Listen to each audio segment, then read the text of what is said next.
It's 9 p.m. Do you know where your Nintendo Switch 2 exclusives are? Alright, if you can see and hear me, please say... only for the Nintendo Switch 2. If you're here only for the Nintendo Switch 2, then I'll know that you can see and hear me. Otherwise, I know that there's a technical issue. Is this a console exclusive? A console exclusive stream? Okay, it looks like it's working, and there isn't too much delay. Well, welcome to this Nintendo Switch 2 exclusive, apparently. Nintendo Direct reaction. We've confirmed that you can hear me. Let me just check. Am I too quiet?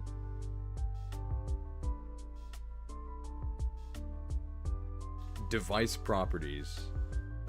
No, I am at the correct volume. Okay, should be able to hear me, should be able to hear the background music.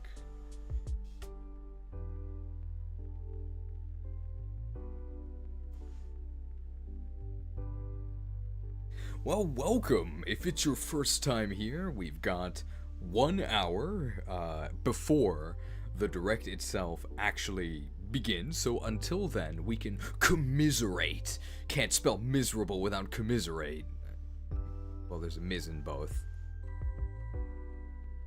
So there should be a poll up that will allow you to join either Team Slugma, which is the optimistic side. So if you are a true, I would say true blue, but the color is red. If you're a true red Nintendo fan and you love Miyamoto and you know that he can never disappoint you, then you're going to want to vote for Team Slugma. That's if you're expecting to see something that really tickles your fancy during this upcoming Nintendo Direct, which I am told is longer than average. I will bring honor to my father and my kingdom. However, if you do not expect to be blessed by the majesty of Miyamoto, if you think that we're going to get endless hordes of mobile slop where you can grow crops anytime, anywhere, on the go, then you're gonna want to choose Team Shadow.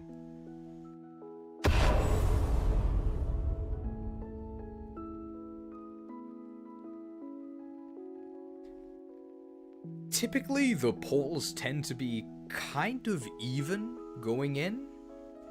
And then by the end, it usually goes to about 70% Shadow. That's how almost every Nintendo Direct reaction we've done has gone.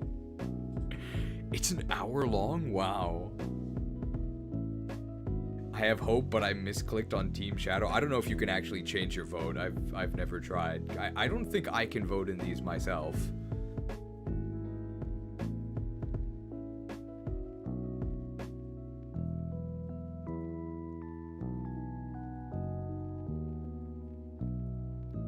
"56 minutes.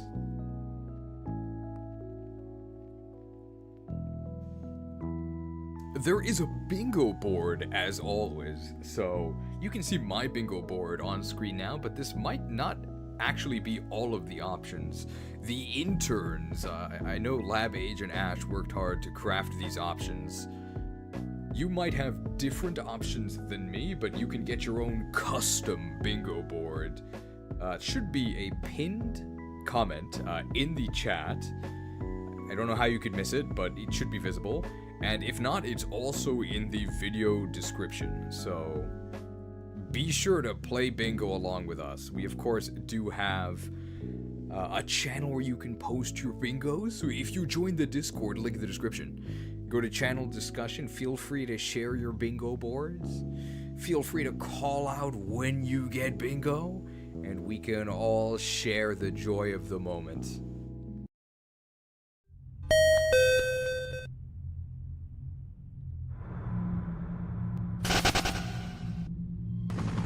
No! Don't go! Where's everybody going?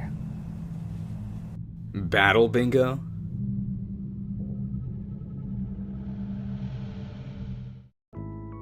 Where's everybody going? Battle bingo?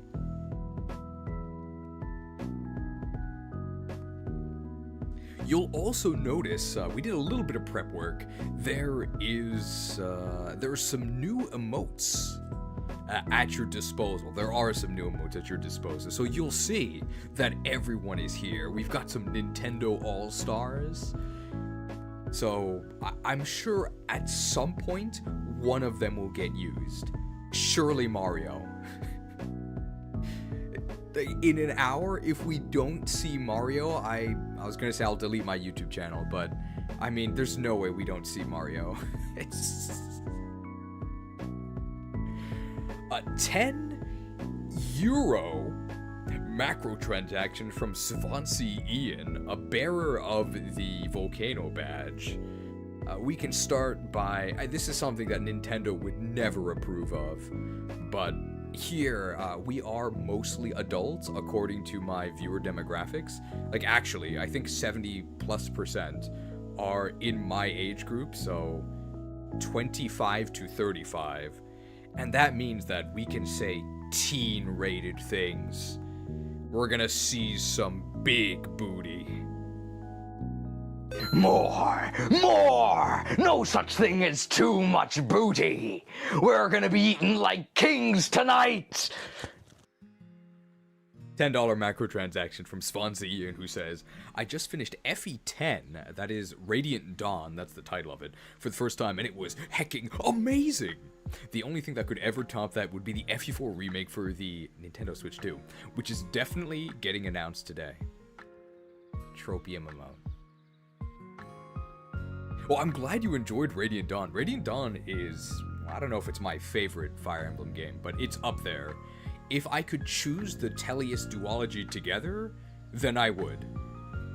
Otherwise, my favorite is Echoes.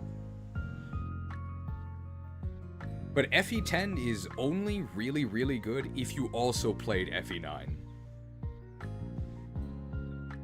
If you're a new Fire Emblem player, though, don't play FE10. It's actually pretty hard. But you can play the prequel, FE9, which is actually really easy, so it's kind of some whiplash. Thank you for the macro transaction. FE10 is a C-tier game. Excuse me?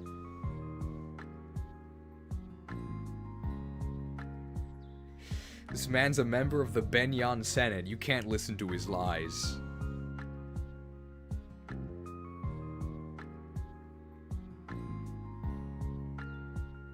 It is really late here in Japan, by the way, so I, for the most part, will be kind of reserved.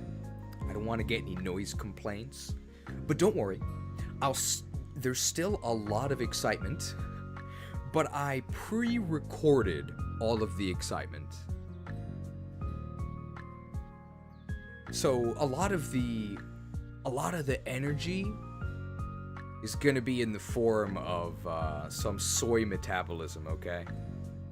Please understand.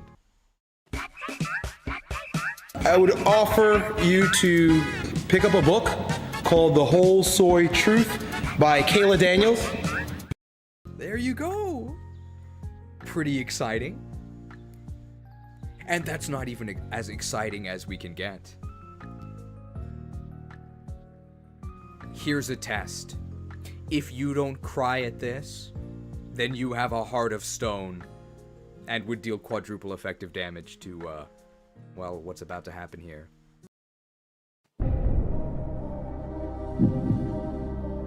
Oh, who is he gonna choose?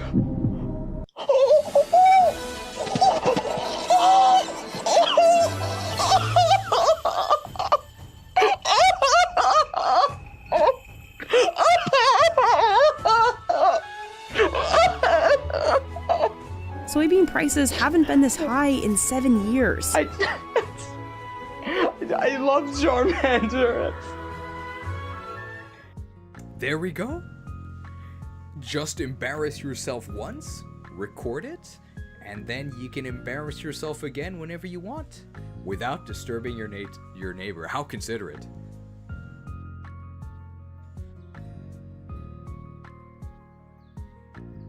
FE10 has horrible maps. Every map is like an FE6 Gaiden. You don't need to lie, okay? You don't need to lie to make your point. FE10 has some annoying maps.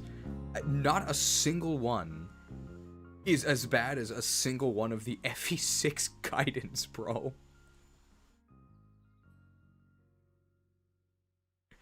Are we thinking of the same game? FE10 is Radiant Dawn, right? What are you talking about? I think I missed a microtransaction. $2 microtransaction from Silver, who says, Tellius remaster this direct. And 2 Tropium emotes. I mean, if we get an FE game that is a remake or a remaster, and it's not FE4, then it's probably going to be FE6, right? With Roy. Like, people love Roy. FE6 remake might actually be more likely than FE4. If I actually had to bet on one that they would announce, I would bet on FE6. But the one I want is FE4.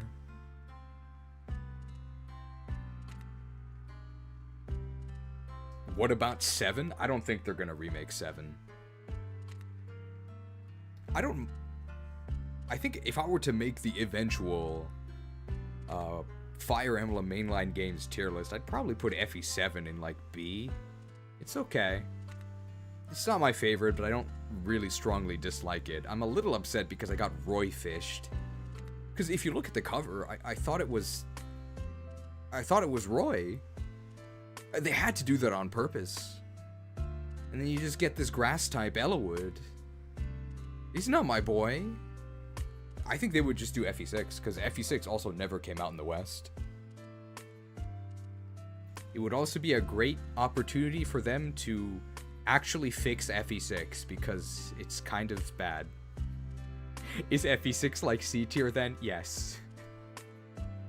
But I think there's some, like, pretty minor tweaks they could make to FE6 to make it a lot better.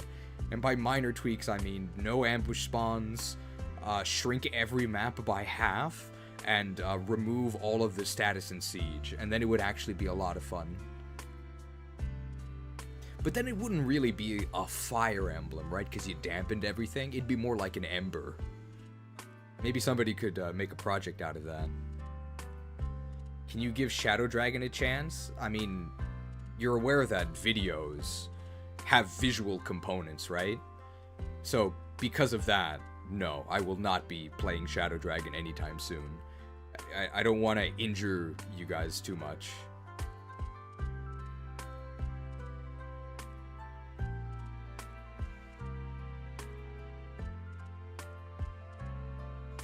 Shadow Dragon is S tier? I think this guy's just trolling.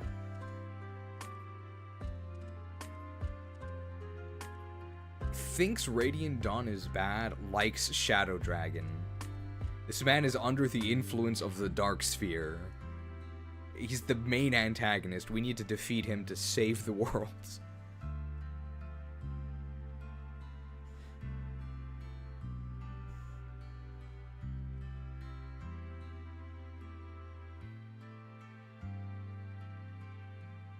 "45 minutes until it begins." Well, what are you guys expecting to see today? So I think it's practically guaranteed that we're going to get some sort of Mario property, right? It's like almost Mario's 40th anniversary or something. So it's guaranteed. Probably some Fire Emblem. Link is not the name of the franchise, right? Legend of Zelda.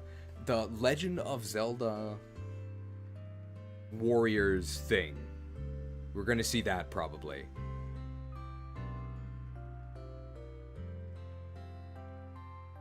And then I think that's it for, like, major... Oh, maybe Metroid Prime 4.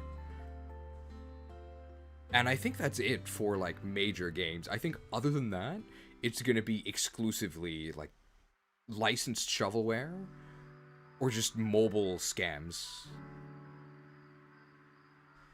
We will probably see at some point, I'm betting, some horrific HD 2D abomination. I can't tell them apart. They all look the same, and I personally think they all look kind of hideous. I really don't like HD 2D. And I will never understand this adoration for them. They all look the same. And it's not like Shadow Dragon tier of gouge your eyes out ugly, but I just don't like how it looks.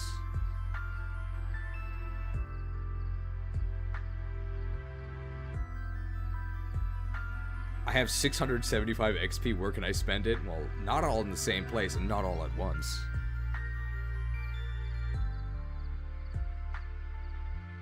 I don't know why they have this new chat system. I don't know how it scales, but I do know that you can pay to game the system.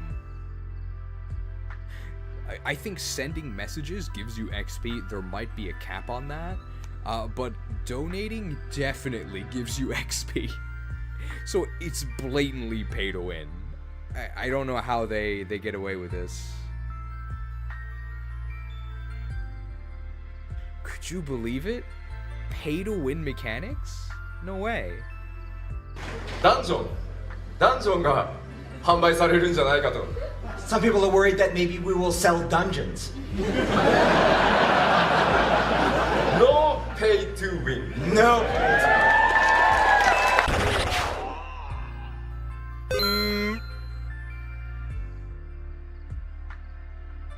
Well, you definitely pay. Do you win? Well, that part's kind of debatable. Not really. I love pay to win because I'm rich. Fair enough.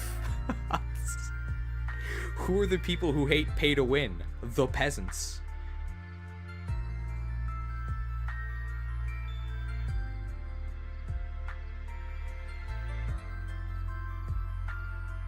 In a way, this whole channel is not really pay to win, but at least pay to play. It'll get you on the list. Welcome to the Killing Edge. How edgy are... Oh, Mr. Patreon! Not only are you on the list, you are the list!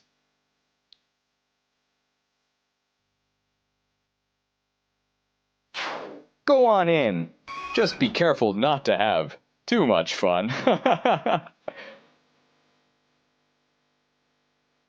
Thank you to the mighty Patreons for paying to play, keeping this entire operation afloat. If you signed up within the past few days, you actually might not be on the list yet, but you will be by the next time we visit the last promise. And that's my, second promise to you. Not the first one or the last one. Imagine being that bouncer? I don't have to imagine. I feel edgy. I feel edgy.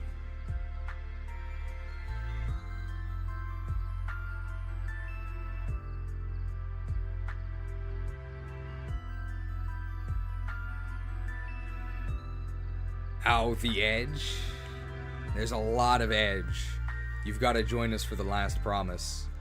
But you're only welcome if you're an edgelord, okay? Welcome to Edgelords Only. Heroes. Just don't get it. Heroes just don't get it. Watched your entire FE8 tier list video yesterday. Loved it. Glad to watch you live. Thank you for surviving 5.5 hours. Glad you liked it. It's a bit long.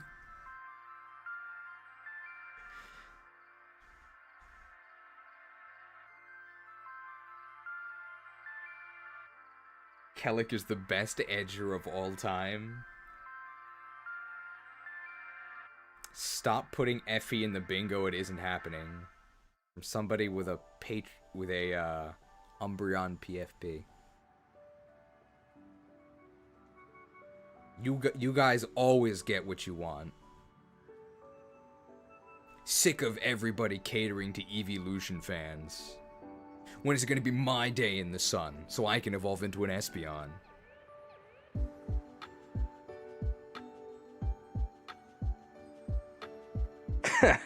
What are we? Some kind of evolution team?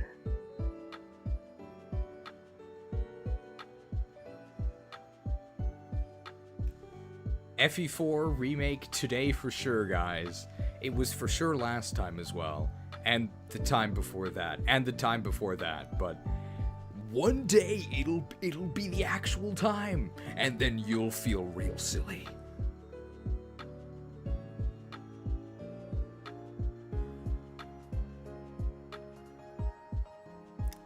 "40 minutes until it begins."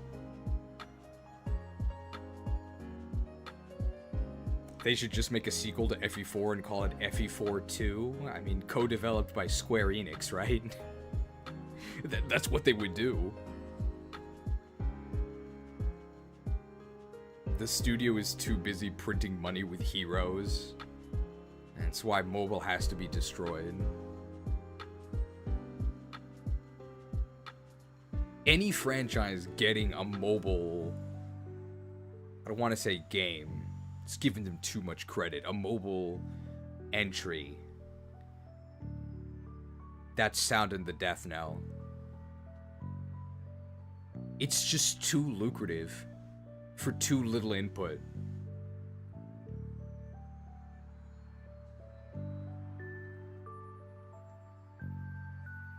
I mean, I do think the downfall of Pokemon, at least, is pretty much directly tied to Pokemon Go. Because Pokemon Go is when they realized that they really didn't have to do anything.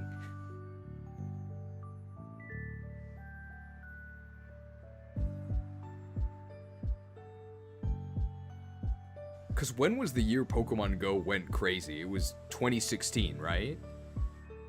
So then if you go from when development on games would have started, the first, like, truly unacceptable Pokemon game was Sword and Shield. And I think you can pretty much directly blame Pokemon Go for that. But the rot began earlier with the Battle Frontier project has started. Like, this sounds hyperbolic. It sounds like something I would say to just hate on mobile games. But Masuda absolutely unironically said the reason why they didn't put the Battle Frontier in Oris is because kids are just gonna play mobile games. So, like, why would we do it? There's too many things competing for kids' attention, and it's not worth it to put the Battle Frontier in, because kids are gonna go play mobile games.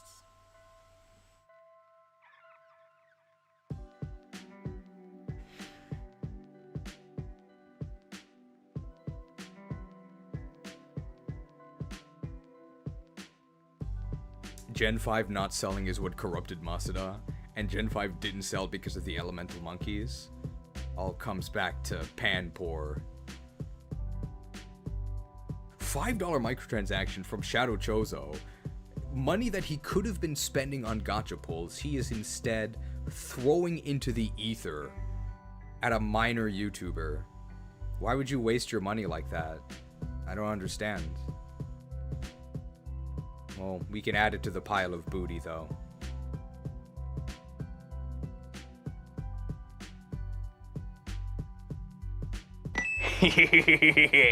Come here, booty! Seized. So Shadow Chozo says, gacha die very quick when they collab with Persona for some reason. Do we have to bring TMS out of jail to kill heroes? TMS is Tokyo Mirage Sessions. Is this true? Persona kills gachas? Can anybody validate this?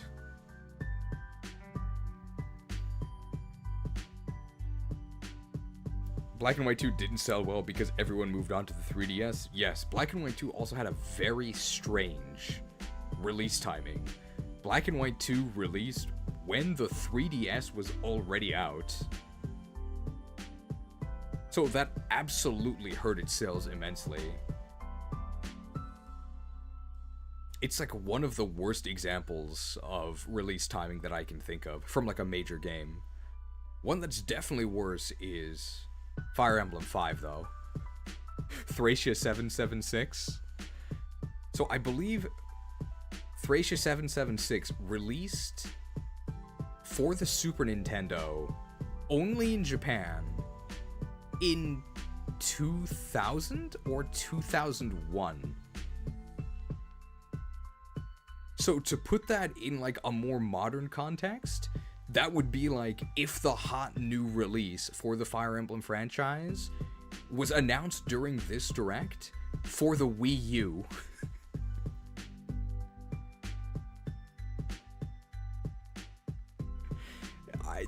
Kaga's vision, we cannot comprehend.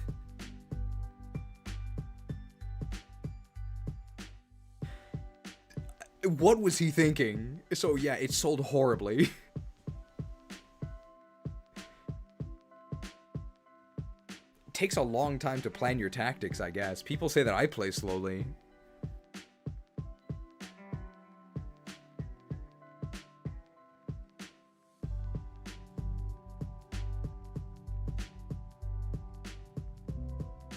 Yeah, 2001 was the year the GameCube released. It was absurd. Slowly playing guy? Well, this Kamu Kamu is a thoroughly chewing guy. As you can see, I am not playing World of Warcraft right now. Although I did have a very exciting World of Warcraft experience yesterday. I got my very first salty message from somebody that I ganked. I'll read it to you guys, it's pretty funny. So I was playing on a rogue. I know everybody's sick of the roguelikes or the roguelites, even though there are no actual rogues. Everything is either similar to a rogue or lighter than a rogue. I don't really get it. But, so I killed this dude, and rogues are an incredibly unfair class. This is kind of the point. Their opening attack out of stealth is literally called Cheap Shot. So, they don't play fair. It's very frustrating when you die to them. But I killed this dude, and I only killed him once, by the way. And factions, World of Warcraft is split into 2 factions. Factions can't talk to each other. So I killed this guy once, and that means that he logged out and then changed to a character on my faction to send me this message. And this is what he said. Typical fat, pathetic loser neckbeard alliance. Ganged up on people lower than Half-Life. I get it. You're either an only child or about as athletic as a wet piece of bread. I'm sorry girls don't like you. He really got me. And after he sent me that message, I killed him 3 more times.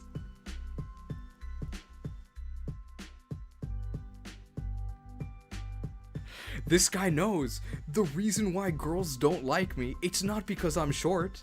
It's not because I'm poor. It's because I killed a guy once in World of Warcraft. This is very funny. It really made my day, this like rage whisper. It sort of unlocked my bloodlust. Shared was there. So afterwards, Shared and I went around and ganked dozens of people. There was no mercy. It was a bloodbath. How did I kill them as an agility-based class when I'm about as athletic as a wet piece of bread? It doesn't make any sense. I've never been called a wet piece of bread before, so that was new. Oh, maybe I killed a girl and not a guy. I will say, I had so the guild that I'm in, we're doing Nax Ram, it's just like the hardest raid. once, it like blew my mind. There was actually a girl in the voice chat. I could not believe it. And even crazier, this was a girl in an MMO who was not playing a healer.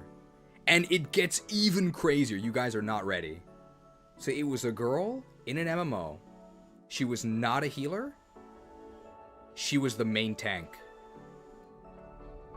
Beat it, chick! This has never happened before. She's really good. But I actually couldn't believe it. That never happens. Oh, is she a YouTuber? She was really good. Times are different. I need to get with the times. Maybe I could get a Times subscription with this $20 macro transaction from Awesome Fish 2021. It's pretty amazing that they have disposable income, even though they've only been with us for 4 years. More! More! No such thing as too much booty! We're gonna be eating like kings tonight! And Awesome Fish 2021 says, I've heard from my insider sources that Pokemon Let's Go Dunsparce and Let's Go Stunfisk will be announced by Nintendo today. So is the Awesome Fish Stunfisk?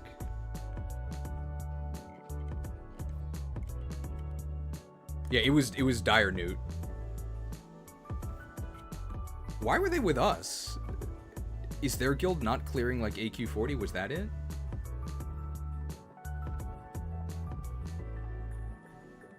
No further questions, okay.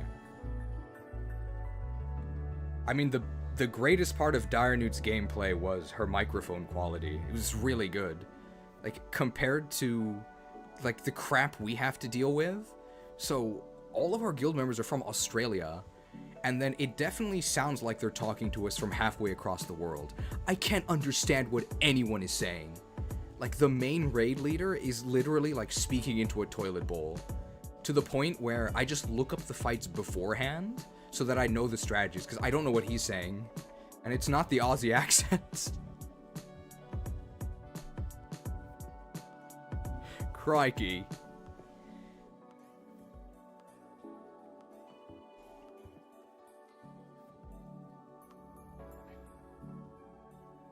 Times are changing. Girls are playing video games. If I'm not careful, I might gank them on the enemy faction. They were about to send me a love letter, but unfortunately, I displayed that I was as athletic as wet bread. And I blew it.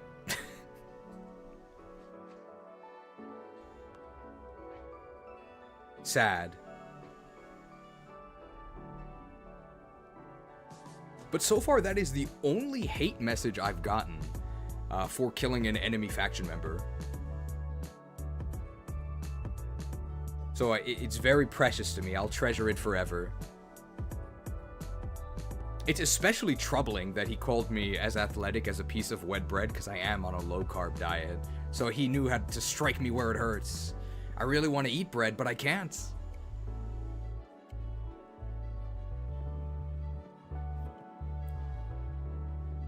We did have a very fun kill with Shared, where we were, so we're mounted up on our mounts, and Shared is a mage, so what he can do is that when we find someone, he can turn them into a sheep to disable them.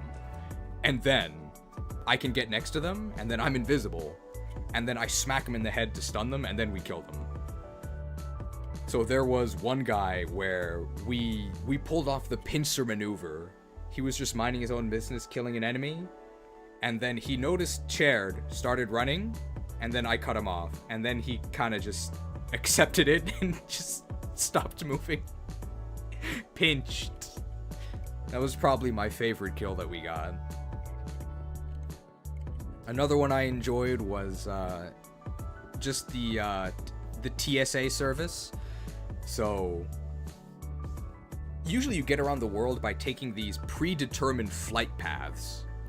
So you can see people coming in to land from the flight, and we saw this guy, he was about to land, so we just gave him a warm welcome and a thorough inspection of, I guess we found contraband because we killed him. Very fun.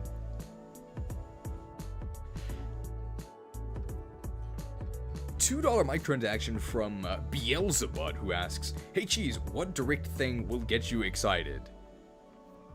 Well, the thing that I most want is obviously the FE4 remake. Now, we sort of know that this is a little bit far-fetched. Probably not gonna happen. Not going to say it's a 0% chance that it's gonna happen, but it... 畜生、説明する暇はない。これを受け取ってくれ。しまった。すぐ逃げないと。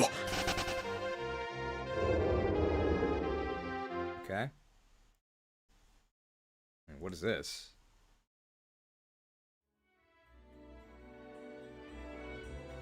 Wait a minute. This is the legacy of the Crusaders! For 0 mana, at instant speed, you can gain 1 million subscribers? Return a classic game from the graveyard to the battlefield, give it +1/+1 for each subscriber in play. But this is totally busted! Cast this only if you control a Nintendo Switch 2. Oh. Well, the moment I get my greedy mitts on a Nintendo Switch 2, okay? We're gonna win the game. It's gonna be great. Hopefully they don't have any spot removal. And while that was happening, Lord Xemnas 13 used his laser attack, the one where he surrounds you with the lasers and you have to deflect them, and we deflected 10 of them. Nice 10-hit pin missile. Thank you for the 10 gifted subs. I thought Xemnas was a bad guy. Maybe not.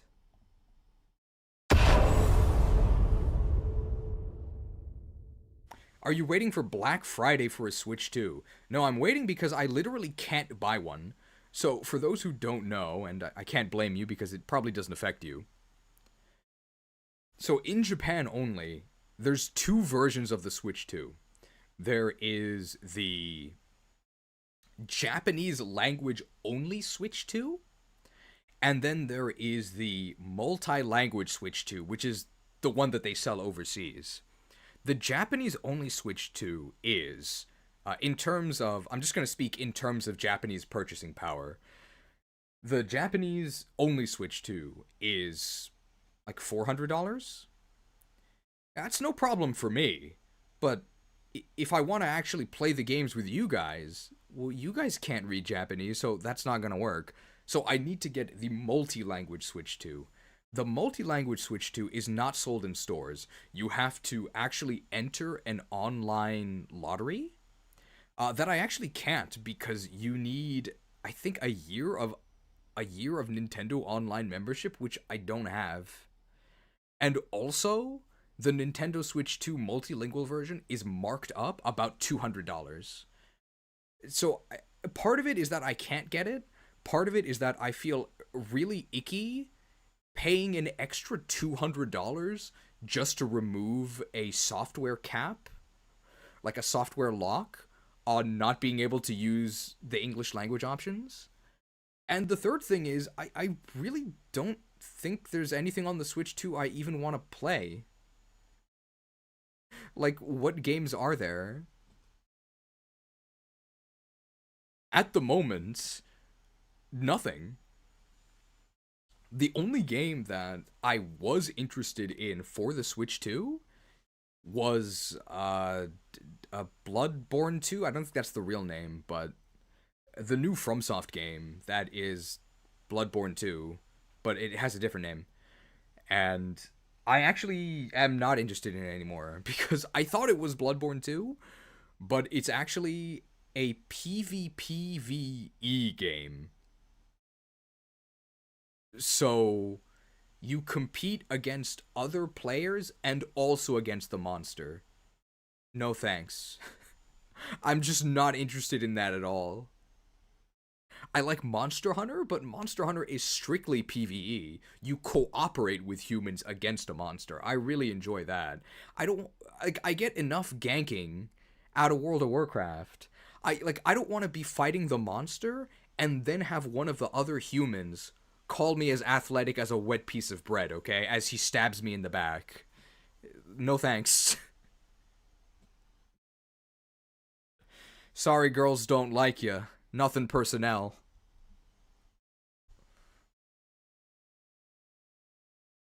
Whoa, kid.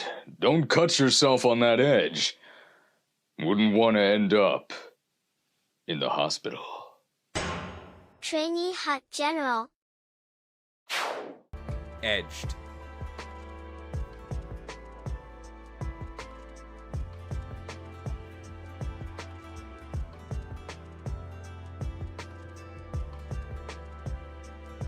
But hopefully there's going to be something today that will get me excited for the Switch 2.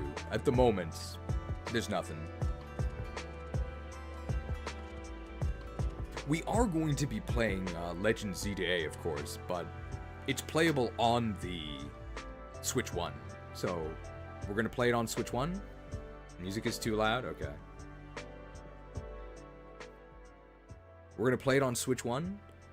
And, I mean, we'll see how the performance is. I imagine it's going to be terrible.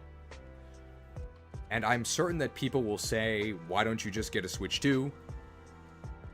But if they're selling it for the Switch 1, it should be playable on the Switch 1, right?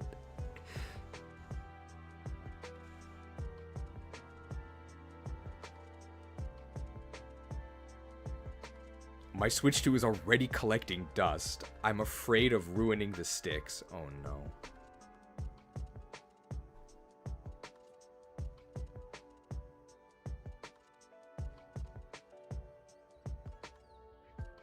Hang on. The music is like overlapping, right? 1 second. I think the Nintendo Direct is also playing music. Yes, it is. That's why.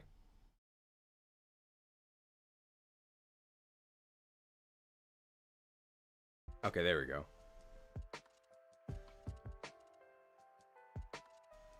I mean, at the moment, from what I've seen of Legend Z-A, it looks terrible. I mean, I'm sure that's not surprising coming from me, but I'm very, very worried. I mean, we're gonna play it. I already ordered all of the props for the costume that we're gonna do for it. I think it's gonna be very exciting.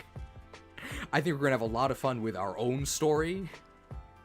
As for the actual story in the game itself, I don't know. I'm not too hopeful. I think that the city setting, from what we've seen so far, is just way too small scale. If you like PLA, you'll like ZA, I guess. So far, I don't think so. The main charm of PLA, and something that I did enjoy, was the environments. To the little extent that they existed. Like, they were still GameCube level. Everything being in the city, and all of the wild encounters being consigned to, like, parks and alleys? Like, this looks terrible. From what I've seen of the battle system, it also looks horrible. It's my greatest fear come true. So you have positionals from your Pokemon. Your positioning matters, and they talked about how you can dodge incoming attacks.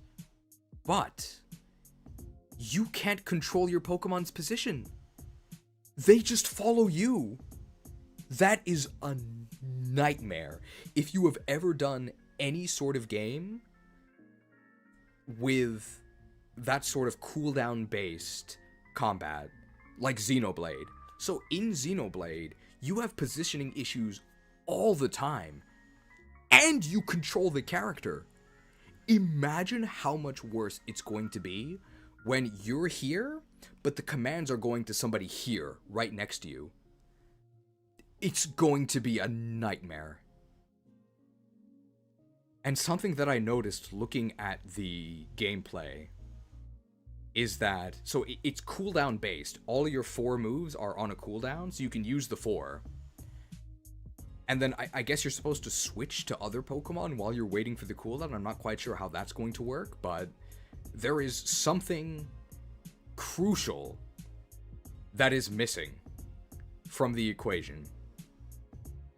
Anytime you have this sort of cooldown-based combat system, cooldown-based real-time combat system, I'm wondering if somebody knows what I'm going to say. So when you have this cooldown-based combat system, what do you absolutely need in between the cooldowns? This is a mini quiz. Will anybody say it?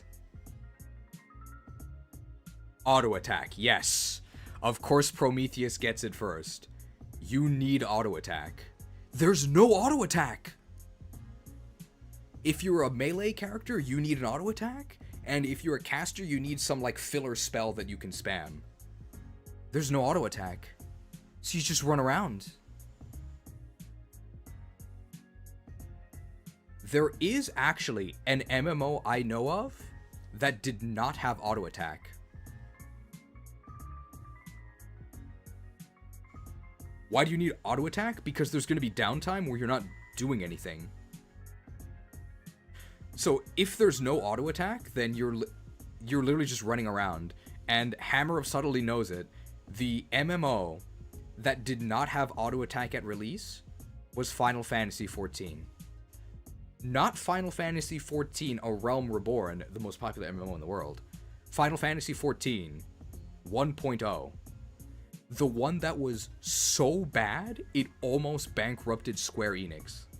The one that was so bad, they had to, in-universe, destroy the game in order to remake it. That's how important auto attack is. You either need auto attack or you need some sort of filler that you can do in between cooldowns. I imagine what you're going to have to do is like switch your Pokemon, so you're supposed to always have some sort of attack going, but I mean, without playing it, I can't really say, but from the outside looking in, as an MMO gamer, as athletic as a piece of wet bread, and as somebody who has played, other Game Freak properties, I am very worried. I'm very worried. I'm not gonna lie, the combat system of Xenoblade and FF14 is pretty awful to me, so I know for sure ZA is gonna be the worst combat for me. I mean, I really like Xenoblade and FF14. So Xenoblade has an auto attack, and you actually time your abilities with your auto attacks for bonuses. So there's this constant rhythm, you're always engaged. FF14 actually doesn't have, like, your auto attack is not that important, but there's a ton of keys. So, like, I played, like, a Dark Knight, I played a Ninja in FF14, and then you are mashing keys 100% of the time, because you have to be comboing abilities, and then in between your global cooldown abilities, you have to cast off cooldown abilities. When you use your ninjutsu, you have to actually press the hand signs in the correct combination, and that's on, like, a mini cooldown. So, like, you are mashing keys furiously. And in between you're auto-attacking. But I think if you didn't have an auto-attack as a ninja, it would be fine. But of course, Pokemon have only 4 moves. Like, that is literally... There's more action in casting one ninjutsu than there will be in using your entire Pokemon's moveset.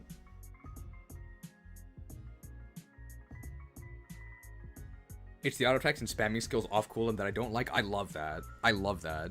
So the class I play in World of Warcraft, the Rogue, all classes have a 1.5 second global cooldown, but Rogues, they're extra agile, so their global cooldown is only 1 second. So you gotta press really fast. And by really fast, I mean once a second. Sorry, I missed some sponsorship. So 5-hit pin missile from Board Kim. Thank you for the 5-hit pin missile. Must have skill link.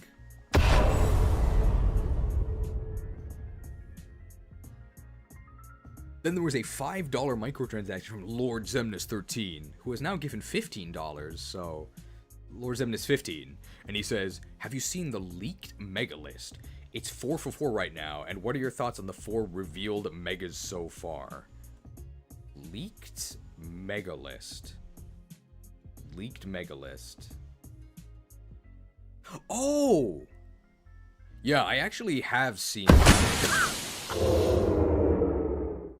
don't know what that guy was talking about. His PFP is a villainous character. We're not associated. Acceptment of payment is not endorsement of his actions. That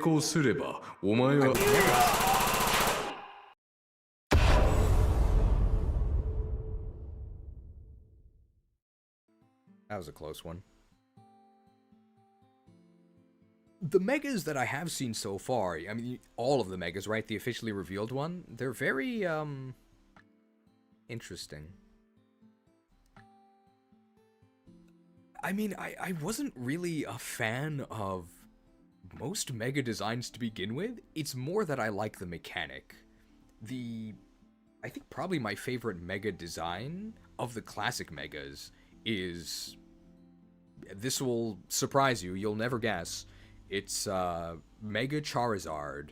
And this might surprise you. It's Mega Charizard Y. Not X. X. Y. And don't forget Z. But I actually like Mega Charizard Y more, because it just seems like Charizard, but more. And that's what I sort of think that the megas should be. Instead of them just kind of mutating horribly.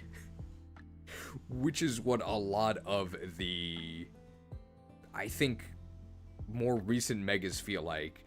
They just sort of feel like the Pokemon going kind of haywire. And going just off the rails. I do like Mega Hawlucha though. He just seems like Champion Hawlucha. But I think for most of them, they kind of feel like this to me. What's happening? It's like all the life on Earth is flowing inside me.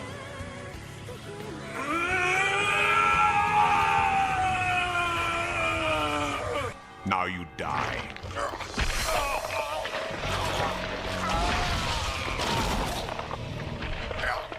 Can't control the changes! What have you done to me? He's absorbing all the DNA! We have to stop him!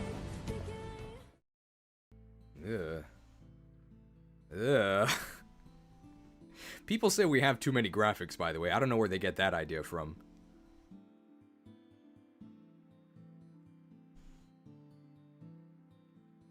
$5 microtransaction from Hammer of Subtlety, who says, funny enough, it seems like Nintendo's old rivals are coming back for another round. Sonic vs. Mario Kart and Digimon vs. Pokemon this October. I don't actually know what this means. But I do know that Genesis does what Nintendo don't. Is there a Digimon thing coming up? $10 macro transaction from Fedbab. I had a kebab earlier, which actually, now that I say it out loud, doesn't sound anything like Fedbab. Geez, stop talking about GCDs. I've been clean for months. Is today finally Legacy reveal? Well, it's not only MMOs that use the term global cooldown, but I don't want to be responsible for your relapse. $2 microtransaction from Jerbear, who says, based Charizard Y enjoyer, Y over X for me. I mean, I like Charizard X, like, gameplay-wise more. It's fun that he's finally a dragon. But definitely Charizard X is like, a little bit too... I think it's, like, trying a bit too hard. I feel... edgy. Like, for sure, Kellic likes Charizard X, right? What game is that with the all-life flowing inside me. It was Xenoblade Chronicles X.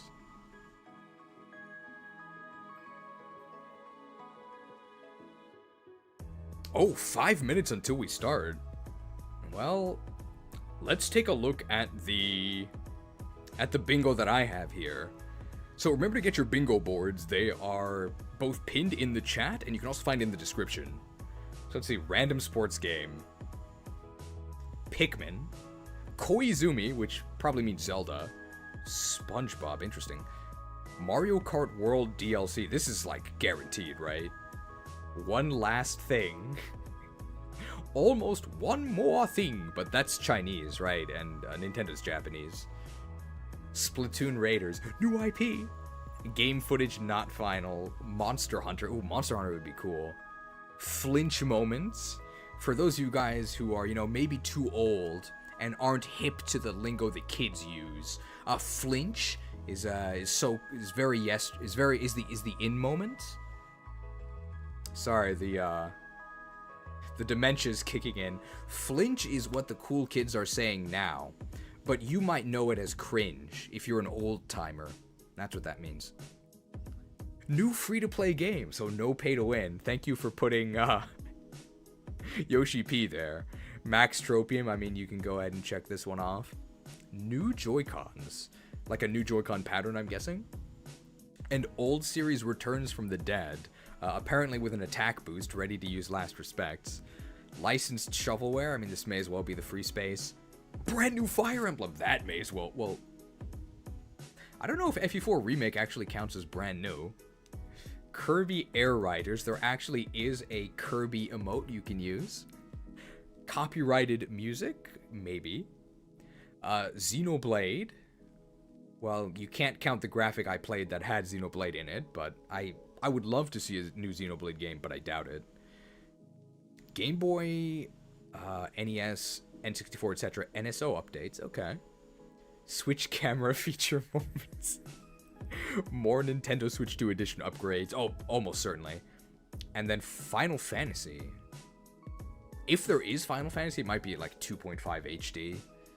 And then F-Zero. Alright, those are my options. You may have options that are not on here. In fact, you almost certainly do. If you have questions about that, you can, I guess, either ask them here or you can ask in the Discord, link in the description. Let's go ahead and put an end to the poll as well. So currently, as of 2 minutes before the direct begins, we have 58% on Team Shadow. I'm gonna Nintendo Switch 2. Sony. Oh. Sad.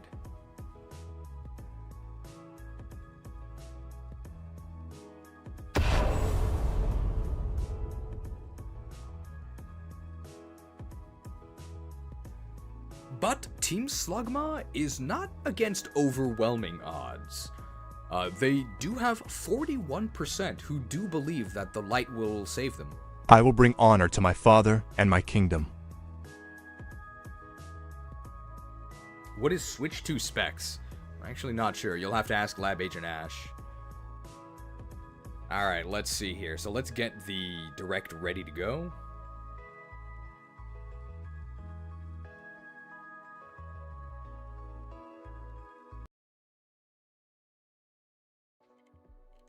Can you see this? Yes, there we go. So, the first time that it plays, I'm actually, I'm gonna try and keep myself, like, kind of quiet. Gonna mostly let it play out. Because I also, I don't know when they're gonna talk. I don't want to talk over them. But, I mean, I'll probably say stuff like, oh, looks horrible. Oh, looks like a mobile game. Probably get excited when I see some shovels for the farming game. And then afterwards, we'll go back and revisit any key moments. If Kamu is here, I don't know if he is. Kamu, you gonna watch the Japanese version? Maybe you could tell us if there's anything spicy that's JP exclusive.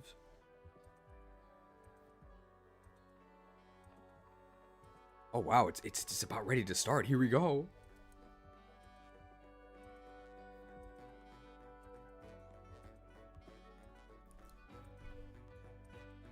And of course, track your bingo boards and feel free to announce bingo when you get it.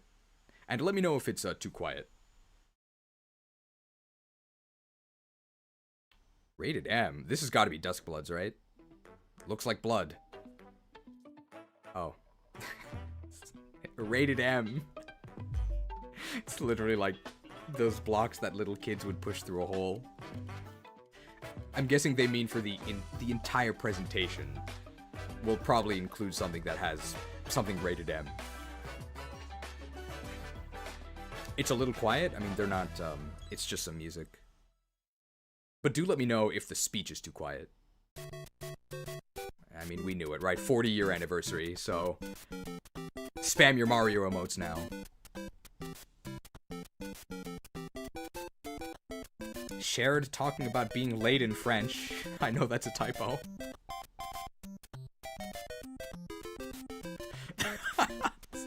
Well, that one's not a typo. Hello, I'm Shigeru Miyamoto. We'll start today's Nintendo Direct with the Super Mario Bros. 40th anniversary. Tomorrow, September 13th, marks 40 years since the launch of Super Mario Bros. In Japan. We got here because so many people have played. Thank you all very much. Man, how old is he?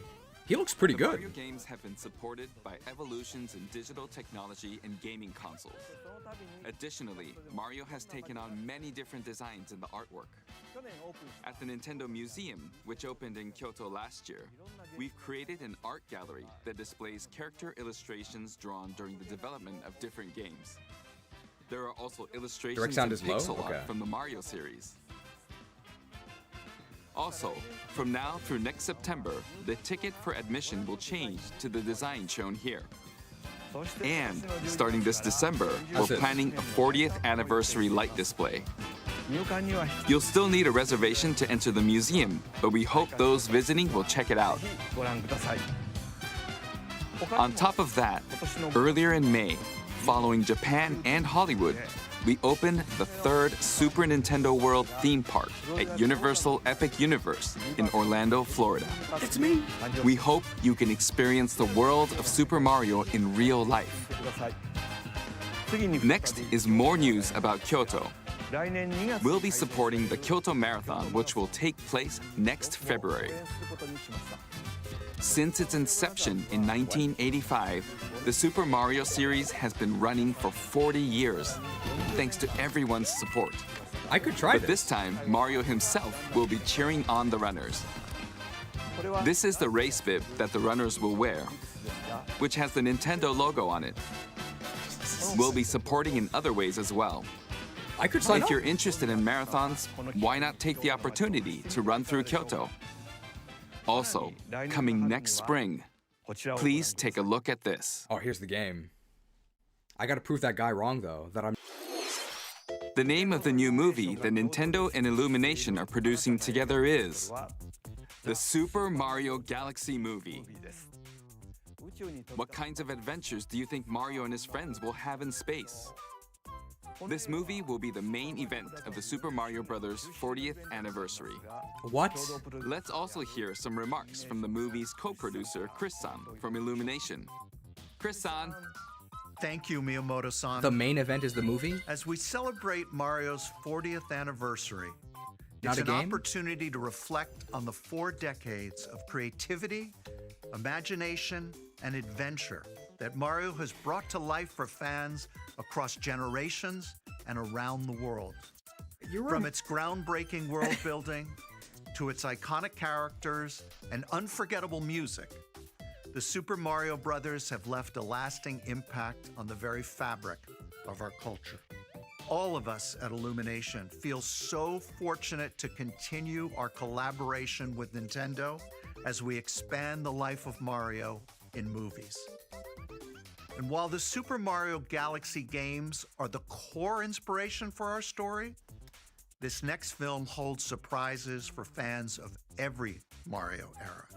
Our directors, Michael Jelinek and Aaron Horvath, along with the extraordinary team of artists at our studio in Paris, are very busy working to deliver a film that aspires to earn its place in the history we're here to celebrate. Brian Tyler is also returning to compose a score that blends together musical themes from Mario's incredible game heritage. And we're also thrilled to welcome back Chris Pratt as Mario, Anya Taylor-Joy as Princess Peach, Charlie Day as Luigi, Jack Black as Bowser, Yeah. Keegan-Michael Key I as like him. Toad, and Kevin Michael Richardson as Kamek.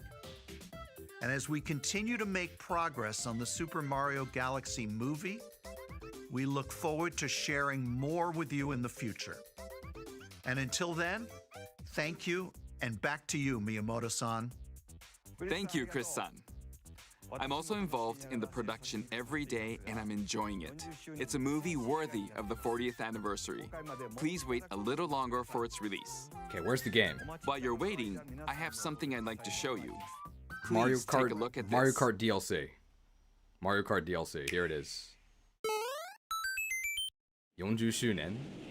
Is it another Galaxy Collection remaster? Yeah, I played this game 19 years ago. I played that game too. I was in middle school.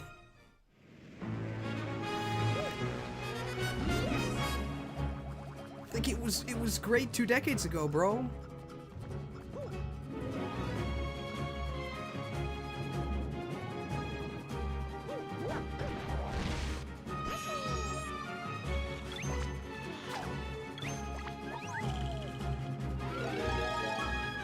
How much is this gonna cost? This is guaranteed to be full price, right? If it's $20, I'll consider it.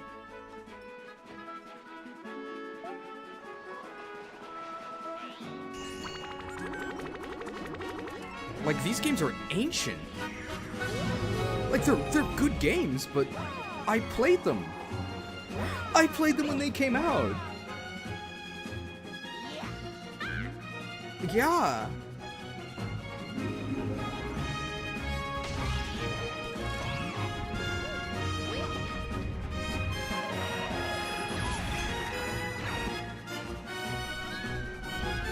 I can't believe they said the main focus of the 40th anniversary was a movie. How about Super Mario Galaxy 3 to coincide with the movie? That would be worth it. The story.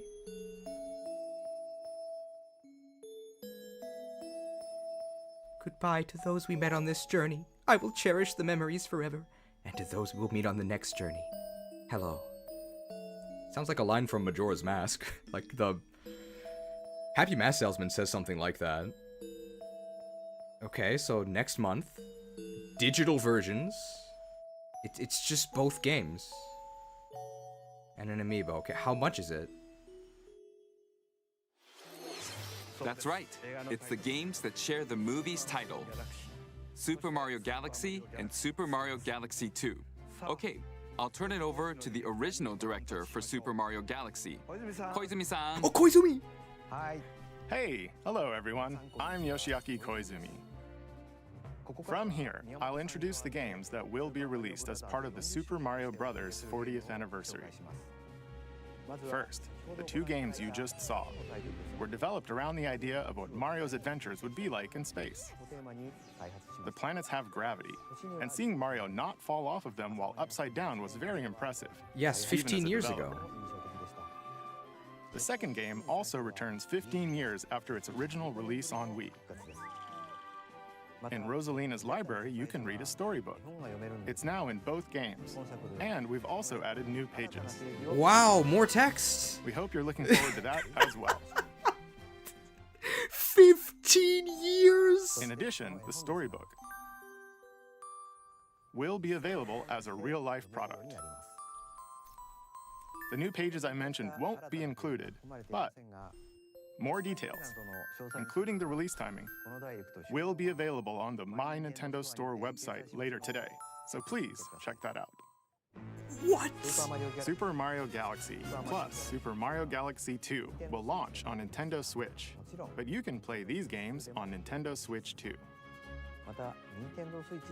Many other Mario titles are also available on Nintendo Switch, so if there's one you haven't played yet, why not take the opportunity to try it? Okay, where's the new one? Okay, let's introduce some other Mario games coming to Nintendo Switch 2. Okay. Here we go. DLC for sports.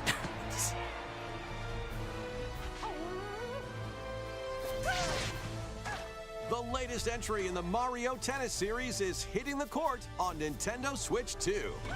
Mario Tennis Fever. Oh no, we're Use too top late. spins, slices, lobs, and other familiar shots. But now you can also slide and use other fancy footwork with new defensive maneuvers. Wow, Mario can jump?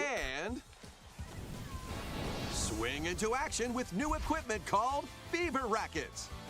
Keep a rally going to build up your fever gauge. Then unleash a fever shot. Wow, a gauge. Freeze the court with the Ice Racket. Summon mushrooms that shrink your opponents using the Mini Mushroom Racket. It's kind of Or cool. duplicate yourself with the Shadow Racket. There are 30 Fever Rackets, each with their own abilities. Pair The them with Emblem 38 Rackets. playable characters, the most in series history, to find your own strategy. I mean, it seems fine if you like Let's see the game modes being served up. Mario Tennis. A talking flower provides riveting commentary in tournament mode. Aim for the top by completing different objectives in the Trial Towers mode. Play matches with unexpected rules in Mix It Up mode. Even some where you'll experience wonder effects. In the online modes, choose between casual play with customizable rules in Online Room, or go for glory in ranked matches. You can even gently swing your Joy-Con 2 controller like a racket for a more authentic experience in Swing mode. Plus, Sure. after encountering monsters on a remote island, Mario and friends are transformed into babies, kicking off a series of unexpected events in the game's Adventure mode. What? With their tennis skills gone, the babies will need to learn how to play and defeat the monsters to return to normal. Mario Tennis Fever launches on Nintendo Switch 2 February 12th. More like Mario Tennis Fever Dream. What? That was Mario Tennis Fever. It features familiar tennis gameplay, but unique to this latest entry are fever shots, which change depending on your racket. There are plenty of other modes as well, so please look forward to it. Next, please take a look at this.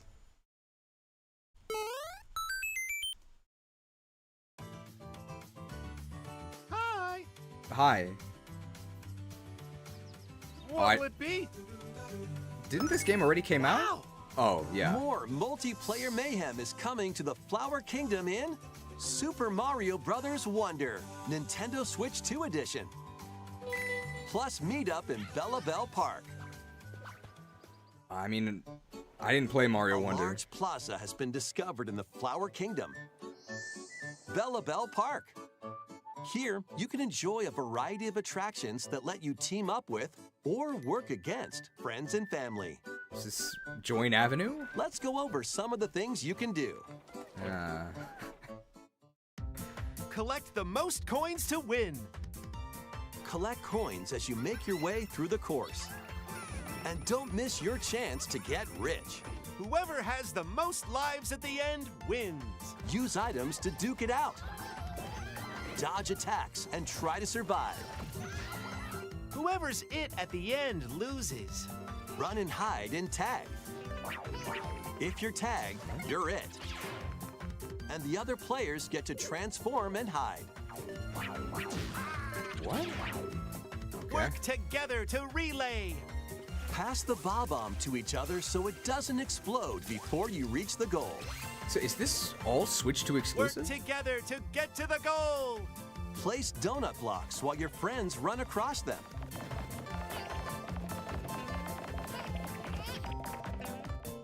Jump to the beat! Jump in time and the lift will rise.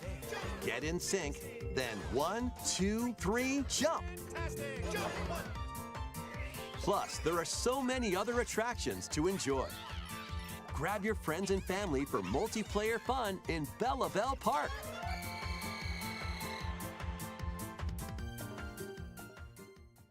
The Nintendo Switch 2 edition adds other new content as well. Look forward to more on that in the future. So are they going to tell us about Super Mario it? Brothers Wonder, Nintendo Switch 2 edition, plus Meetup in Bella Bell Park launches on Nintendo Switch 2 next spring. All right. So long! See ya. Super Mario Bros. Wonder is getting a Nintendo Switch 2 edition. As its name implies, Meetup in Bella Bell Park adds more multiplayer options to enjoy. It also adds other new content, so stay tuned for more details in the future. Okay, but what's the new content? About these chatty characters. Was it something I said? The talking flowers. We actually made them. We kind of look alike, huh? What? Oh, really? Sometimes they'll talk on their own, just like that. These talking flowers can make everyday life a little more fun. They're planned for release next spring. Okay, next is the last game for the Super Mario Bros. 40th anniversary part of this presentation. That sounds extremely annoying. If you can just blurt out something at any time.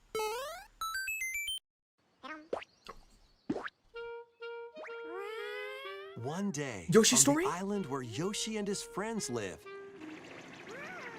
Yoshi a Story? talking book named Mr. E suddenly falls from the sky. It's a story. It looks like the book has information within its pages about unusual creatures. Oh! But it can't actually see what's written down. So Yoshi jumps in to help investigate. Yoshi Story too? First, let's study this flower-like creature.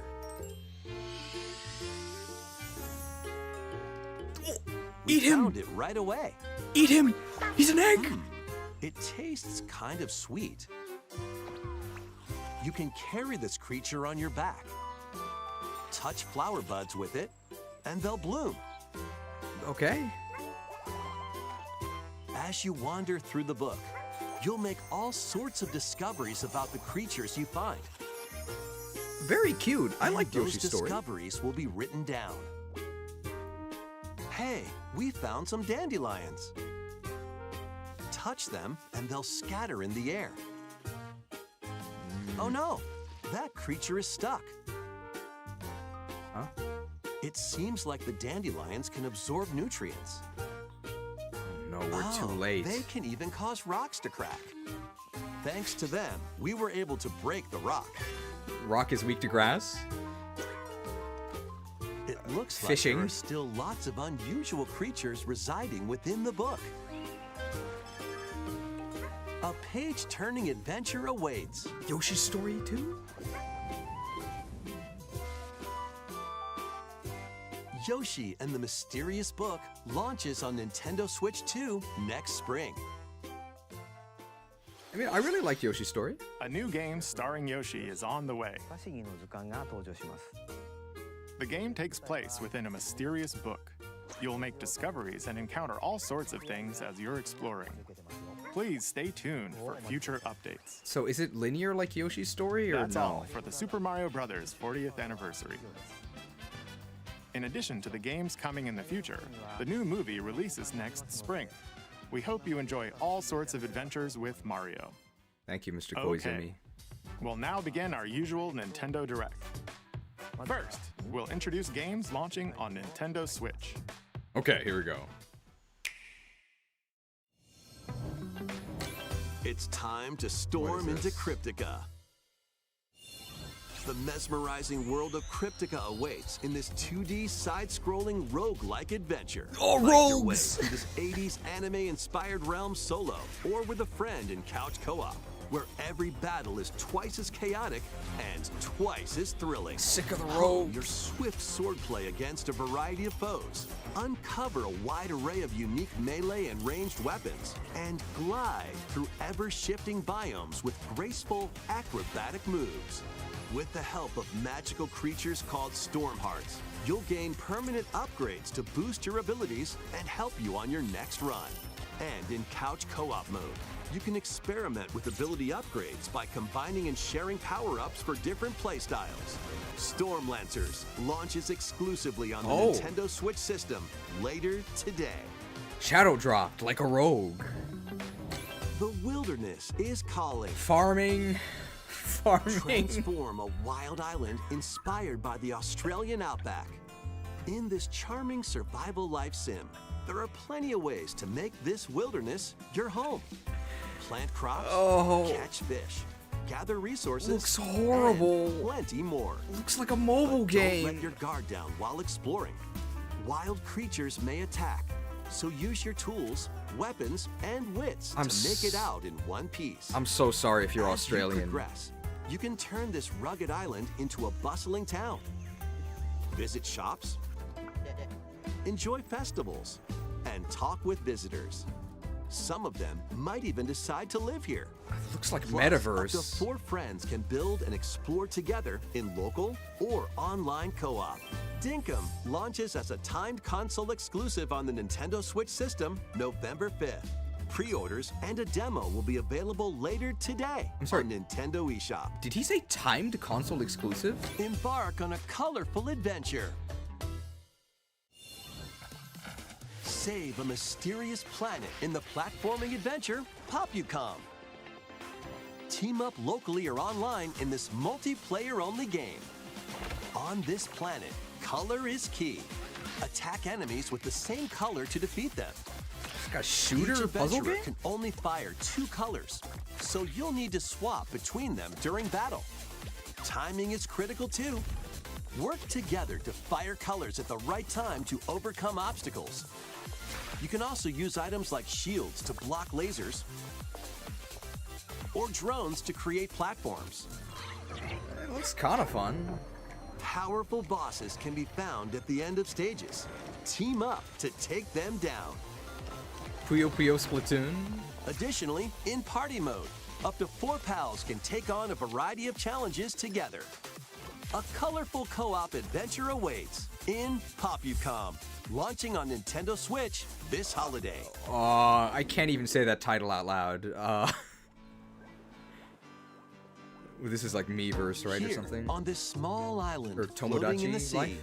are Mii characters, each living their own carefree lives. When is the game coming out? Let's take a look at what's happening in the Tomodachi Life Living the Dream game. Living the nightmare. This looks horrible. You're in charge of this island. You can create Mii characters of anyone you'd like living here. Base them on a friend, a family member, or even yourself. That me? Once you've chosen their personality and voice, My name is Anne. your Mii is good to go. I can't wait to start living here. The Mii characters you Horror. create will enjoy their island life however they see fit. Refresh? Wonder what's up? I'm so hungry. Food for thought. Yum. Enjoy. A steaming Napa cabbage. Looks like that hit the spot. This Mii looks bored all by their lonesome. Someone needs a pick-me-up. Even charcoal with a Gramby. Oh, blap. They really hit it off, all thanks to this meetup. Forced marriages? This is just a small slice of the life here on the island. Stay tuned for more information in the future.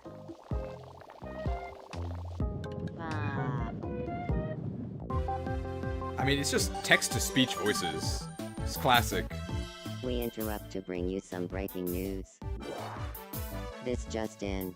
Following previous reports of a 2026 release date, we can now confirm that Tomodachi Life, Living the Dream, launches next spring. More on this story as it develops. They probably should have put subtitles, 'cause it's very hard to understand. There was breaking news in that trailer. Tomodachi Life, Living the Dream will launch next spring. Guess those are mini Izumis. Please wait a little longer for this new dream life. Next up are games heading to Nintendo Switch 2, including some games that will also be available on Nintendo Switch. Okay. So these are like the hybrid games. Dash, slash, and clash in these games. Sounds roguelike. Get over here and choose your fighter in this totally collection of Mortal Kombat classics. This compilation features multiple classic games from the 90s and early 2000s. No blood? Including arcade, console, and handheld versions. No blood? Friendship matters. So fight your pals locally or take the in-game tournament global with added support for online play. Want a break from combat? Dive into an interactive documentary that includes concept art, archival footage, and exclusive interviews with the original creators. Prepare to test your might when Mortal Kombat Legacy Collection launches digitally on Nintendo Switch 2 and Nintendo Switch October 30th and physically December 12th. Let's finish this. Experience Final Fantasy. the first game in the Final Fantasy VII Remake trilogy. Step into the role of Cloud Strife, a former member of Shinra's elite soldier unit. I mean, I played this game. Working as a mercenary, the legendary hero Sephiroth, who supposedly died on a past mission, suddenly appears. The fate of the planet is now in your hands. Final Fantasy VII Remake Intergrade launches on the Nintendo Switch 2 system January 22nd. I mean, I played this 5 years ago. Save the world from malicious machines in this action roguelite adventure. Battle foes to rescue robot allies. Collect resources and create a place for others to call home. Then, customize your weapon classes and unlock powerful abilities. You can also catch fish, harvest crops, and craft items between missions. Online, you can team up with friends in co-op or via game share. Mouse controls are also supported on Nintendo Switch 2. Linked Banner of the Spark launches on Nintendo Switch 2 and Nintendo Switch later today. Oh, there's 2 rogues waiting to gank you today. Is this another rogue? I see a knife. She's gonna backstab me. Well, daughter of Hades. Roguelike. Princess of the underworld.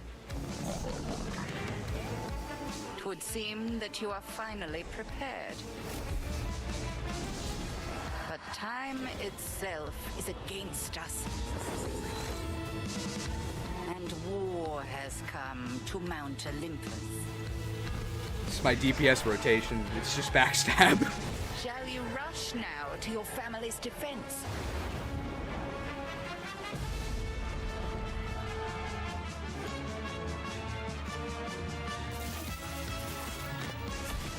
Or shall you strike our enemy in the heart of the underworld? I mean, the game doesn't actually look like this, right?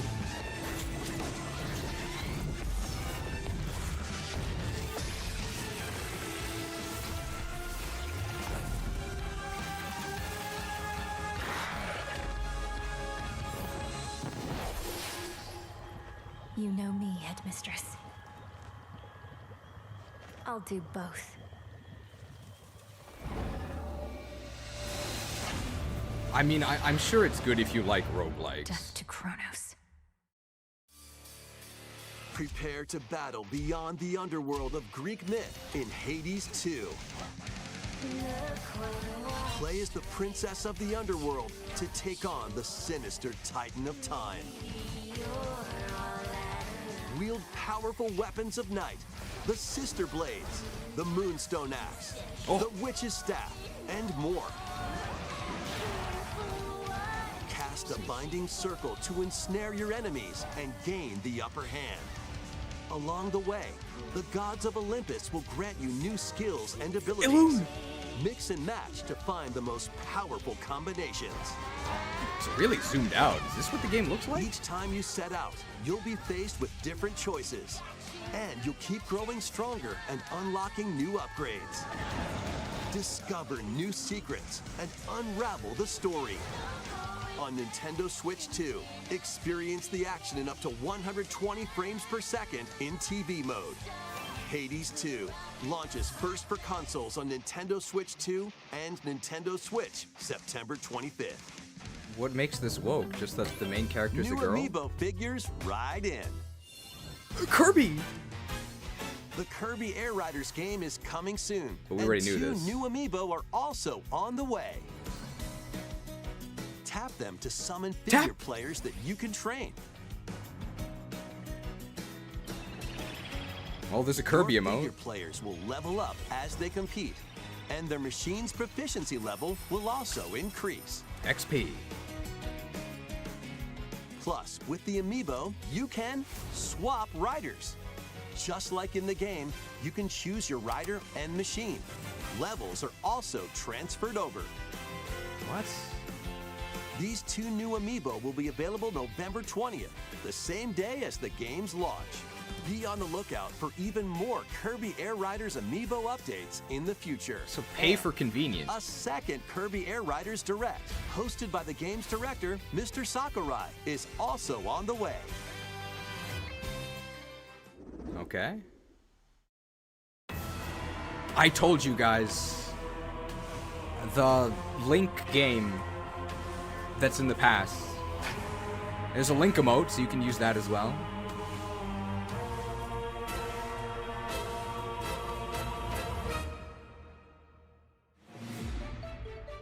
After traveling back in time, Princess Zelda meets the first king of Hyrule, Rauru, and the queen, Sonia. She joins them to take on Demon King Ganondorf in a conflict that will come to be known as the Imprisoning War. Can we play as Ganondorf? Take on hordes of enemies as you fight alongside your allies. I don't think Link is even in this game. Like this brave Korok. Instead, we have Korok. Get familiar with your allies' abilities so you know which character to swap to in any situation.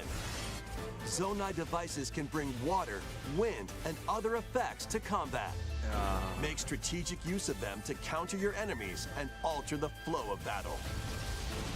I don't think Link is even in Pair up with this. Nearby allies to unleash mighty sync strikes. Depending on the pair, sync strikes can deal high damage or have a variety of other effects. Invite a friend to fight alongside you in split-screen co-op. I think it's a new game. It's the And sequel. with Game Share, you can play together on two separate systems, even if only one player has the game. Oh. Consumer friendly. Uncover ancient truths that were only glimpsed in The Legend of Zelda: Tears of the Kingdom. There seem to be very few playable characters. There's only like 6. Hyrule Warriors: Age of Imprisonment launches on Nintendo Switch 2 November 6th. Pre-orders begin later today on Nintendo eShop. Well, you can't play now, but you can pre-order now. Any more rogues? You already have 3. Why is everything on an island? Right, that's enough for one day. Time for me to head back to the castle. And remember, not a word about this place to anyone. Seriously, how many islands are There's there? more to the world than this island, and we're going to prove it. Okay, 1, 2, 3! Is this Dragon Quest? Kingdom Hearts starts on an island.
Dragon Quest VII Reimagined. Reimagined. It did look That's like the Tifa. Spirit.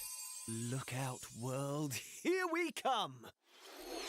Okay, it's a remake, but not the right number, That not was the right Dragon franchise. Quest VII Reimagined. We hope you're looking forward to the journey ahead in this reimagined world. Now, we'd like to announce 2 things. Okay.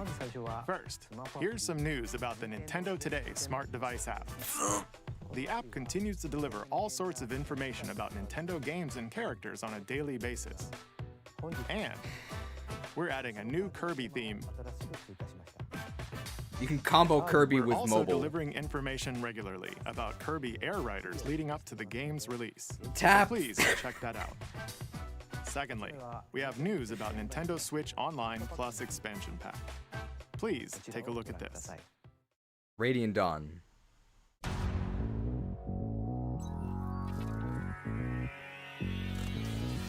Coming to Nintendo Classics, Virtual Boy.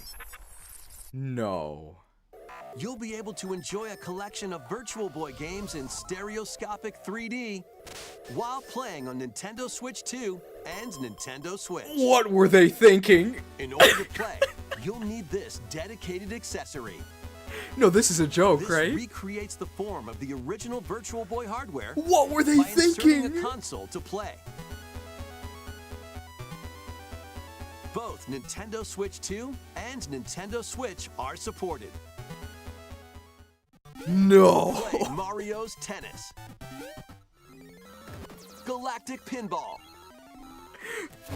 Telero Boxer, The and AVGN more. warned us. The 14 classic games shown here are planned to be released over time. Those 14 Virtual games. Boy Nintendo Classics is scheduled to launch February 17th. The 14 games are all of them. The dedicated accessory needed to play Virtual Boy Nintendo Classics will be available in the future. A cardboard model of the accessory will also be available. Labo 2. Ooh. We hope you're looking forward to Virtual Boy Nintendo Classics. Okay, let's see some more headlines. What were they thinking? The Crimson Butterfly soars again. Minakami Village, a place said to have vanished from the map. Is this Fatal Frame? Oh, it is. But when twin sisters, Remake. Mio and Mayu, find themselves lost Oh, and my cousin's wander name is into the Mayu. village, they encounter the unthinkable. Another remake. The victims of a past tragedy.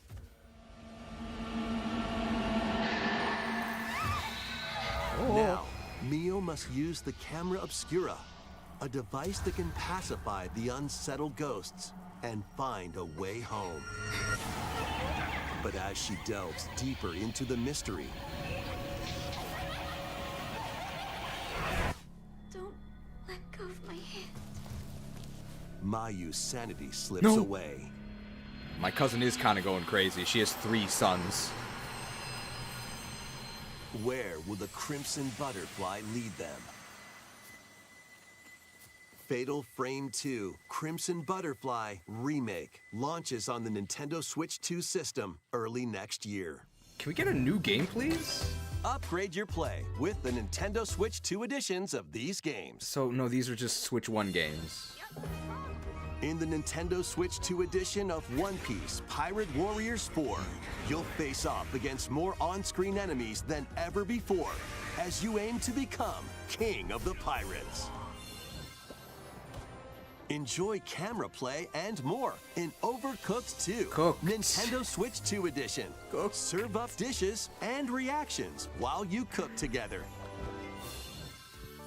Mouse controls are cropping up in the Nintendo Switch 2 edition of Stardew Valley. Farmed Plus, with a mouse. Up to 4 friends locally can play in split-screen multiplayer. And with Game Share, up to 4 players can play together if one person has the game. 20 minutes left, guys. 5 new levels, including Candyland and Museum, are dropping in with Human Fall Flat Nintendo Switch 2 edition. Plus, with mouse controls, you can enjoy a new way to wobble with physics-based fun. Is this Fall Guys or no? Is this something else? Craving more to clean? Is this Power Washer? Power Wash Simulator makes its triumphant return with a shiny new entry in the relaxing Clean 'em Up series. Unholster your washer and effortlessly blast the dirt away as you transform your sullied surroundings into squeaky clean scenes. Make use of new tools and supplies, including enhanced soap, a surface cleaner, additional power washers, and rigging equipment for those hard-to-reach places. Look, man. Wash your way through a fresh campaign as you explore even more of Muckingham. Then venture into new, grimy locations, including Detergent Toe and Lubra City. After a hard day's work, take some time to unwind in your home base and spruce up the place with furniture and accessories you've collected. And for the first time, up to 4 players can make progress in the campaign together in online co-op. Or split the work between 2 players with local split screen. Very satisfying indeed. Sit back, relax, and clean to your heart's content when Power Wash Simulator 2 launches on the Nintendo Switch 2 system this fall. I'll just clean my actual house, guys. The fruit matching phenomenon returns. Suika game. Suika means watermelon. Suika game is back and rounder than ever. This time, the fruit falls toward the center of a circle. It's adorable. And you can drop it from any angle. It's 360 degrees of fruit dropping fun. Fruit dropping fun? If you combine fruits a certain number of times, it's super evolution time. Oh, not megas, though. When this is active, you can earn bonus points based on the number of fruits you merge. Plus, with the Nintendo Switch 2 version, you can play with others locally via GameShare. This allows you and up to 3 players to drop and merge fruit together in co-op. Rotate, aim, and go for the watermelon when Suika Game Planet launches on Nintendo Switch 2 and Nintendo Switch this winter. I mean, very cute, but you could just play this on your mobile phone, right? What is this?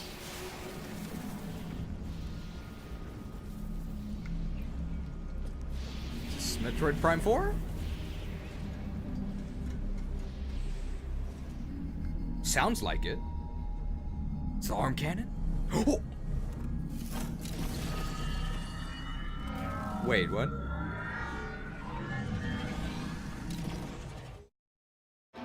FPS is on motorcycles? What? Oh no, is it open worlds?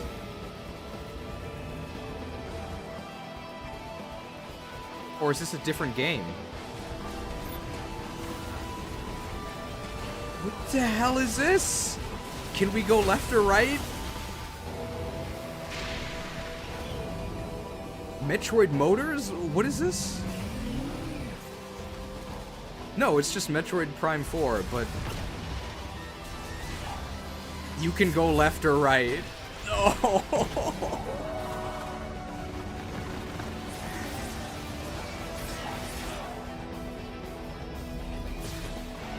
Why does everything have to be open world? I mean, it looks good. It looks good, but there wasn't even any narration. A release date?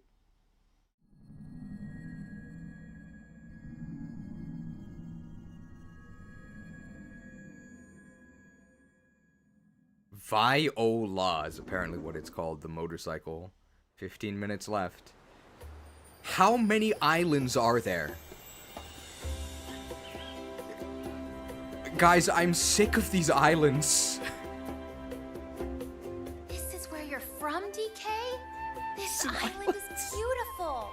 Do you guys know Japan is an island? DLC is smashing its way into Donkey Kong Bonanza. This new edition lets you barrel around DK Island, the home of some familiar faces. I hear this game is good. Looks good. If you finish the main game story, Void Kong will offer you a position in the ranks of the Void Company. Void Company.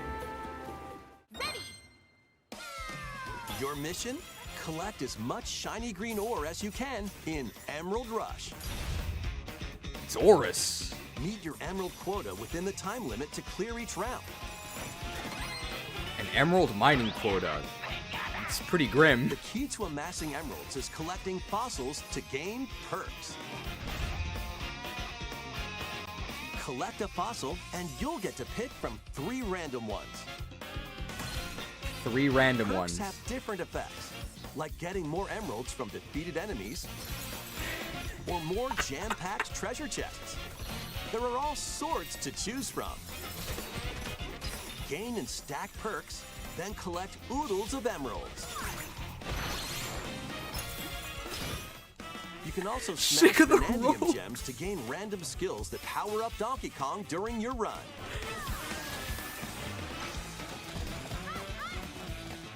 Your perks and skills reset after each run. But Fossil and Vanadium gem locations stay the same. Refine your winning strategy with each go. When a run ends, you'll earn in-game rewards based on how well you did. Playing can net you new fashions and statues to display on DK Island. Plus, you'll get to play Emerald Rush on more layers. Take on the challenge to earn that promotion. The Donkey Kong Bonanza, DK Island, and Emerald Rush paid DLC launches on Nintendo Switch 2 later today. Bro. Plus, a free demo of the main game will also be available on Nintendo eShop later today. One more rogue and we don't have room Donkey for a healer. Kong Bonanza is getting paid DLC called DK Island and Emerald Rush.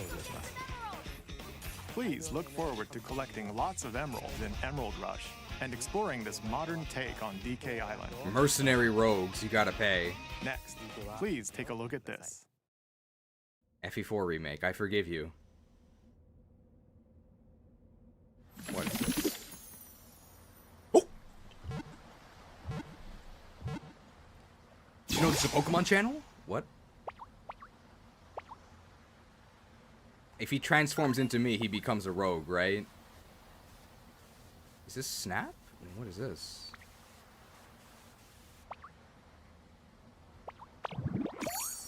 What the hell? It's like an invasion?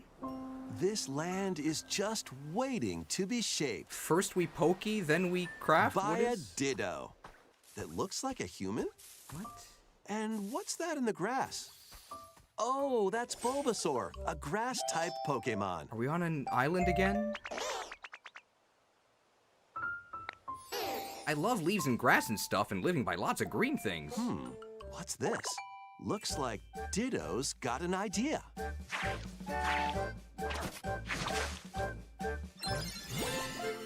You learned leafage. Is this an... By learning this move, you can make grass grow. Squirtle's water gun will keep it all healthy. As nature flourishes, so do the Pokemon. I love Kanto! I love Kanto! This is like horrifying.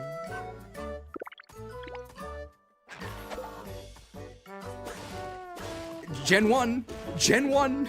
Collect rocks and wood to build with. Oh, first we mine, then we craft. What the hell? Till the fields and grow delicious crops. Farming! Farming! Build homes for the Pokemon you meet.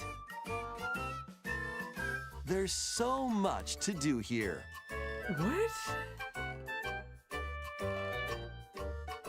Yeah, maybe this is why they sued Palworld. No need to rush, though. Go at your own pace. And you'll have a wonderful space before you know it. Ooh, that frame rate. Oh, evolutions, I love them.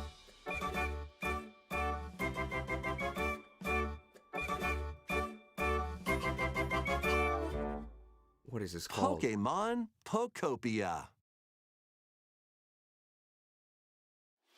What? A brand new Pokemon game is coming to Nintendo Switch 2. Not Poketopia? We hope you're looking Pokopia? forward to Pokemon Pokopia, where a Ditto with a human appearance builds a new life with other Pokemon. Next, we have information about another Pokemon game, which launches very soon. Oh, this has to be A to Z. Or Z to A? I forget which order it is. Okay, this is Switch 2 gameplay.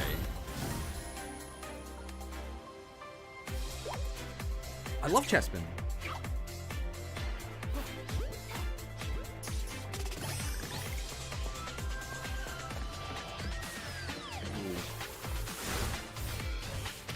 What? Maybe that's an effective Volt Switch. But it could be a glitch.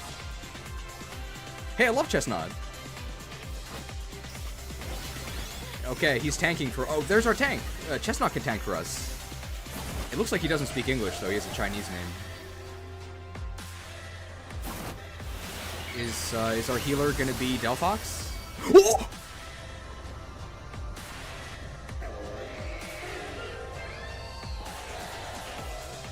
What? A Mega Chestnut! S-rank Lances! Mega... Rogues!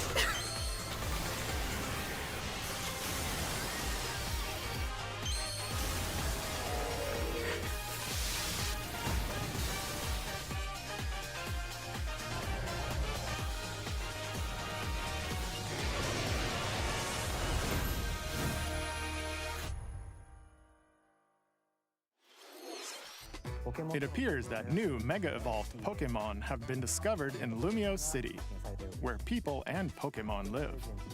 Pokemon Legends ZA launches October 16th. We have one more Pokemon trailer.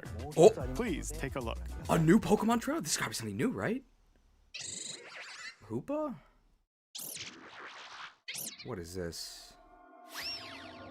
Through the Looking Glass. I see Megas. Mega Charizards? What is this? Mega Raichu? No longer neglected? Raichu X and Raichu Y, they look almost the same.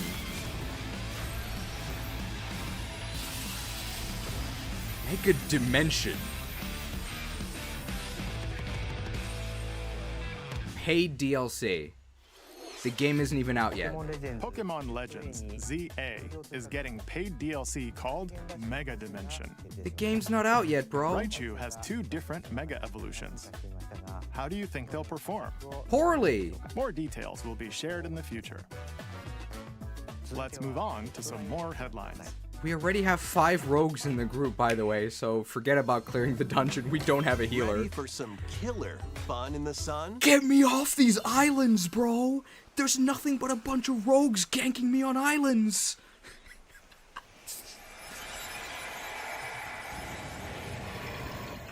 Danganronpa Island! Are you okay? I'm not okay! You seem pretty out of it. This rogue just knocked me out! Originally released over 10 years ago, Danganronpa 2 Goodbye Despair is making the ultimate comeback. While on a school trip to Jabberwock Island, you and your classmates are trapped in a murderous game. After each deadly incident, a heated class trial will begin. In high-speed detective action, you'll shoot down contradictions and counter opponents to reveal the truth. And... What? Along with the main game, an additional story is included. Central One Island. incident will trigger an entirely new scenario with different victims and culprits. The wait is over! The next class trial is about to begin! Danganronpa 2x2 launches on the Nintendo Switch 2 and Nintendo Switch systems next year. Make history in the 3 kingdoms. Oh, this guy has a sword. I guess he's our rogue tank. Dynasty Warriors Origins is marching on to Nintendo Switch 2. The 3 kingdoms An era of warring factions. 4 minutes left, guys. As a nameless hero, join forces with Xiao Xiao, Sun Jian, or Liu Bei on your journey to become a true warrior. Where's Lu Bu? Your choices will influence your story and may even alter historical events from the Three Kingdoms. Plus, paid DLC is on the way. Choose a different path and experience new developments that weren't in the main story. Walk your own path and become a one-man army. Forge your own destiny. When Dynasty Warriors Origins and the DLC both launch on Nintendo Switch 2, January 22nd. Lu Bu is right behind me. He's gonna backstab me with his lance. Two fates are now intertwined. Is this Monster Hunter? Yeah.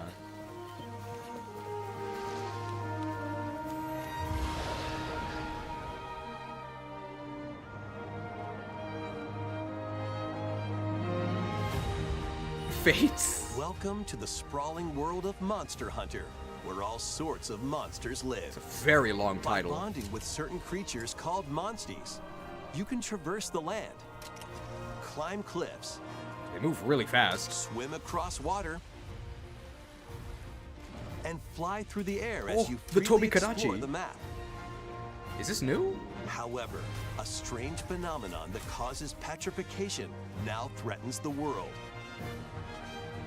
It's up to you to venture forth and find the source of the danger in order to prevent total calamity. Oh, Age of Calamity is Raise your different game. monsties, bond with them, and work together to face whatever stands in your path. Looks good. Monster Hunter Stories 3: Twisted Reflection soars onto Nintendo Switch 2, March 13th. I like Monster Hunter. Alright. Are we on an island again? Or is this just a recap? 2 Point Museum. They don't even have a narrator.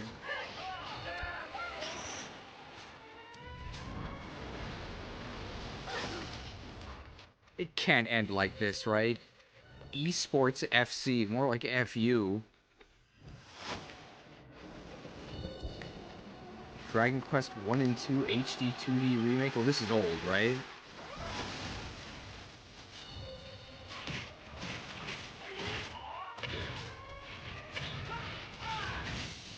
Okay, but like they always have something special at the end, right?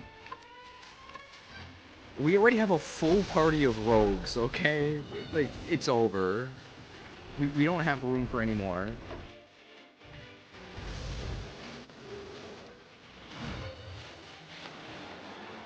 How many actual new games did we get? 2 or 3? They're all remakes. Alright, final announcement from Resident Evil. It's the mansion. The call is coming from inside the franchise.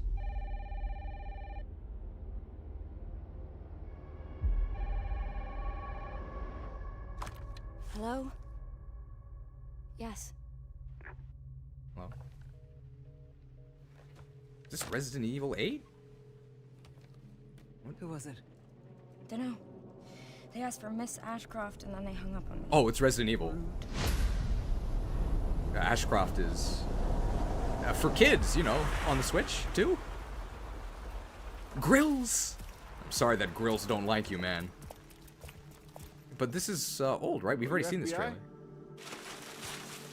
Investigating all these strange deaths, huh? This is the child of one of the previous protagonists, right? Ethan?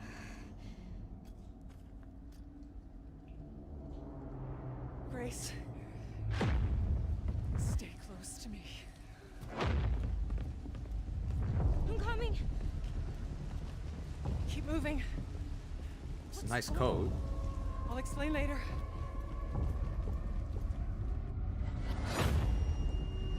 Oh no, she's someone else, okay.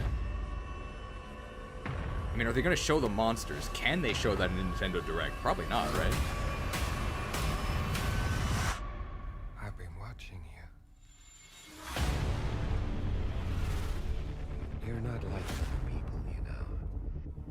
quite unique. Tell me what's going on. Something important. I'm scared. Grace.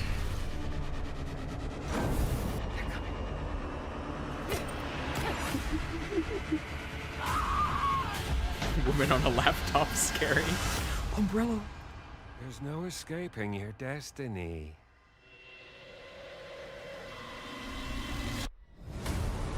Resident Evil 9. But, like, we already knew this game. Okay, so there's another reveal after this. Ooh. Scary.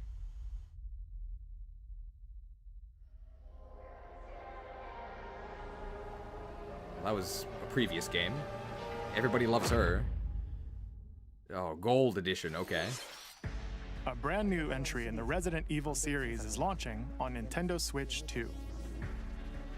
We hope you're looking forward to Resident Evil Requiem, where you'll face unknown nightmares. Okay, but it's not Switch 2 exclusive, right?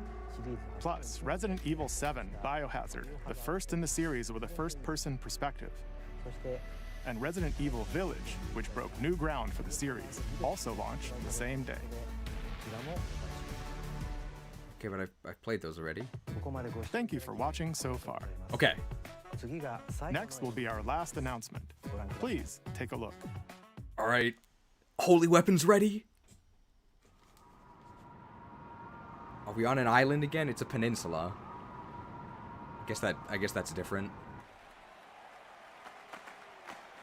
Arena? Fire Emblem Arena?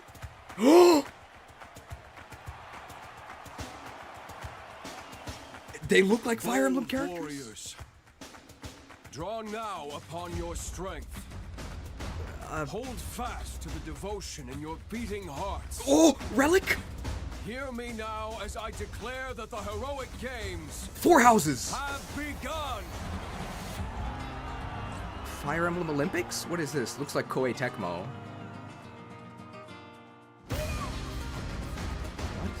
I only want to fight so I can save my father's life.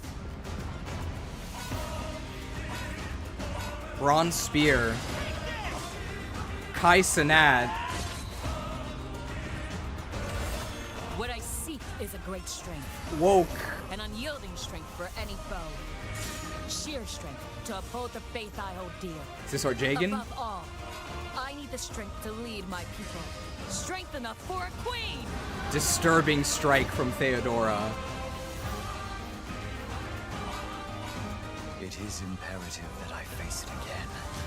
The edge! I must cull it with this blade. The edge!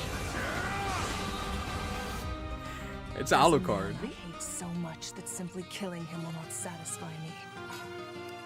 Oh, here's the next Dark Mage. I refuse to die.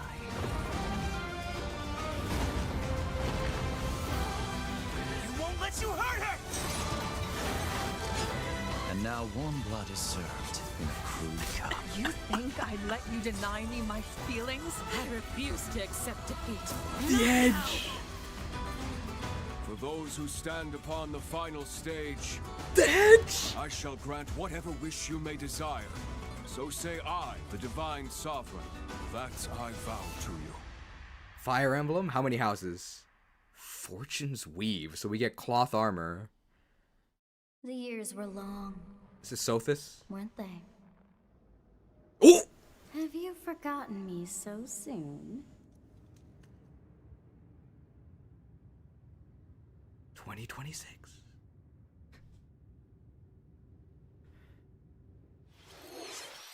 That was the trailer for Fire Emblem Fortune's Weave, the latest in the series. Woven!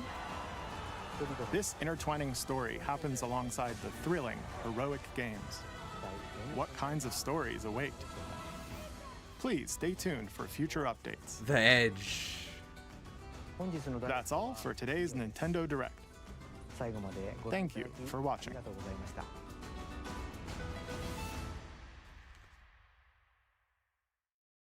We got a new Fire Emblem finally. It's not FE4 though. I really hope there's no stupid school system.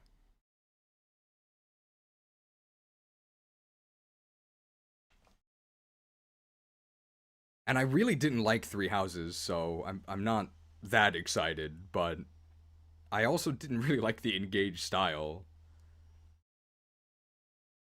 Well, there it is. Well, it's probably time to pack it up for the FE4 remake.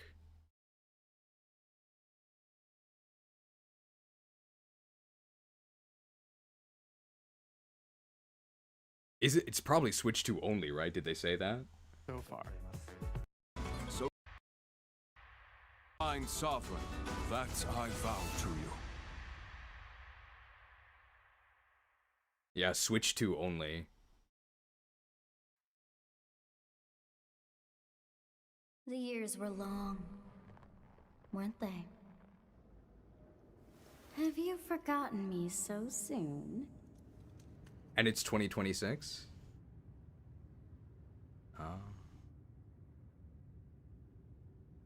So I have a year.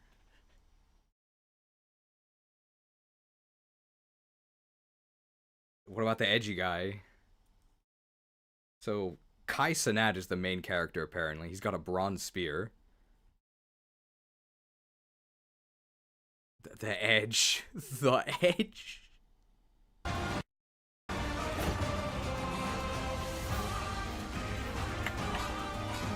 It is imperative that I face it again. He teleported behind him.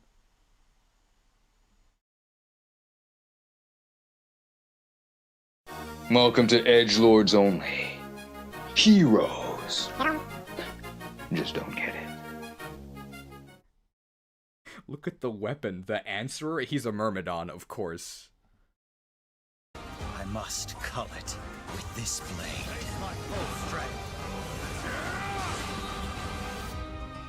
There's a man I hate so much that simply killing him will not satisfy me. But can he promote into a rogue? It's one of the promotions, right? Well, I think the only thing we really cared about was the Fire Emblem reveal at the end, right? So let's look at the numbers. Maybe there's the UI looks like okay. So we're not on an island. It's a peninsula.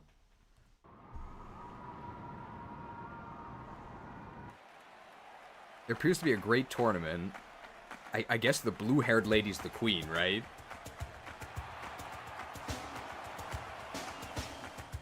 Bold warriors, draw now upon your strength. Kai Cenat.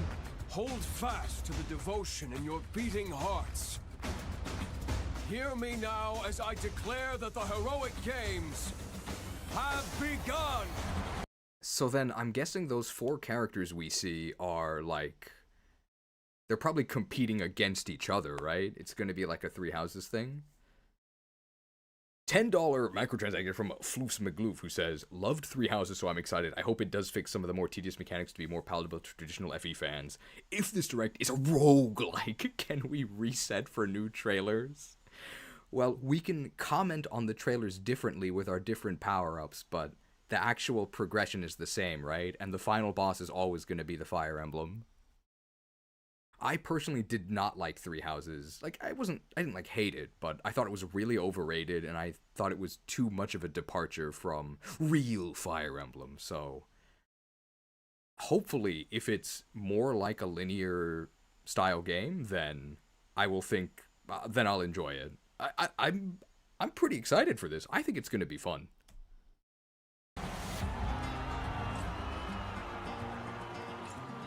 It looks like a sequel because Sothis is old now.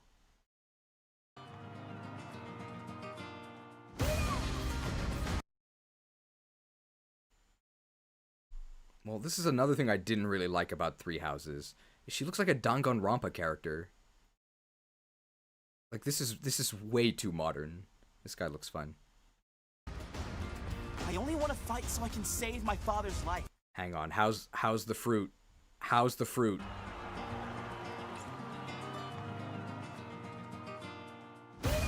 Fruit stall. It looks like 3D fruit. It looks like 3D fruit. They fixed the fruit. I only want to fight so I can save my father's life.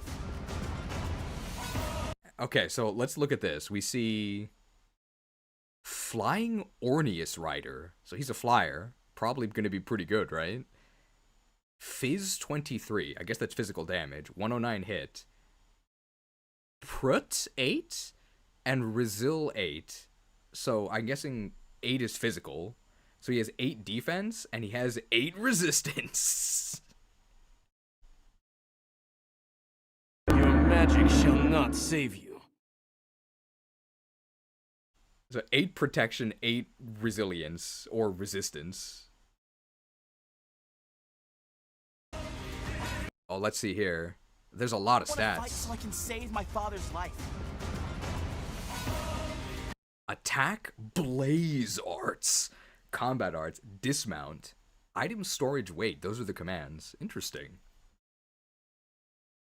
We've got 575 microtransacting from Smasher75 who says, from the PC fund to the Switch 2 fund, but boss, we can't forget the jerk fund. I'll jerk in your honor. Blazer would love the blaze arts. Yeah, blaze arts. I feel edgy.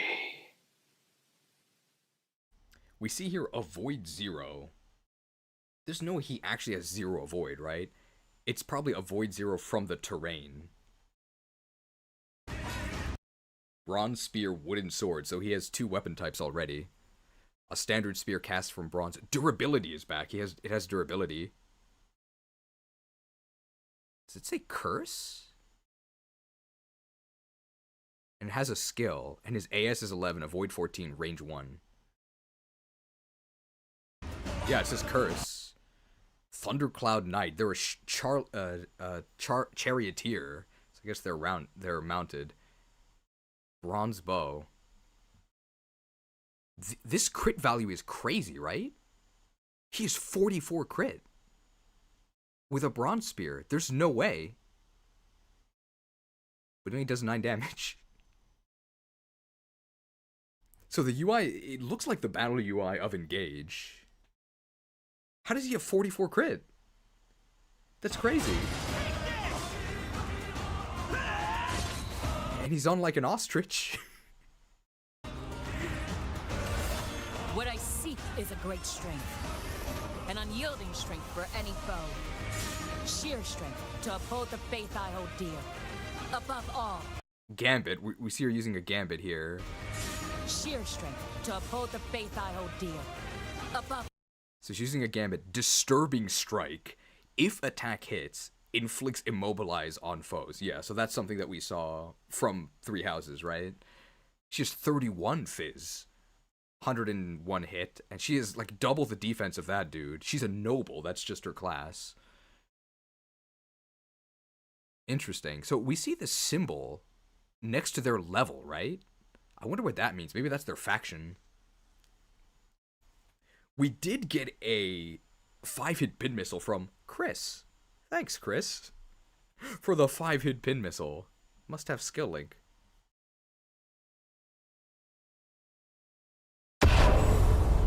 What's the appeal of Three Houses? I think most people liked the story, but the visuals were definitely a low point. Engage looked better aside from the ridiculous characters. So we see the enemy here.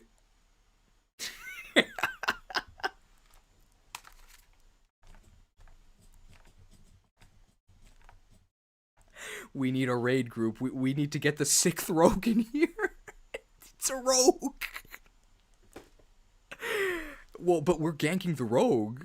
He's a rogue. He's got 112 hit, of course. He's using swords because he's a rogue. He has 12 defense as a rogue. Okay, these resistance values look really high.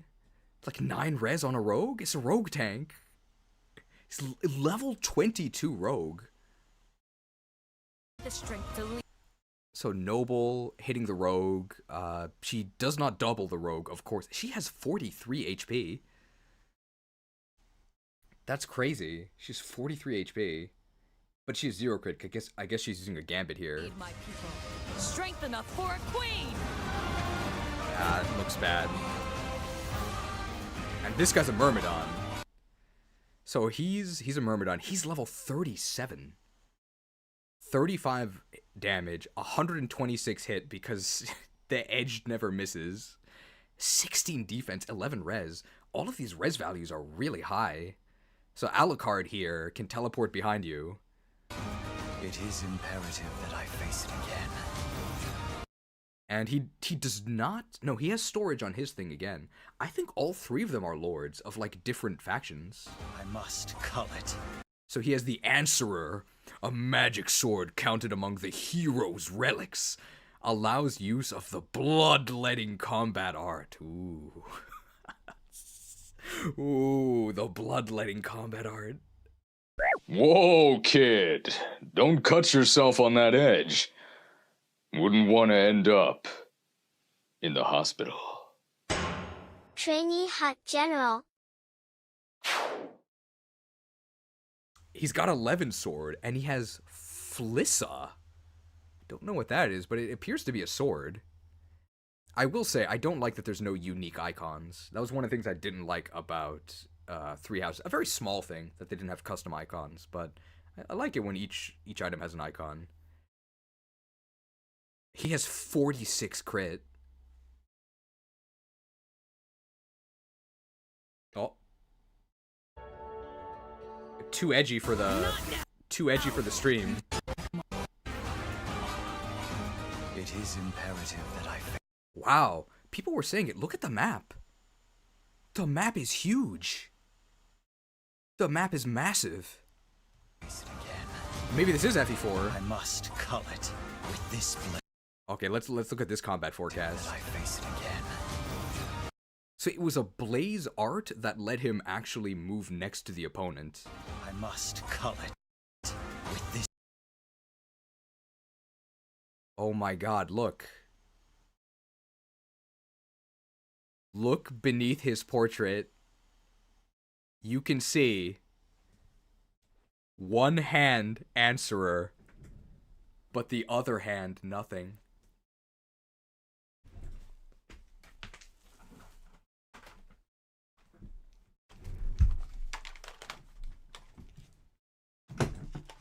Oh, you know what that means.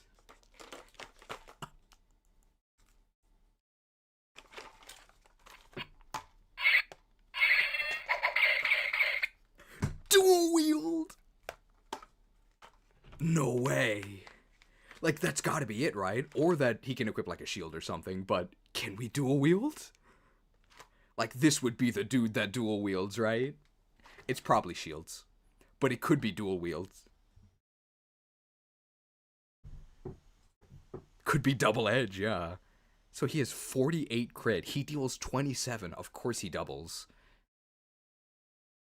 And the thief, the enemy thief, is just a hunter. It's probably not dual wield, but that would be cool.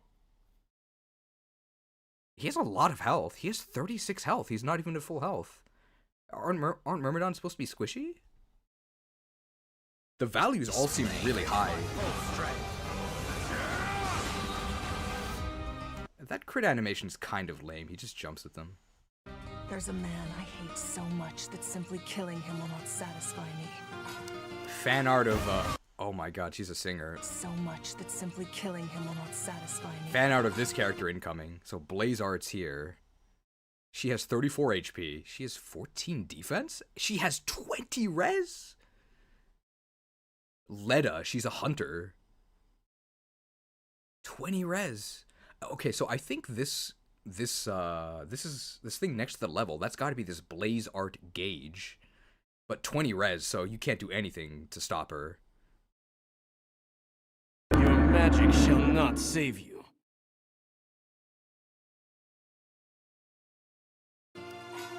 Song of Beasts. Summon a demonic beast. Pokemon trainer.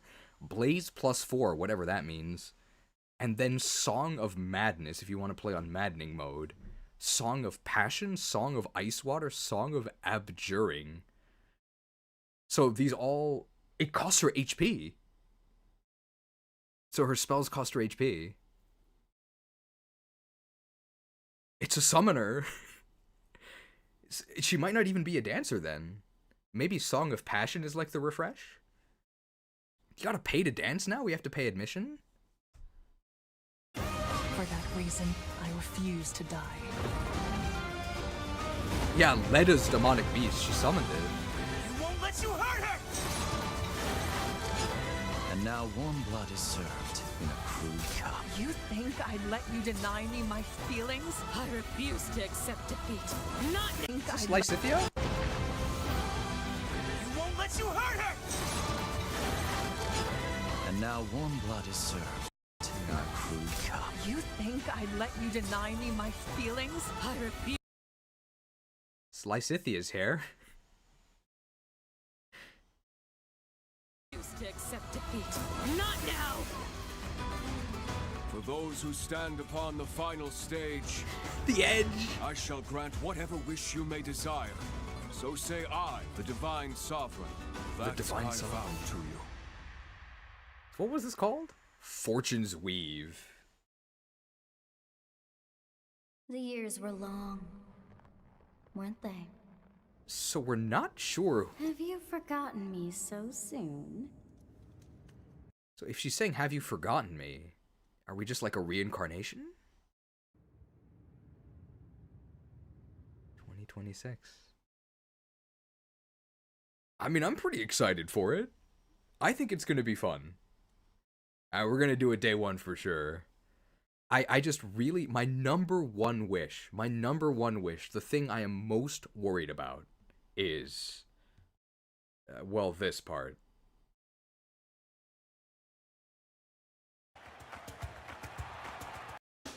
To the devotion in your beating hearts. Hear me now as I declare that the heroic games have begun!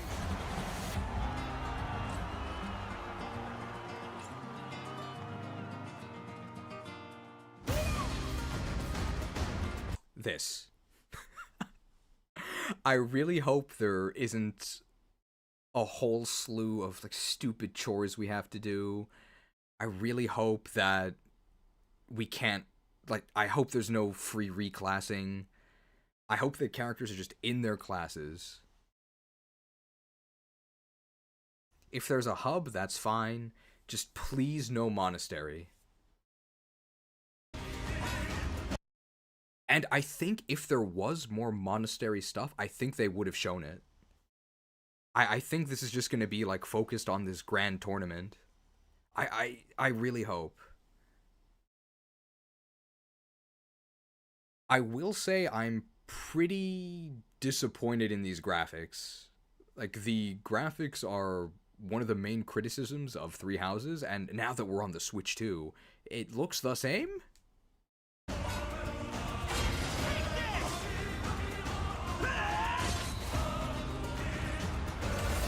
What I seek Did he hit the horses?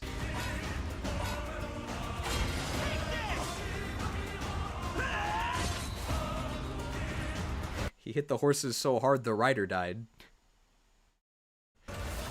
What I seek is a great strength. An unyielding strength for any foe. Sheer strength to uphold the faith I hold dear. Above all. So we saw no axe users, right? The first dude was lances. This lady is also lances. And of course the edgelord obviously uses swords. I need the strength to lead my people. Strength enough for a queen! She's had enough of the roguelikes.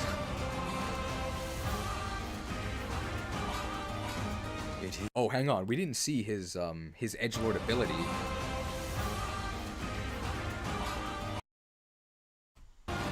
Music is cool. So here, we can see this here. It's a blaze art. So that's definitely what this gauge is. There's an axe guy on the map? Oh, on our team. Yeah, in the upper left. So whoever that is, he can use axes. So moving shadow, warp up to 3 spaces, then unit can attack. I mean, it sounds really edgy.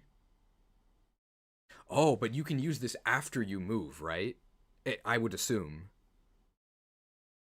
So you could move, you know, like 4, and then warp another 3, and then attack. Oh, that's pretty good.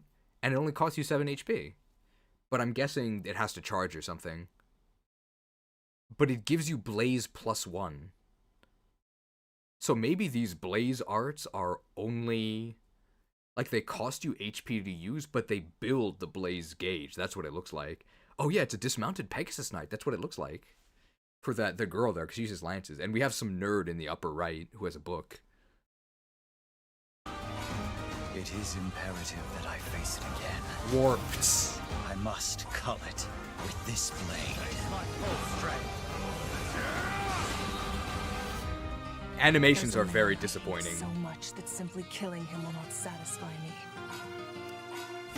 For that reason, I refuse to die. And her class is Hunter? We won't let you hurt her! But there was also an enemy called Hunter, right? And now warm blood is served in a crude cup. You think I'd let you deny me my feelings? I refuse to accept defeat. Not now! For those who stand upon the final stage, I shall grant whatever wish you may desire. These are definitely So just... say I, the divine sovereign. These are definitely That's different I factions. vow to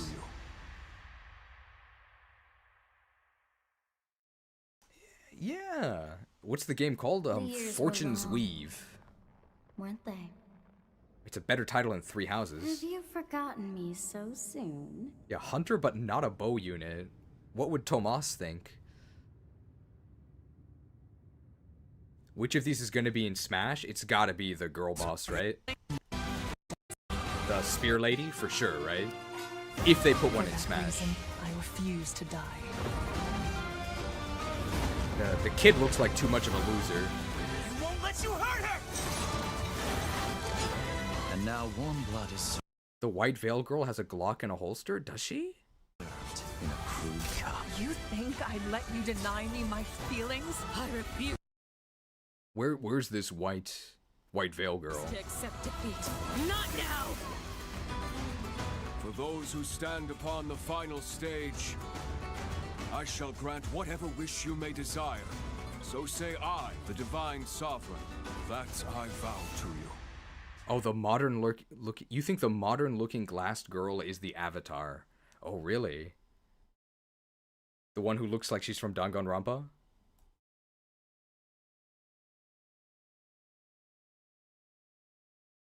And then this dude is like a set. He's like the Lord.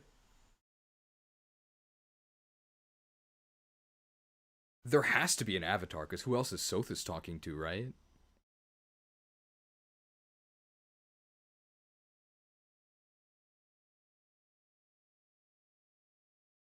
We don't actually see anybody use a gun, though. Like a gun-type weapon, right? The Edge.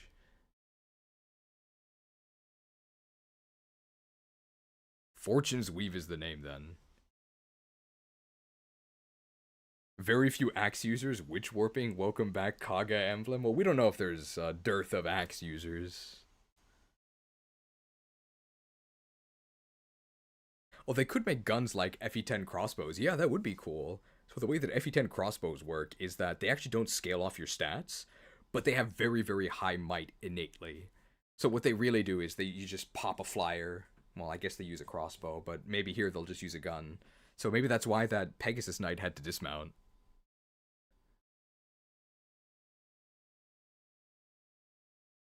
Alright. Any other parts of the Direct we actually need to review? No, right? Everything else was pretty awful. Oh, Miyamoto. I can't believe the focus of the Mario is the Galaxy 2 movie, and we're going to celebrate the Galaxy 2 movie by re-releasing Galaxy 1 and 2 from 15 years ago. Oh yeah, there was Pokemon news. You can go left or right in Metroid Prime.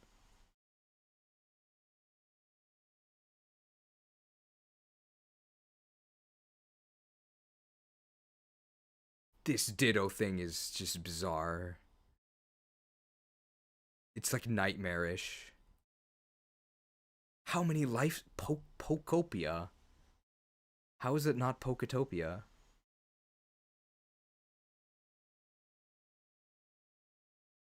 Look at this. Psyduck, Pikachu, Diglett, Bulbasaur, Charmander, Oddish, Eevee. Hey, Makuhita, that's Gen 3. I love Kanto. I love Kanto. No way, dude!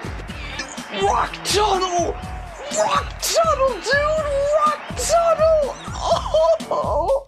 So we double filter it to get as pure of soy milk as we can. Oh yeah, Torchic in the top left. Paid DLC for a game that isn't out yet? Oh yeah. Well, let's take a look at the ZA part. Pokemon Pokopia. Oh, Tyranitar's in the back. A brand new Pokemon game is coming to Nintendo Switch 2. We hope you're looking forward to Pokemon Pokopia, where a Ditto with a human appearance builds a new life with other Pokemon. Next, we have information about another Pokemon game, which launches very soon. This still looks really bad to me.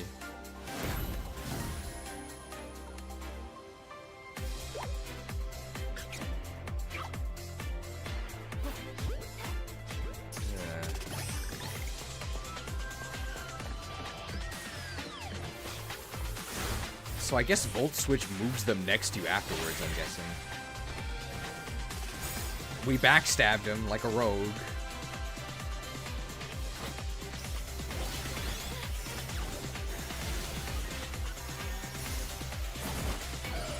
So let's look at their Mega Forms.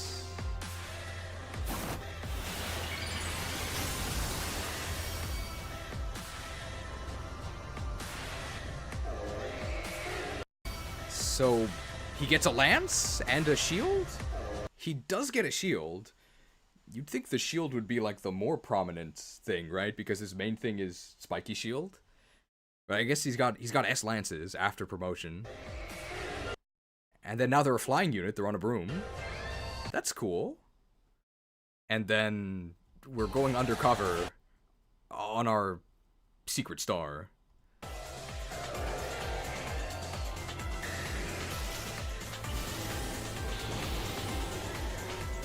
And of course, they're all going rogue.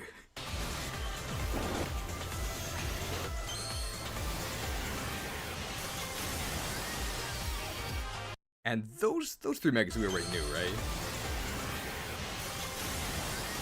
Yeah, Mega Malamar, Mega Victory Bell, Mega Hawlucha.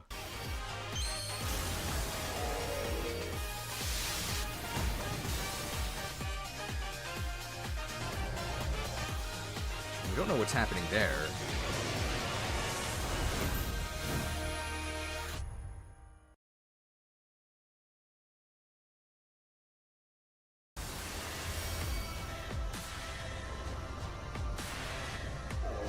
So it looks like Mega Chestnut just kind of gets some armor. So he was fighting unarmed, and that's why he was so bad. Surely he'll be better now that he has actual weapons, right? Please use the Silver Lance, don't just hoard it. And I guess he gets a cape. It looks like he almost also gets a helm, right?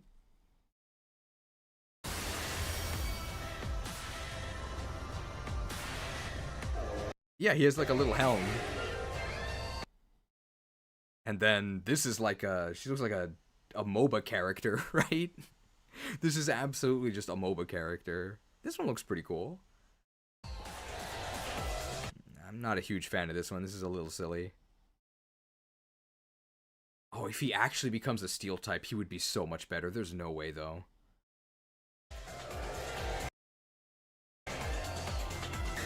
Did Kai say I only fight to save my father's life? It wasn't my family's life. Was it father's? We'll check that afterwards. Please take a look.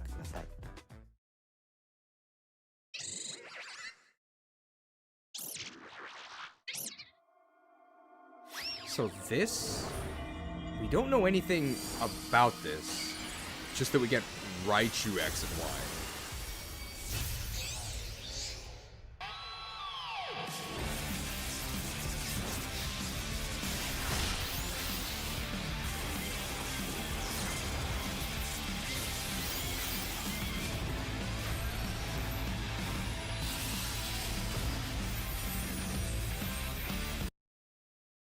I mean, if I showed you that image on the left of Mega Raichu X, you would probably think it was just a Raichu, right? Same for the one on the Y. They look really similar. Like, I think these don't look different enough.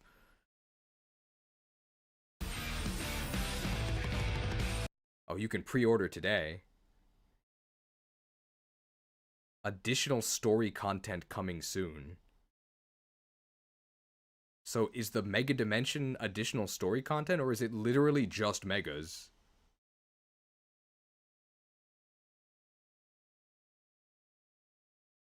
Because this makes it sound like it's just Megas.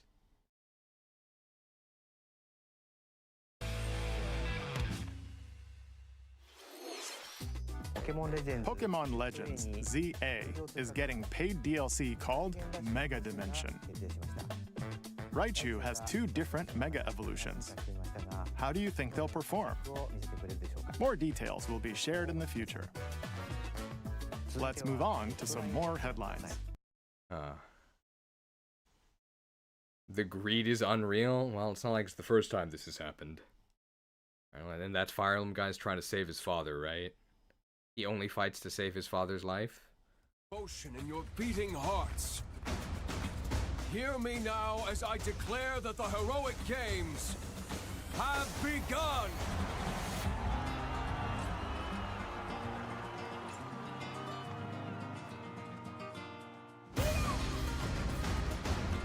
I only want to fight so I can save my father's life. Oh, yeah. Who's gonna tell him? I think even if you win the tournament, bro, he's done for. You realize what franchise you're in, right? Alright, well, we already know how his story's gonna go.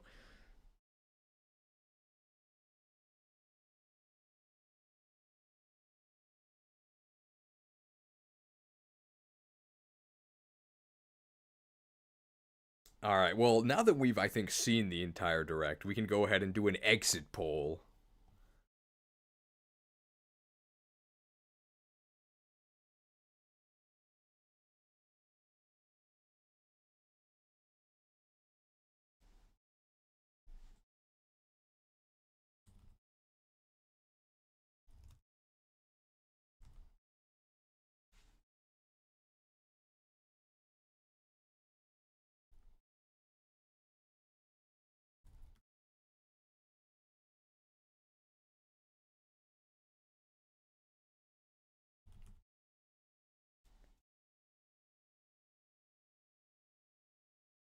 So there we go. Now you should see this, and I guess we can... We don't really need to review the trailer anymore, I don't think.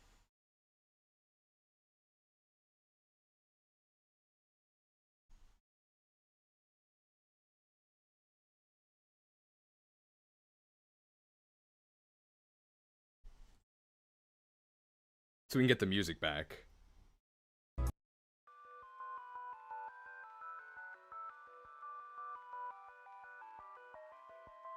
And we can see if anybody got bingo.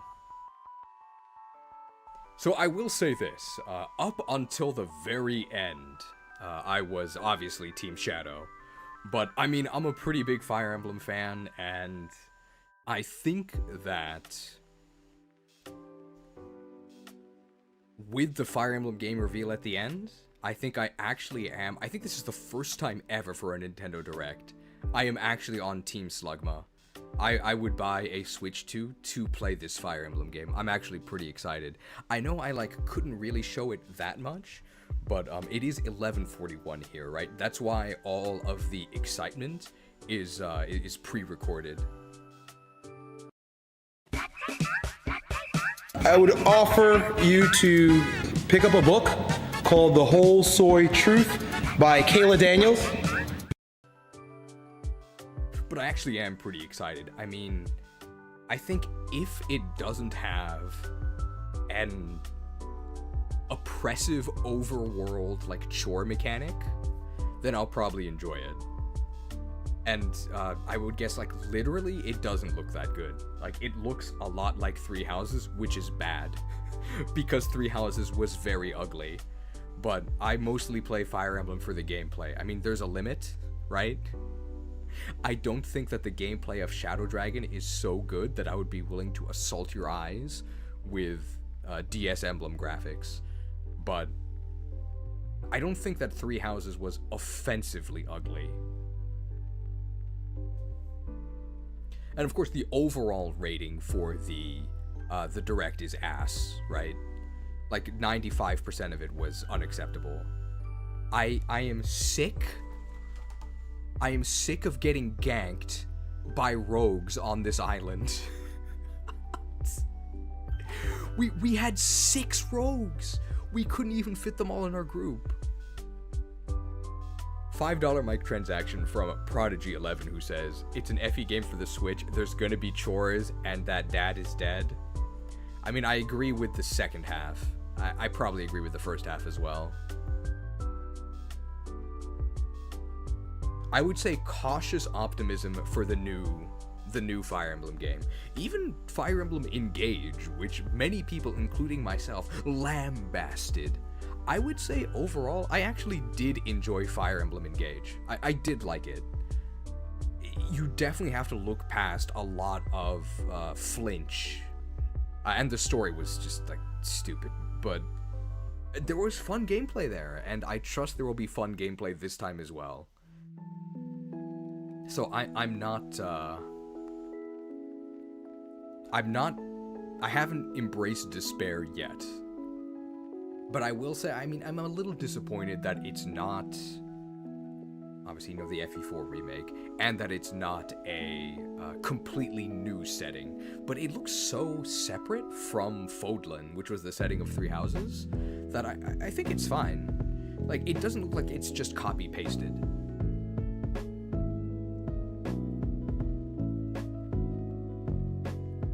And I'm also pretty excited for the Yoshi Story 2, except it's called Yoshi and the Mysterious Book or something. But I really liked Yoshi Story. But what I liked about Yoshi Story was the fact that it was a linear story, and you could go through it once or twice, maybe go the branches you didn't go. I guess it's like a roguelike-like. Not quite a roguelike. I had no idea that rogue spam would become a theme. So for those of you guys who weren't here, at the very beginning of this stream, I mentioned I actually got my very first hate whisper in World of Warcraft. So in World of Warcraft, I play a rogue. And one of the things that rogues do is, well, they can become invisible. So what you do is you sneak up to members of the enemy faction, and you just kill them. And you have a huge advantage because you can see them and they can't see you. And I killed this dude, and he sent me this message. So I will read what he said. By the way, this was after I killed him once. Typical. Fat, pathetic, loser neckbeard alliance. Ganged up on people lower than half-life. I get it. You're either an only child or about as athletic as a wet piece of bread. I'm sorry girls don't like you. And then after he sent me that message, I killed him 3 more times. So for sure, he was sick of the rogues by the end. Yes, this is all on a player versus player server, by the way. So if you are really sick of the rogues and you don't want to get constantly killed by people who are about as athletic as a piece of wet bread, you can just choose not to play on a PvP server. Yes, I ganked him solo. So I also don't know what he was talking about, like saying ganging up on him. It was just me. I don't know what he was talking about. He talked about being ganged up on, but it was only me. I mean, I had 2 daggers. Does that count?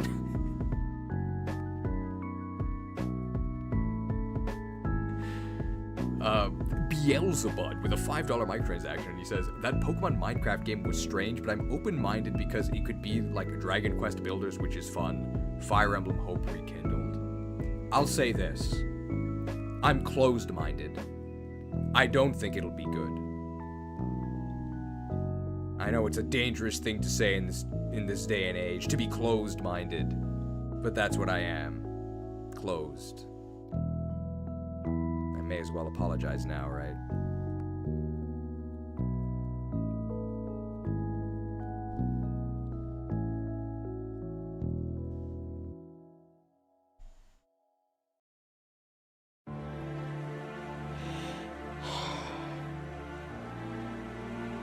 This is a difficult video for me to make.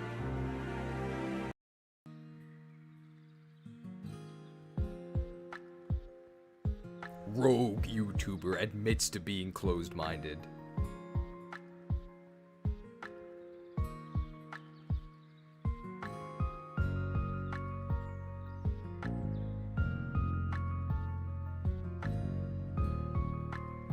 It's not my imagination, right? Most directs don't have this many rogues, and they don't have this many islands, right? What was with all of the islands?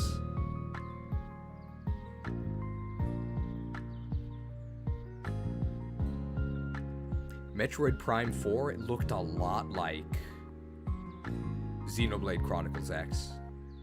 Xenoblade Chronicles X, where you're going through the desert in a mech, like that's what the motorcycle reminded me of. But I mean, it's Metroid Prime 4. There's no way it's going to be bad. A farming rogue simulator. You can grow different crops. The rogues. I can't believe we had a full group of rogues. Who's going to heal us? I will say this. Rogue tank, it's possible. I did so many runs of Strat Undead that I began to lose my mind, and I actually started tanking it as a rogue. Like, actually, you can put poison on your weapons called agitating poison that gives you high aggro, and then I was just like, I've had enough. I can't find any more tanks for these groups, so I'm going rogue, and I'm gonna do it. I have 30% dodge. It's fine. So then you just start stabbing things with your poison weapons. The enemies attack you, but you just dodge them.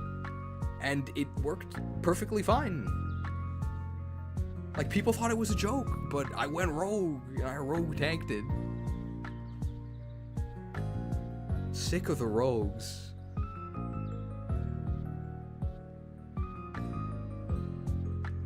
I think we can all agree the most ridiculous part of the Direct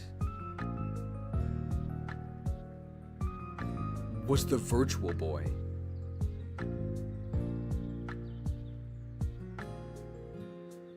The AVGN, the Angry Video Game, warned us 20 years ago. He asked the question we're all thinking now. What were they thinking?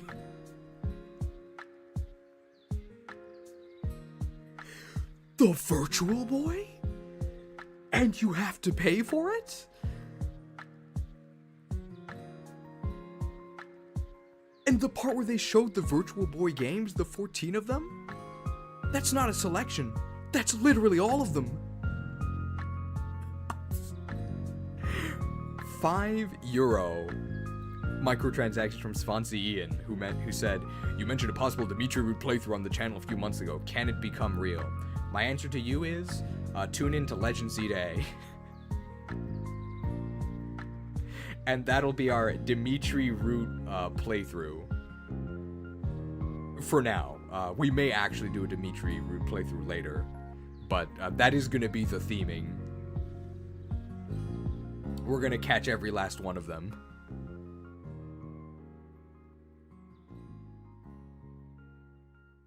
I've already bought all of the props. It looked a bit cooler in my head. I think that when we actually film all of the graphics for the Z to A playthrough, it's gonna look like some year-late Concord DLC, maybe. The color coordination is not good. I got like a yellow and black striped shirt, I got an eye patch, I got a monocle, I got a purple cape. It's actually kind of hideous.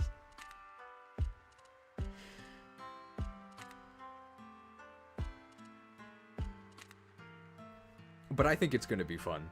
We're gonna have to make our own fun.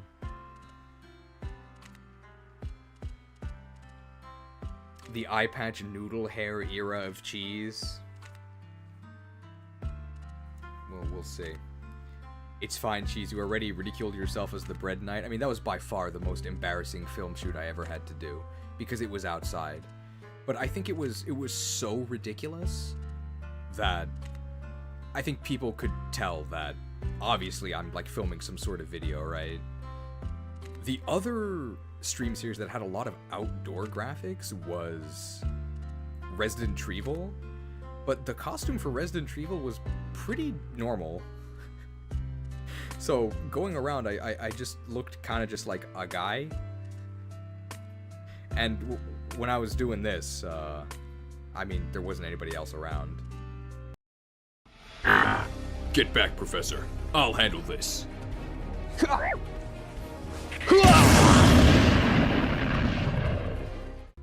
Yeah, it kind of just looked like a guy with a stripe on his shirt. Like, it wasn't that weird.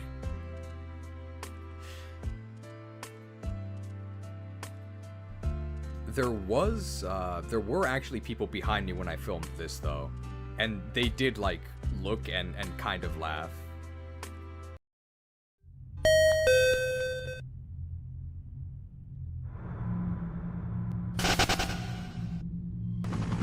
No! Don't go! Where's everybody going? Battle bingo?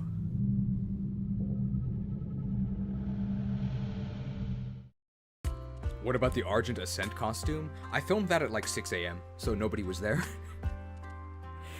But that was more because I didn't want people interrupting it than because I was embarrassed. But I had to like monologue for like 5 minutes. And it's like a pretty popular exercise spot. There's a lot of old dudes that just walk up the hill. I tried to make it look like a big hill, but it's really short.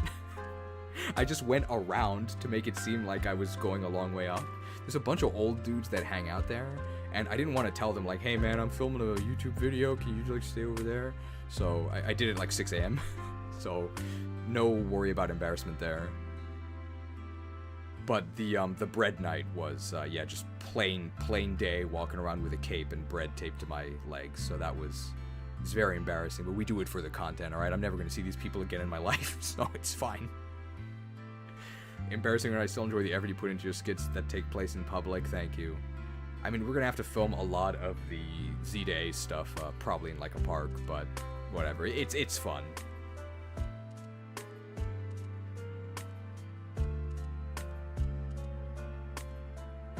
Three Houses 2. Do we know how much the Pokemon DLC is for like the Megas? Is it like $10? I don't know if there's any info. The skit where you killed Kiram was awesome, thank you. That one was very easy because it was just in a lobby. There's nobody else there. And we used some perspective because we run right at the camera.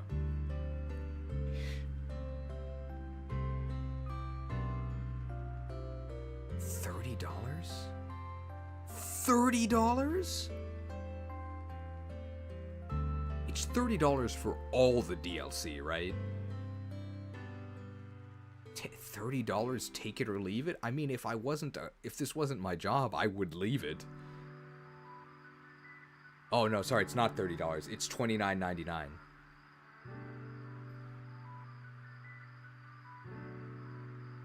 Day 1 Raichu DLC. Do we know if it's day 1, like playable day 1, or wait, where you get? Is this like on the website? Distortions in space have appeared without warning in Lumio City. They seem to connect to a mysterious space, hyperspace Lumios. It looks like your story with Team Ms. isn't over yet. I just joined, so I don't know if you already talked about this, but it seems like the new Fire Emblem game will have no avatar. At least the MC doesn't look like one. We speculated.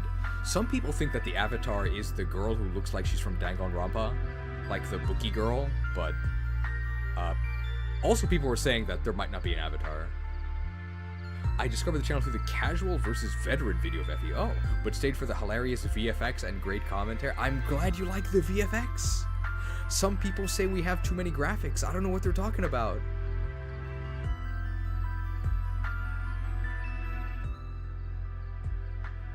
How could you not be enamored by moments that pull at your heartstrings, like this.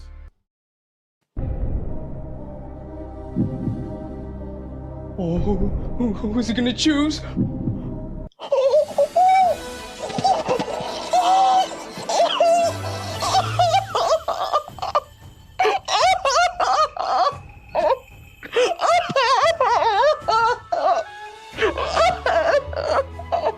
Soybean prices haven't been this high in 7 years. I love Charmander. It's very late here, so I can't actually be too excited. That's why I need to pre-record the excitement. From what we've seen, oh, you think it'll be like Radiant Dawn? Like a 4-part game with different lords? I would much prefer like a Radiant Dawn split army method rather than what Three Houses did, where it's 3 different full playthroughs, but they're really the same.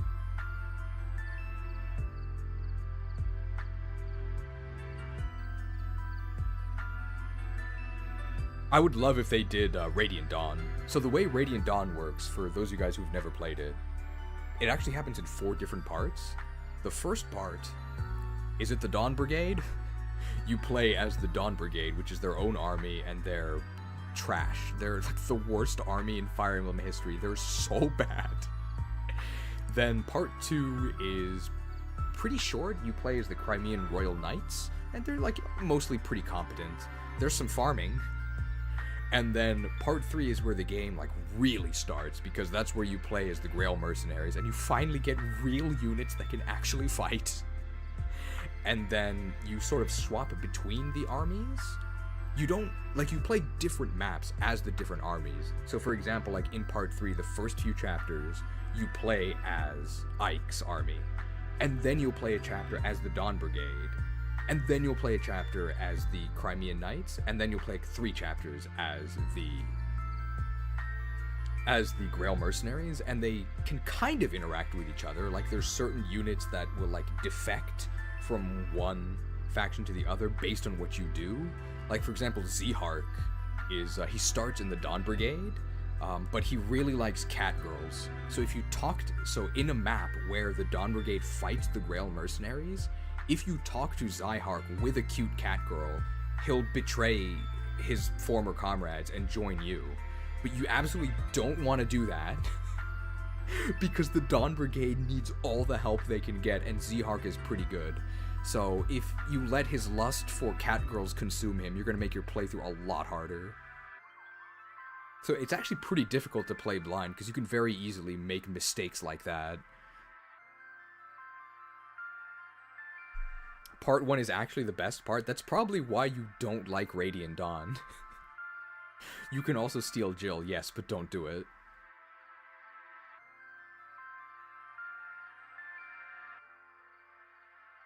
The Mega Dimension is indeed $29.99. That's crazy. I would love a Radiant Dawn style instead of Route Split. So the important thing about Radiant Dawn is that you don't need to play the game 4 times. You just play the game once, and then that one playthrough gives you the experience of all of the different factions. And then the 4th part is basically, you know, there's like a cataclysmic event, apocalyptic event, and then the factions decide they have to work together.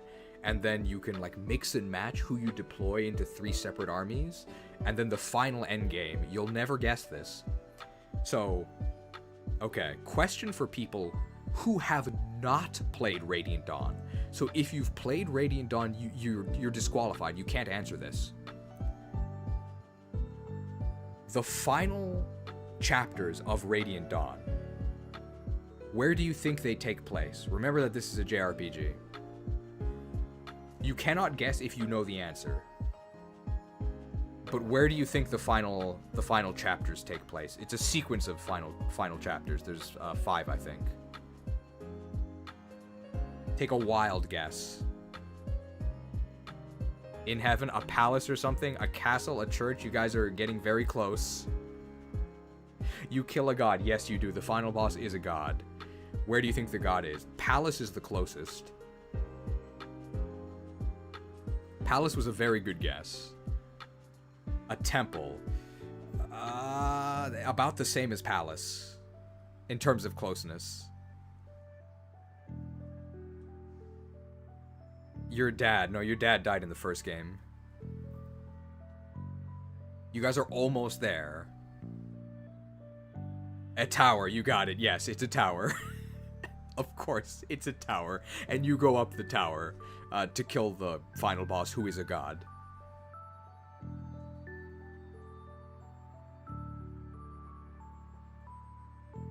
And Swansea Ian gave the answer, but in Japanese. It's always a tower, it's always a palace. I mean, it just lends itself to a climactic confrontation, right? If you were there back in 1999, or 98, I think, when Ocarina of Time came out, final portion takes place in Ganon's, well, I guess it's Ganon's castle, but at the very end, you go up the tower as Ganondorf is playing the piano, or the organ, and then he turns around to fight you. What a good game. Remember when Zelda games were good? ZA won't be home compatible until 2026. Remember how long it took for SV? Ugh. Nolan is Bad Boyd? What?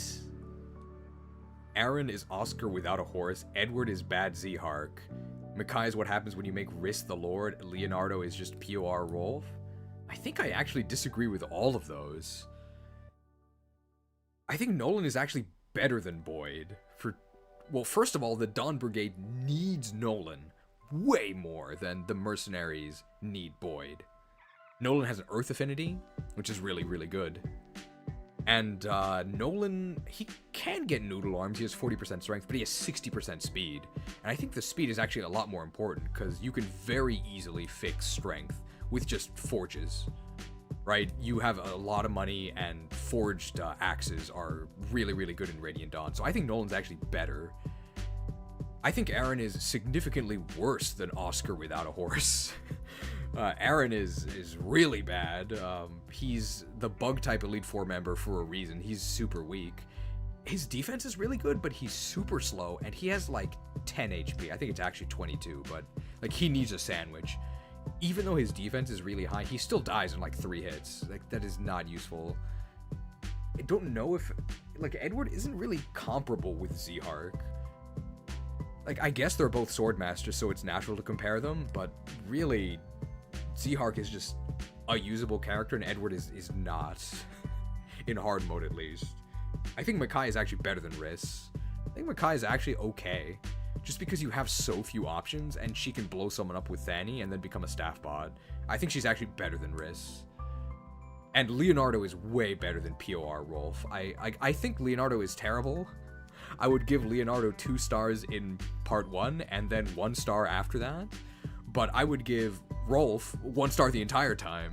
Like, Leonardo does help you in part 1. Like, you really have nothing else to do. So he can shoot someone. And then you can bench him. But Path of Radiance Rolf actually does nothing. Except hurt you. I don't think Leo is that bad. What's going on with the Earth Affinity Glaze? Is that a serious question, or are you trying to argue against Earth Affinity being good? Because that affects how I'll answer that.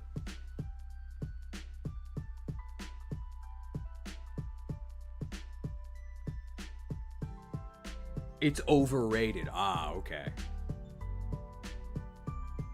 Well, you're gonna wish you had an Earth Affinity partner.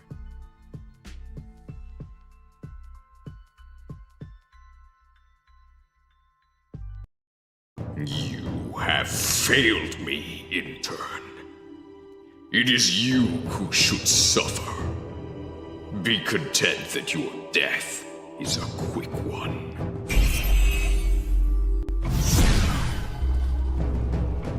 I cast Dismember. Cost 0 if an intern deceived you this stream. Strip target intern of their channel membership. Then they die. Horribly.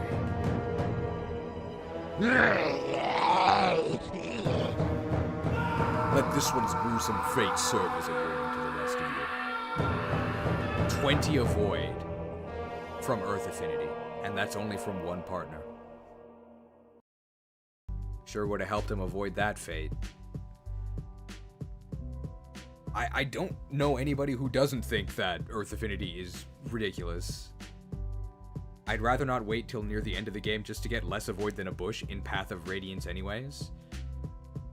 Well, I mean, you get avoid from every step of the support. And these are in 2 RN games. You become invincible with Earth support. I don't really see how that's overrated. I wouldn't say that you would use a character just because they were an Earth Affinity. Like, I think that Ike is actually pretty bad in Path of Radiance. I'd give him 2 stars. I think he's literally in the 2-star graphic. So I don't think that Earth Affinity alone saves a character, but I also think that one of Ike's main benefits in Path of Radiance is Earth Affinity.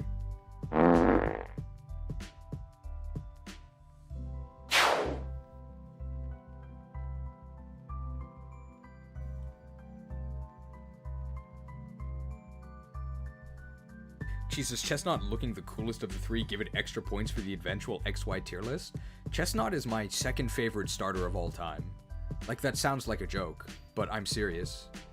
Like, my favorite role in MMOs is tank, even though I spend all my time now, like, ganking people and getting called less athletic than wet bread. But I really like tank roles. Like, I love Chestnut, it's just not very good. But it's also not a joke, it's just really outclassed. Break yourselves upon my body! So is there more info about... I'd argue that Roy's Fire Affinity does more than Earth support, damage, hit, and crit. I would have to disagree. Because what do you actually need in FE9? It's also on someone who's not Roy.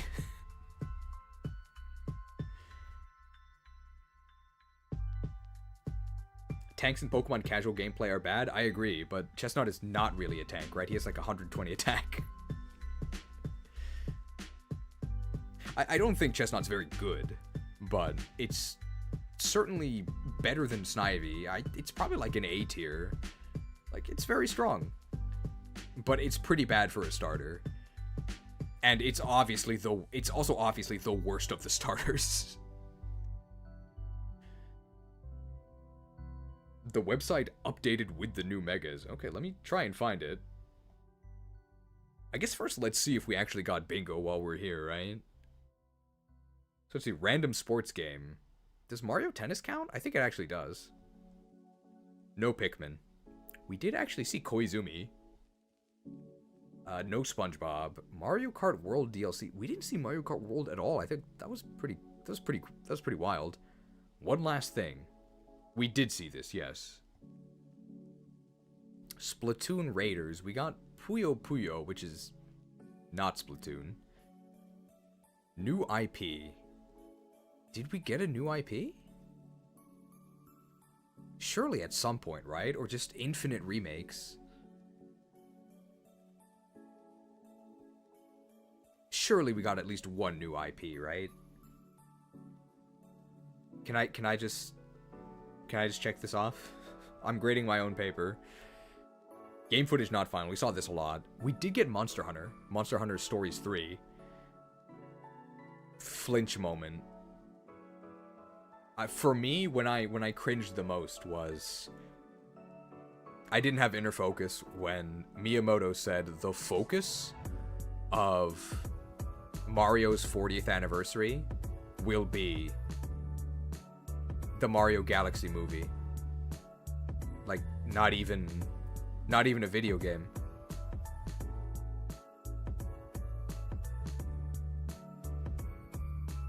New free-to-play. I actually don't know if we saw this.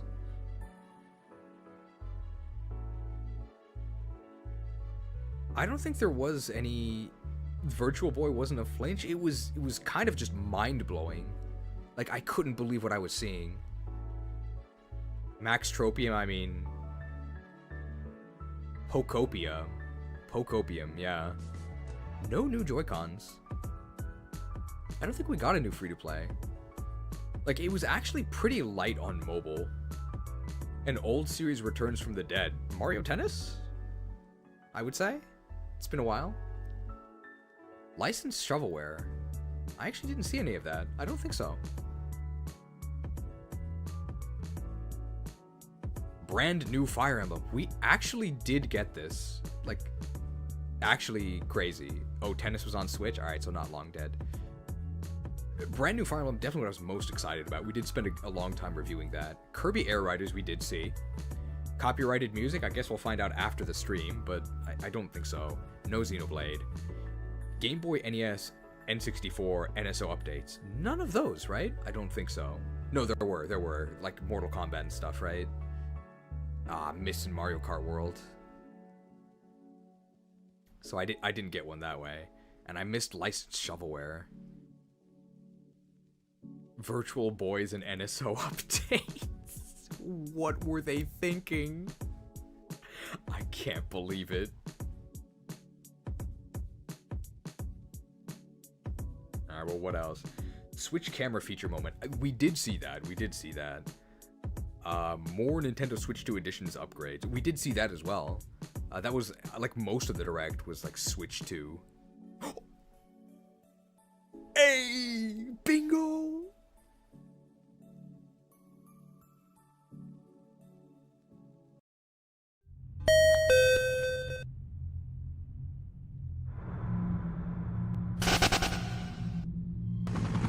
No!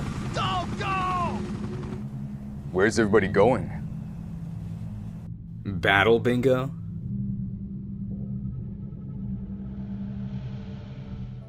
Where's everybody going? Battle bingo? We actually also got Final Fantasy. So I only got one bingo. And potentially none, because I actually don't know if we got like a new IP, but I'm sure we did, right? At some point. I guess we'll check the Legends ZA website and see if there's anything new here. Just make sure nothing goes horribly wrong. So if you got bingo, feel free to post it in the Discord channel discussion.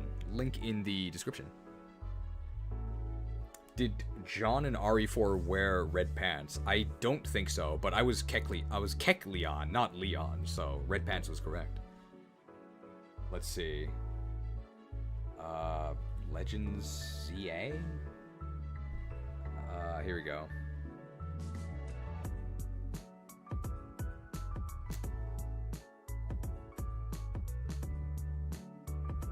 You guys can't see all of this.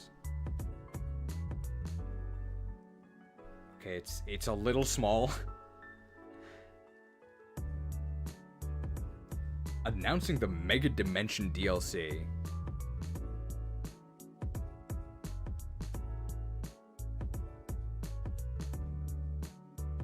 Pokemon Legends Z to A Mega Dimension is coming soon. Expand your Lumio City adventure and dive even deeper into the world of Pokemon Legends Z to A with this downloadable content.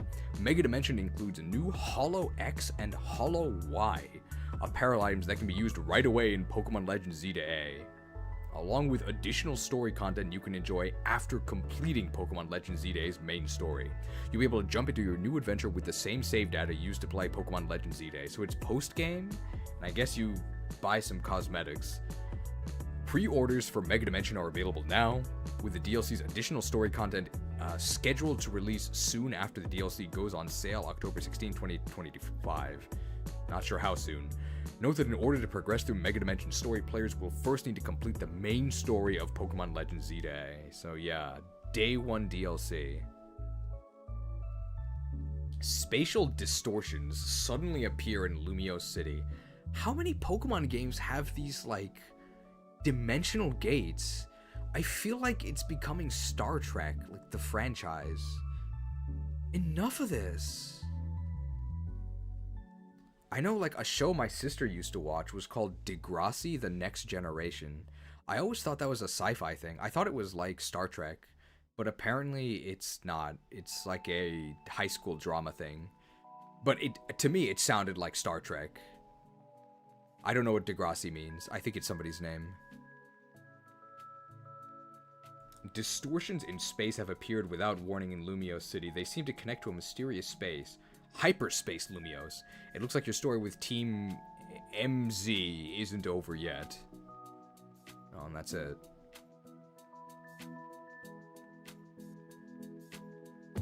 Oh, Mega Evolution.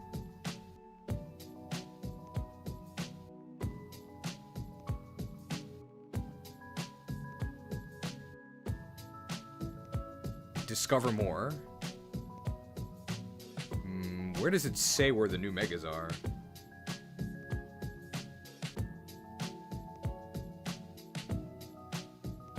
There's Mega Lucario. No, those are all old. Those are also old. Story and World? News? Oh! Mega Chestnut, Mega Delphox, and Mega Greninja have been discovered. Man. Are we gonna have to add Chestnut to Bald Minus? He looks terrible. Like, this model looks horrible. He's so smooth. Like, there's no texture at all. He looks like a coconut. Like, without the husk. The lighting is also terrible. I guess it's nighttime. I mean, I really shouldn't talk about terrible lighting, right?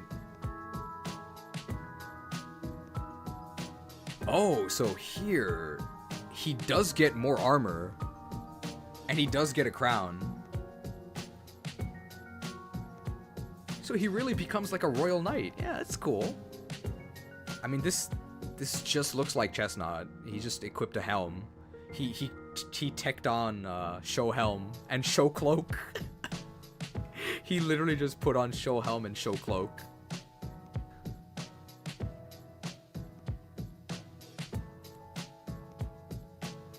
He's trying to hide the fading hairline. Oh my god, the armor knight starter. He's even green. It's Boars. Yeah, he's unequipped. He's just gonna punch you. Where's his lance? If you only saw this and not the trailer, you wouldn't even know that he has equipment.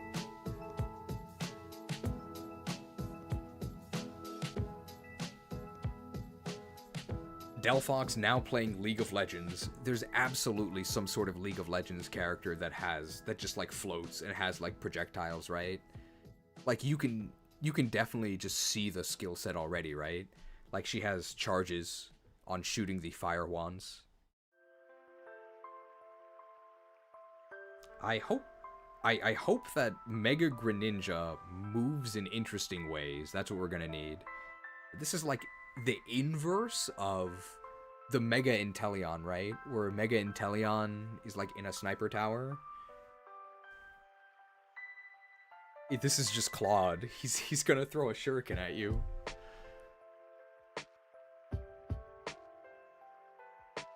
Are there other...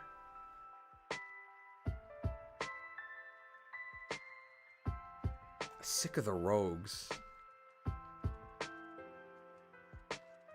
Obtain Megastones in the Z-Day Battle Club's ranked battles. What is that? That's just like the story, right?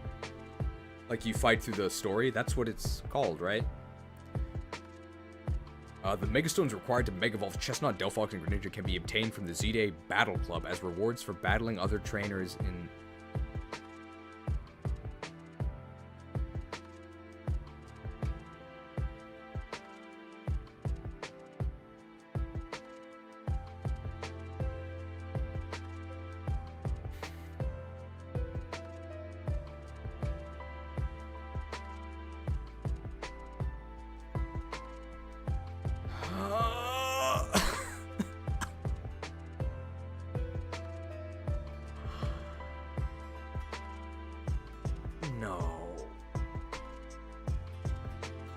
Not like this.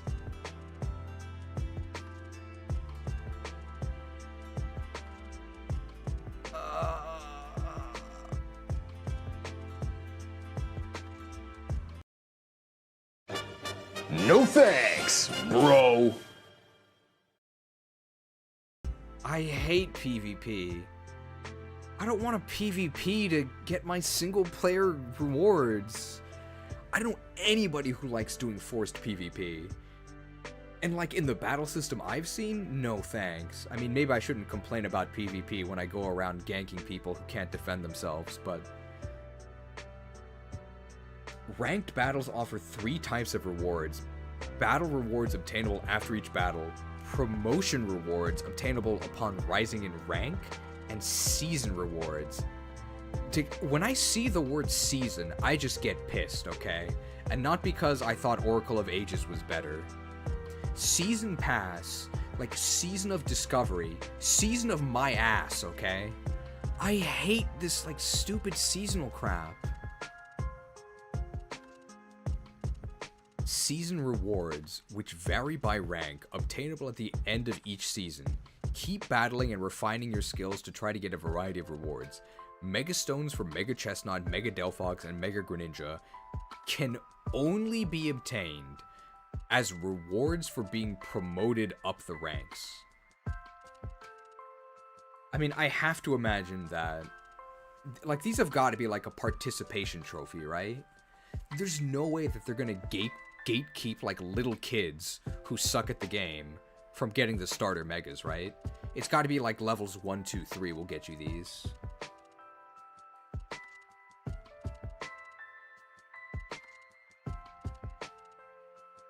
Wait, they're different seasons? And I have to wait for season 3 for the one I actually want?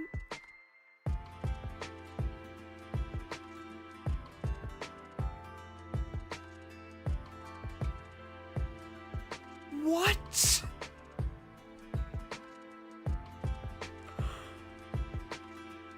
I'm actually going to do something uncharacteristic. It's my content, and I want it now. Give it to me now. I've spent too much time on my mobile phone. I don't want to wait 3 seasons. Are you kidding me? So how long is a season? Is it like a week or is it like a month?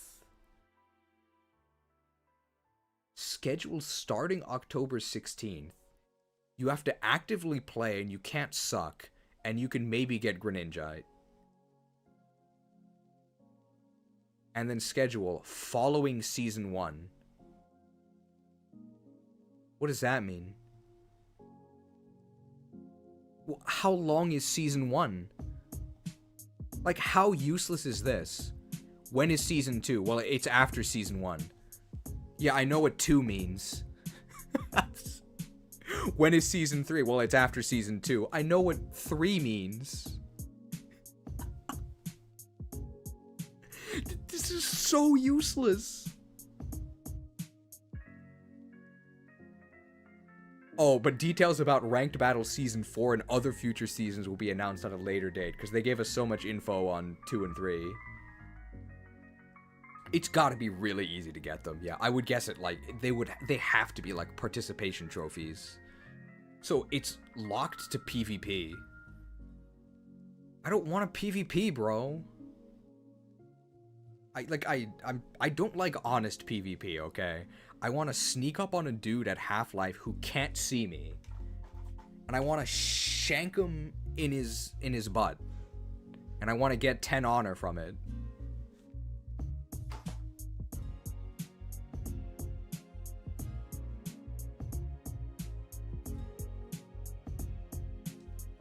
Any Nintendo Switch Online memberships sold separately. A Nintendo account for online features. Membership auto-renews after initial term, and then at the current price until cancelled. Not available in all countries. Internet access required for online features. Oh yeah, this also gates it behind stable internet. So if you just want to play the game, like, offline, on your, Nintendo Switch 2, you're just never getting these. Greninjite, Delphoxite, and Chestnutite stones cannot normally be obtained during regular gameplay. Great. Is PvP even going to be fun in this game? It looks awful. Megastones obtainable as promotion rewards are planned to be redistributed in future seasons. So you can get them later, like if you miss these seasons, but you're just never going to get them in the normal gameplay. It is possible to have no more than one of each kind of Megastone. If you already have one of these Megastones, you will be unable to receive another as a ranked battles reward.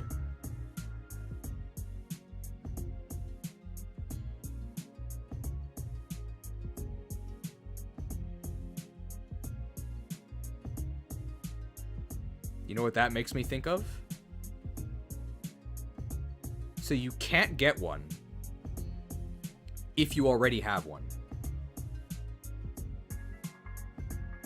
Well, that would be... You wouldn't say this if it was like... Level 1, you get the Greninjite.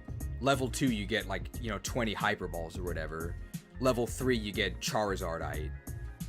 You would say this if your rewards for reaching ranks were randomized. Like a gacha. So you don't get duplicates. Right? That's what this means? That's what this seems like to me.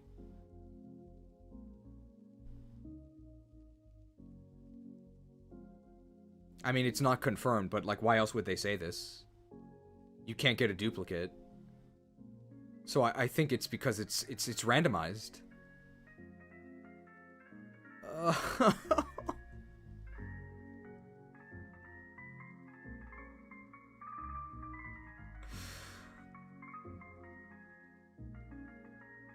I don't think Kalos can be saved.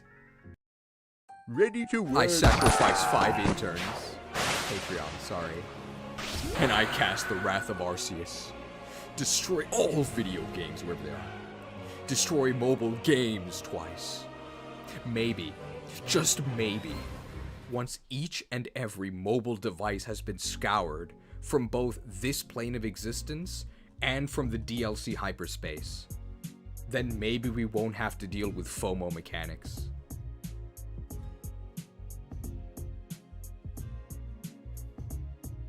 Man, this is really disappointing. I don't want a PvP. I don't enjoy... I mean, I enjoy PvP a little bit, but not, like, ranked. And this is, like, a separate...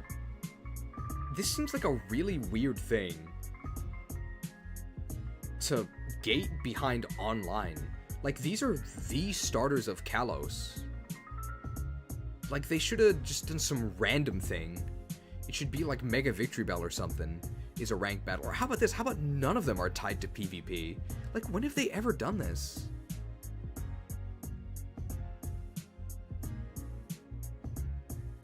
So you won't be able to use these in-game? I think you can use them in-game, you just can't obtain them. And I guess if you want to get Chestnut, you're gonna have to wait till Season 3, whenever that is.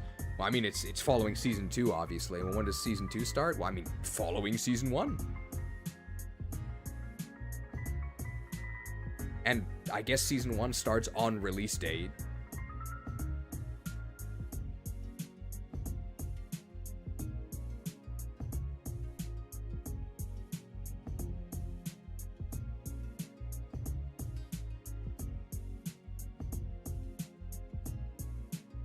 This is today, so this is new.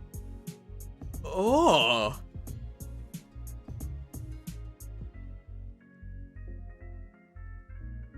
Claim the new Holo X and Holo Y apparel sets.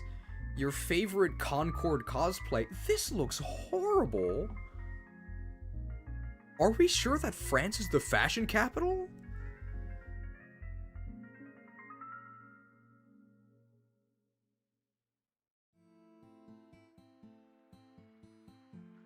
Bro, even this intentionally awful crocodile jacket. A heartfelt thanks to all interns who attended. I think looks better. This is disgusting. When you purchase the Mega Dimension DLC, you can claim a set of Hollow X and Hollow Y apparel items for immediate use in your Pokemon Legends ZDA game. You'll be able to customize your character's outfit in both Mega Dimension and Pokemon Legends ZDA with these apparel items. After purchasing Mega Dimension, you can claim these apparel items by launching your Pokemon Legends ZDA game, pressing the X button to open the main menu, and pressing the minus button to access the outfit and looks menus. It's a very detailed tutorial. It takes approximately 1 hour of playtime in Pokemon Legends ZDA before you're able to readjust your character's outfit and looks. A paid Nintendo Switch Online membership is not required. I should hope not. This is disgusting, but I mean, I guess you can just not wear it. How to purchase Mega Dimension. Pokemon Legends ZDA Mega Dimension is compatible with both the Nintendo Switch system and the Nintendo Switch 2 system. Once purchased, it can be accessed regardless of whether you own Pokemon Legends ZDA or Pokemon Legends ZDA Nintendo Switch 2 edition. What? The Mega Dimension DLC for the Pokemon Legends ZDA game will be available for purchase through Nintendo eShop, My Nintendo Store, and participating retailers. Once purchased, it can be accessed regardless of whether you own Pokemon Legends ZDA or Pokemon Legends ZDA Nintendo Switch 2 edition. I thought you had to beat the game. Or do they mean that it's Switch 1 version or Switch 2 version doesn't matter? That's what they mean, right?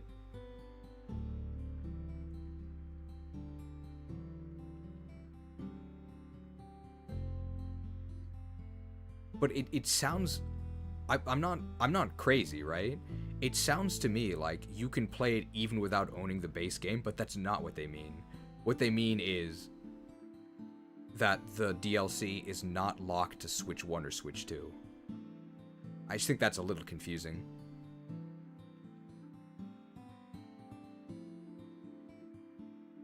Oh, receive a luxurious Pokeball set as an early purchase bonus. If you purchase Pokemon Legends ZDA Mega Dimension by Saturday, February 28th, okay, so plenty of time. In fact, it's after the release. You'll receive a serial code for a luxurious Pokeball set. This item set includes 12 Pokeballs in 4 different varieties, featuring 3 of each variety that are especially effective at catching certain kinds of Pokemon. Players who purchase the product through the exchange of a download card or download code at a shop or online retailer are also eligible for this reward. You can get 3 fastballs, more effective when catching Pokemon that are usually very quick to run away. That's new. Lure balls, more effective when catching Pokemon in or on water. Level balls becomes more effective the lower the level of the Pokemon compared to your own. And then heavy balls becomes more effective the heavier the Pokemon is. It's just 12 balls. You'll use these in like 20 minutes.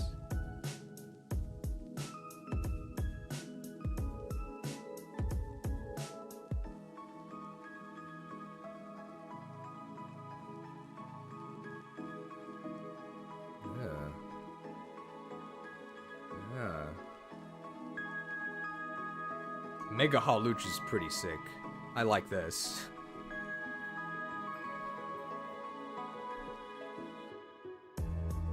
Is he allowed to juice on Mega Roids to defeat Machamp, or is that cheating? I guess anything to get the win.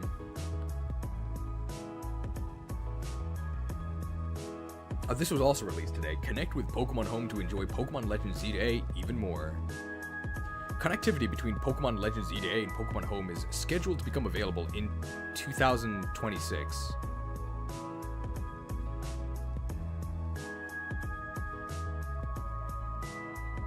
But the game releases in 2025.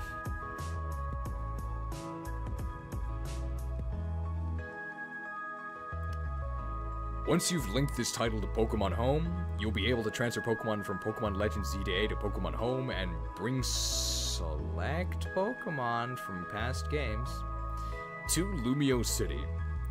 Enjoy adventuring Lumio City even more alongside a variety of Pokemon. Does this mean Vivillon is not in ZDA?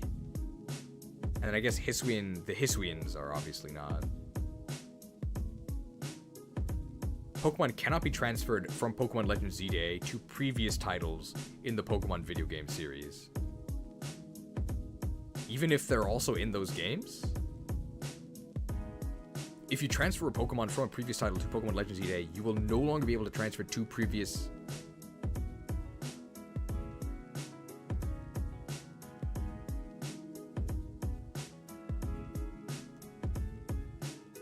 Pokemon home arrest is real. Yeah, if you send your Pokemon to Legends ZDA, they're stuck. I guess until there's another game that's ZDA compatible. Otherwise, they're totally stranded.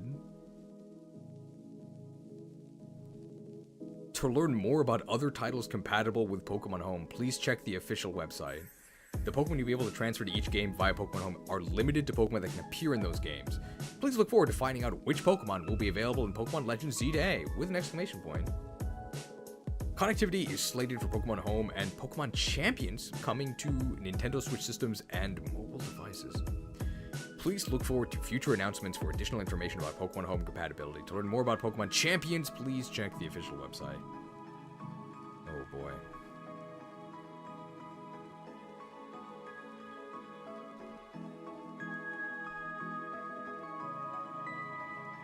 Yeah, I guess you can transfer them to Champions then. Well...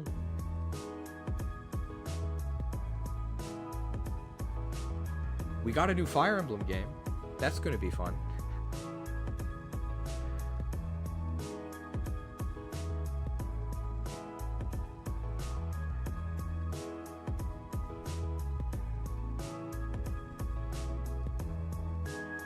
Reduce motion.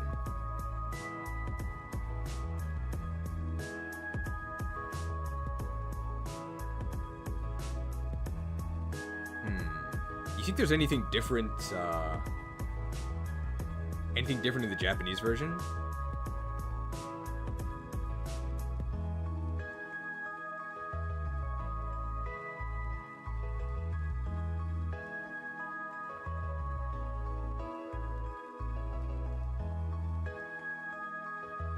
That didn't work.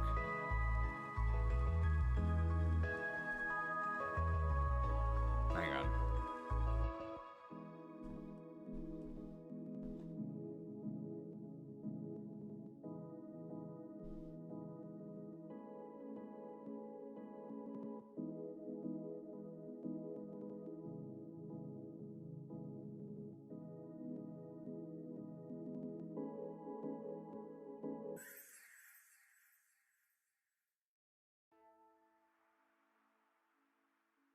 Found it.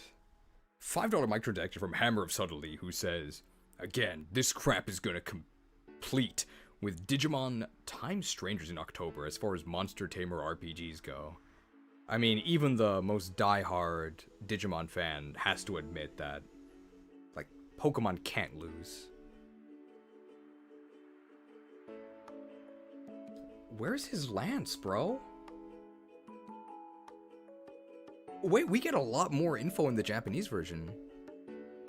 Oh no, Kusa and Kakuto, he's grass fighting. He's the Thorn Armor Pokemon. He only weighs 90 kilograms. This is what it looks like before Mega Evolving.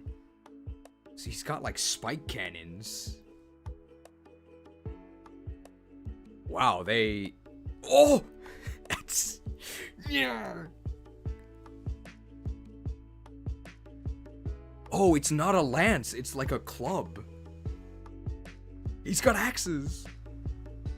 Dude, where was this stuff in the English version?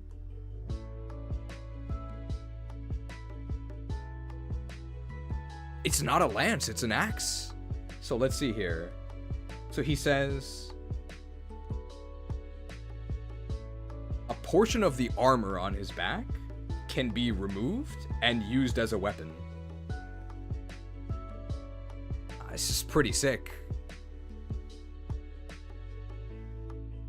And then when he Mega Evolves, both of his shoulders, the armor on it, become like shields. So he actually does become a World of Warcraft character.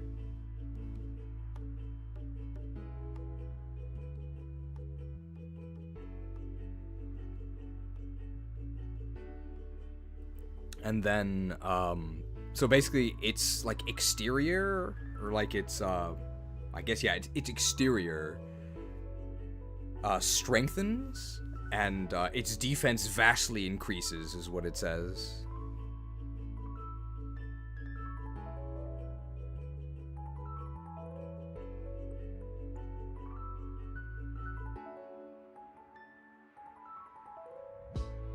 And he gets a cool cloak.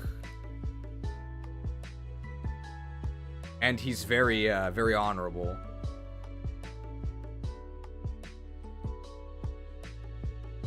And then this is just describing the use of its shoulder pads becoming weapons. Does it say its ability? It does not. It just says this is its Pokedex entry, like classification. This is the type. And then obviously this is height and weight.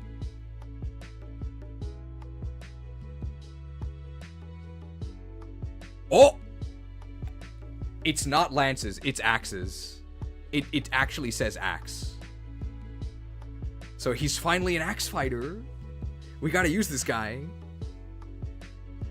Well, we would. Unfortunately, we have to wait till Season 3. So, yeah, he really is an axe fighter. No, you guys go on ahead. I'll be here. No, I'll catch up to you guys in Season 3.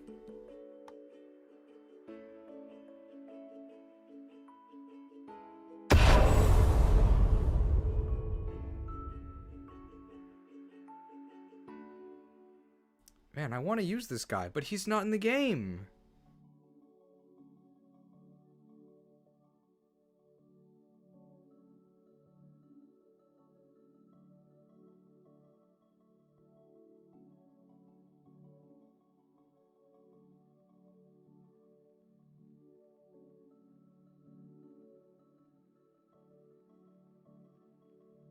And then they say that this is like it's like a truly mighty weapon that requires, like, both hands to use. How come the English site doesn't have this? This is like a lot of pretty interesting info. It's just not in the English site at all. What do we learn about the Delphox? So it's still fire and psychic. It's the fox Pokemon, very creative. And then while, I guess, befuddling opponents with its psychic powers.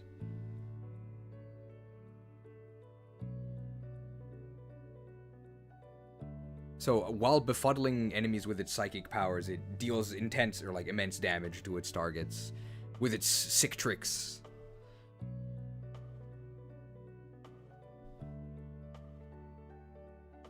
And then uses psychic powers to manipulate twigs and befuddle their enemies. Is what this says. So it's psychically flying.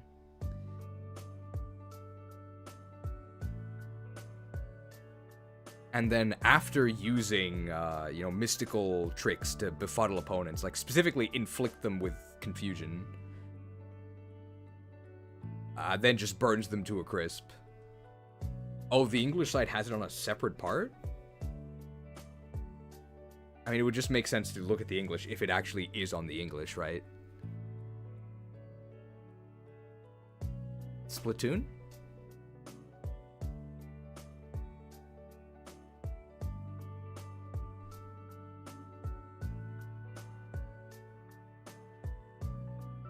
Story and world Pokemon. Oh, okay, so it's just in a different section. Well, then let's just look at it on the English site then. And this is still water and dark type. Okay, he can actually get off the shuriken.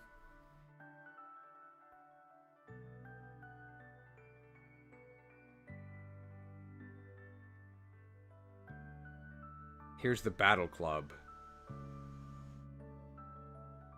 They tell you that the 16th is a Thursday. That's nice. But they don't actually tell you the start of the start date of the other seasons. I was hoping they would.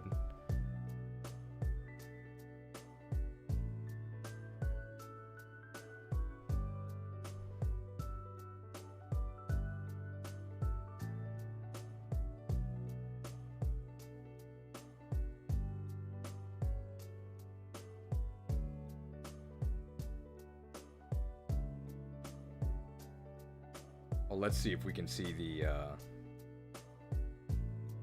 Oh, here we are. We're in the English version again.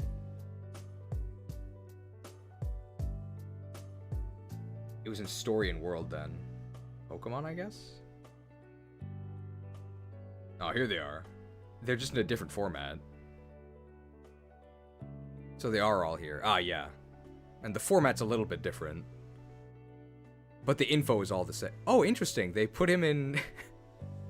they put him in feet. But in Japanese, he was in meters. And yeah, they put him in pounds as well. Its hardened armor boasts high defensive capabilities. How close was my translation? When Mega Chestnut tries to attack, this armor becomes a powerful weapon with which to smash its opponent. Hardened outer shell greatly bolsters its defenses. Oh, he's the same height as me! See, this guy's good. Truly, I was meant to use this Pokemon. Short King. He's gonna Stormbolt you. He's Mountain King. Energy from Mega Evolution has been channeled into its outer shell and throughout its body, resulting in a dramatic increase in its defensive capabilities. The fur on its body has also grown and can act as an impact-absorbing cloak, so that's where he gets the cape from. Confident that it can withstand any sort of attack, it possesses a steadfast spirit and always remains level-headed. Tank has to lead the group.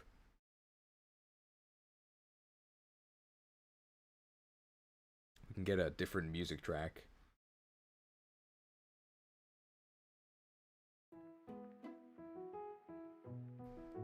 Its shield-like shoulder armor transforms into destructive weapons. When it removes a piece of its incredibly tough shoulder armor, spikes extend from the shield to form an axe-like weapon with a long handle. The shield-turned axe head is so heavy that even Mega Chestnut's brute strength isn't enough to easily wield this weapon one-handed, but gripping it with both hands makes it possible for Mega Chestnut to use its weapon with exact precision to best beat down its foes. So there's nothing new compared to the Japanese. This is what they said. He does need... Like, he has the con to use this axe, but he has to use both of his hands, of course. I mean, it is a two-handed weapon. That's fine.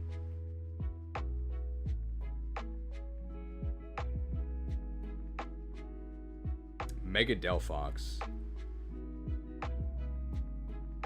This description is much shorter in English. Or it's just in a different position, maybe. It uses psychic powers to confuse opponents, making for a tricky fighting style that allows it to unerringly deal damage. The Japanese they used was also, like, kind of advanced. This thing weighs 86 pounds. It mesmerizes opponents using its psychic powers. Its psychic abilities have been enhanced. Mega Delphox controls two branches that float by its side. It moves these branches as if they were brought to life by its magic, leaving onlooking opponents bewildered. It also floats atop a large, lit branch, dazzling its foes even further. In contrast to its disoriented opponents, Mega Delphox stays calm and collected as it deals damage by landing precise attacks. After confusing opponents, it incinerates them with scorching flames. Mega Delphox attacks its foes by skillfully coordinating its movements in tandem with the two lit branches floating nearby. And there's more. These seemingly autonomous flames don't just confuse the opponent, they can also be combined with the flames Mega Delphox spits from its mouth, forming a huge fireball that engulfs and burns its targets. I mean, that sounds cool, but the animations are probably going to be kind of lame. Mega Greninja. It uses its incredible reflexes to launch attacks at opponents while they are distracted by the sight of it clinging to a gigantic water shuriken. Is that an M dash in the description? AI. This ninja Pokemon forgoes stealth to make full use of its sharpened reflexes, so no more rogues in the shadows. Rogue tank. Unleashing the energy of Mega Evolution has dramatically improved Mega Greninja's reflexes. It intentionally reveals itself to push opponents into attacking. Actually, rogue tanking. Then it detects their incoming attacks and moves so swiftly that it's able to strike first. Normally, Greninja would appear in a flash and disappear like a ninja. Now that it is Mega Evolved, it no longer bothers to hide itself, demonstrating to opponents its confidence that it will win. That's its ninja way. Fight me. Clinging upside down to a gigantic and rapidly spinning water shuriken. It clings upside down to a giant floating water shuriken that was created from a gel-like membrane secreted from its body. Ugh. Opponents caught off guard by its surprising appearance are then wrapped up in its long tongue and prevented from attacking. It charges toward immobilized opponents to attack from its gigantic and rapidly spinning shuriken. No, I think we're just gonna have this guy tank for us, right? He seems a lot more reliable.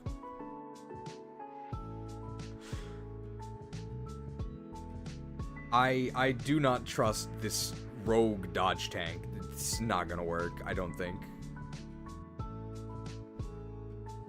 I mean, good try, but...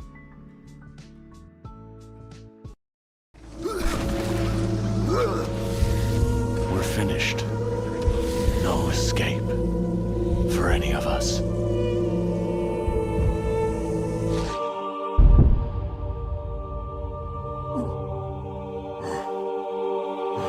Dank noob!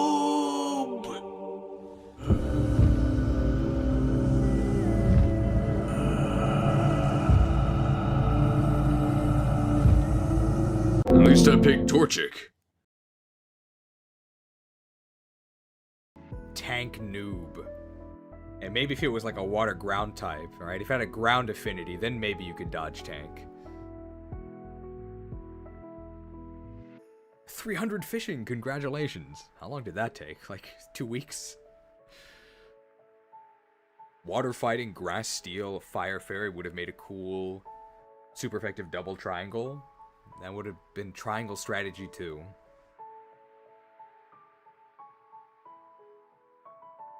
Mega Raichu info. Oh. In the Hoopa news, there's info about Mega Raichu. Oh, okay. Hoopa news. This one. Oh, did we not see this? Oh yeah, I went to the Pokemon Center the other day, because I was in the area, and they gave me this.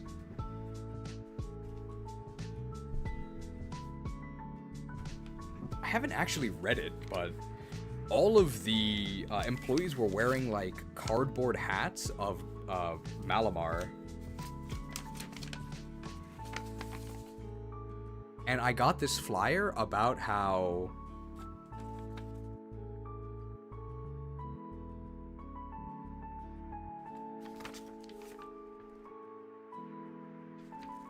like the gist of it is that like the Malamar fandom is on the rise, is what it's saying. Like nobody can explain the sudden incredible boom in popularity for Malamar.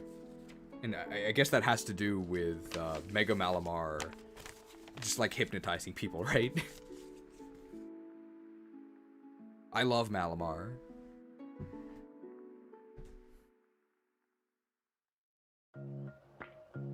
But yeah, no, it was pretty funny. Yeah, the same powers as Quillfish. If you're like a sea cephalopod, you have the ability to just mind control landlubbers. That's also a quest line in RuneScape, by the way. There's like a town that's taken over by mind controlling sea slugs.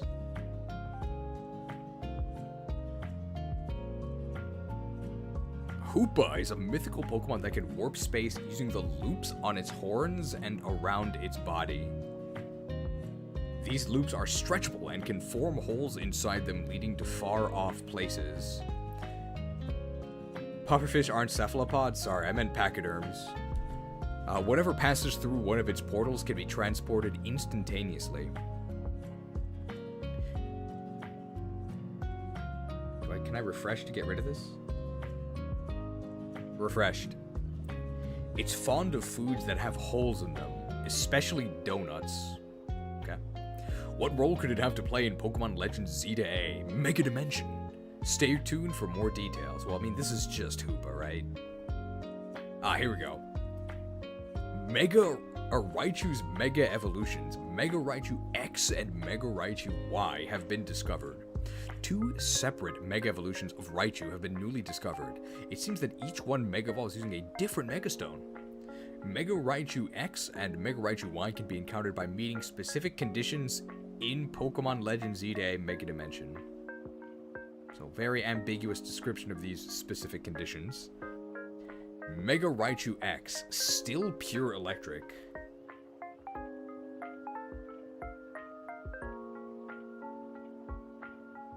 It floats using electromagnetism and concentrates electricity into its fist, so it's not electric fighting. The repulsion from the electromagnetic force generated by its two tails allows it to float as it moves. Its ample, subcutaneous fat. Do kids know what subcutaneous means? Its ample subcutaneous fat, that also describes me, can store up electric energy, letting it maintain a high electrical output and heightening its defensive capabilities. Using electromagnetism to propel itself swiftly through the air, it can take down opponents several times its size with a single blow of its electrically charged fist. This really feels like it should be a fighting type. It bears a distinctive resemblance to regular Raichu. So they're just saying that it looks like regular Raichu. I don't even know what subcutaneous fat means. I think it's the same as like visceral fat, right? But I think no, they're different. I think subcutaneous just means like below the skin, right? Yeah, just fat under the skin. I think. I'm no lab man. Does Mega Raichu Y get a type change? It does not. This looks like Naruto's son. Like, his face looks like Boruto. Does anybody else see that?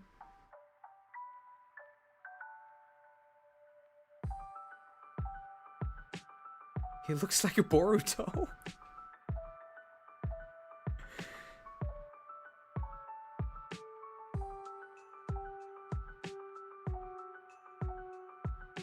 Oh yeah, it kind of looks like Pikachu. It strikes swiftly and bathes foes in electric power. This is literally every electric type. 3'3", he's my height. Aren't you like over 6 foot? Mega Raichu Y's greatest strength is its ability to unleash its power instantaneously. Do kids know what instantaneously means? So it excels in short, decisive battles. The amount of electricity it can generate in the electric sacs on its cheeks has been powered up. The energy generated in these cheek pouches is amplified as it courses in a zigzag pattern between its tail and the spiky horn-like fur on its head, letting it unleash powerful electric-type moves. All this electric energy gives it a wild and combative temperament. It's Boruto, causing it to eschew?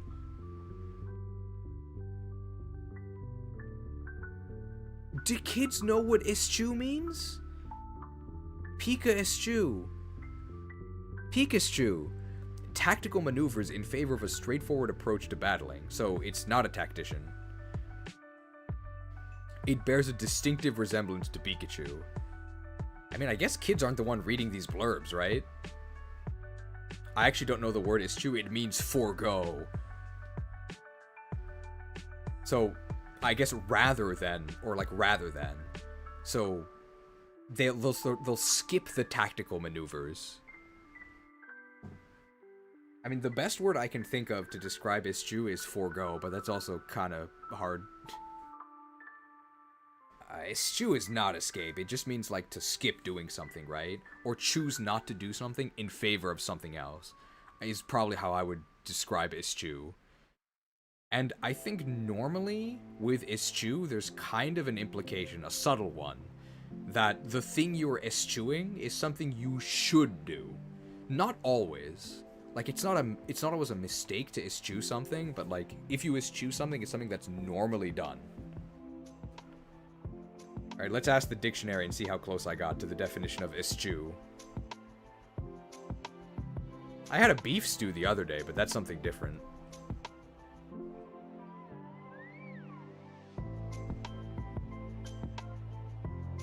And of course, this is a Pikachu, not an eschew.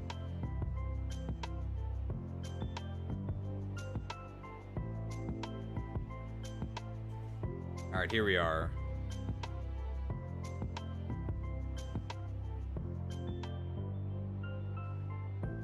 sure you can actually see this.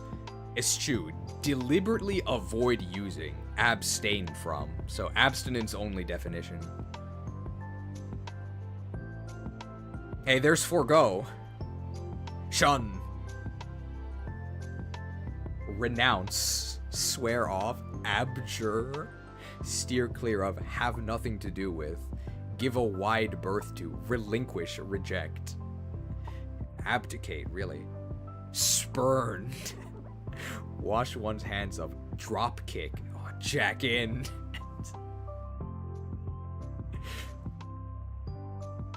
Forsake, gains, is give up here? Oh, give up!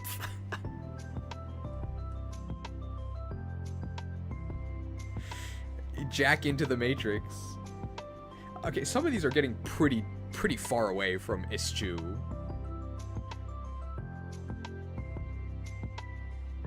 But we do have give up.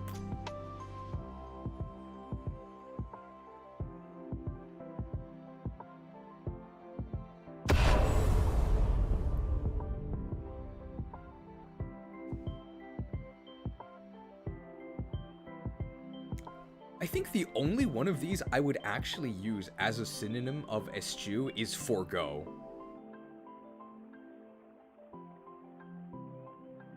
I actually don't think these others are really that similar at all. Like spurn is, no, I don't think these are close at all. I don't know what, I mean, you can be kicked from a group. I don't know what jack in is doing here. I mean, I hear jack in combination with a verb, but it's not in. Jack in, give up or stop doing something, especially a job. He jacked in his office job. What? Oh, it's British, that's why. Yeah, okay. I'm like, what are you talking about? I know somebody who jacked a different verb at his office job and he no longer works there. Yeah, and this is the one I know. Connect up a computer or electronic device. He jacked into the Matrix. Oh yeah, Oxford languages, so I guess that's why they know they're talking about jacking in at his office job. This is something else. I guess we're learning new things. I did not know there was a British usage of a jack in that meant this. Usually jack is in a box.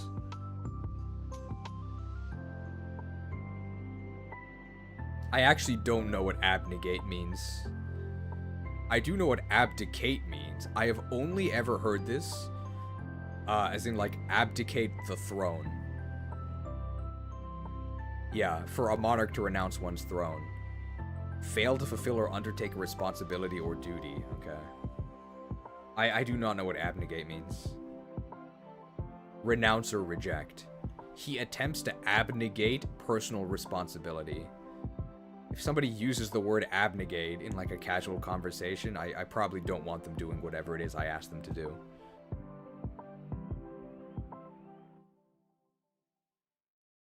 Give up, forego, forswear, shun, renounce.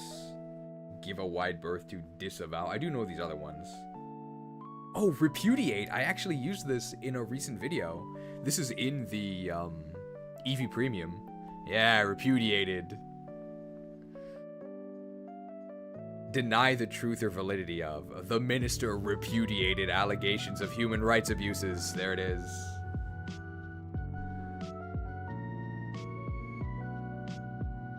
Why are we looking at this? Oh, because of... because of this. All because we used eschew here.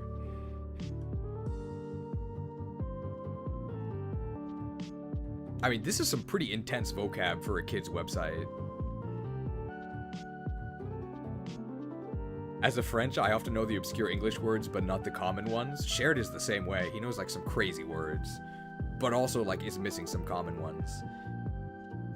And obviously he knows the French root ones.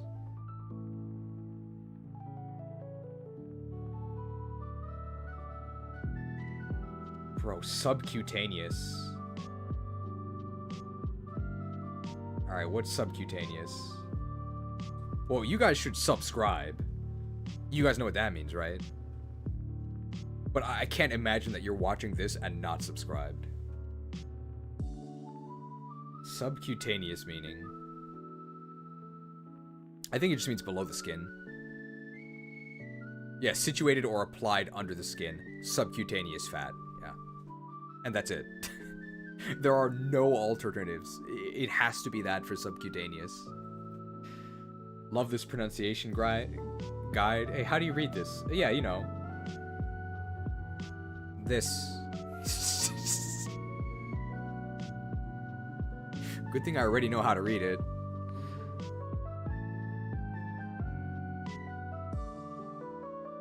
Abnegate is common in French.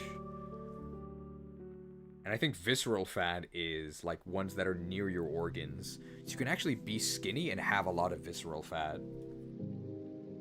And I think that Visceral Games made Dead Space. Oh, well, you can't trust this. Yeah, I think it's just in your organs. Let's go back to Pokemon.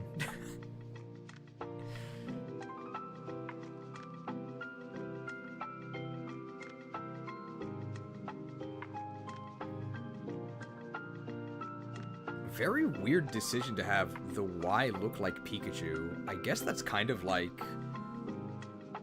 Mega Dragonite looking like Dragonair.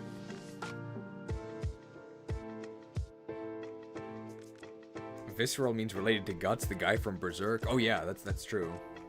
So the Berserk came first. And then all of the Visceral stuff is based off of him. Actually, can we go back to Fire Emblem? Well, is there any Fire Emblem news? We can look for it, right? What was it called? Like, Fate Weave or something? I forgot. Something is woven, right? Weave of Destiny? Weave of Fate? Fortune's Weave, okay.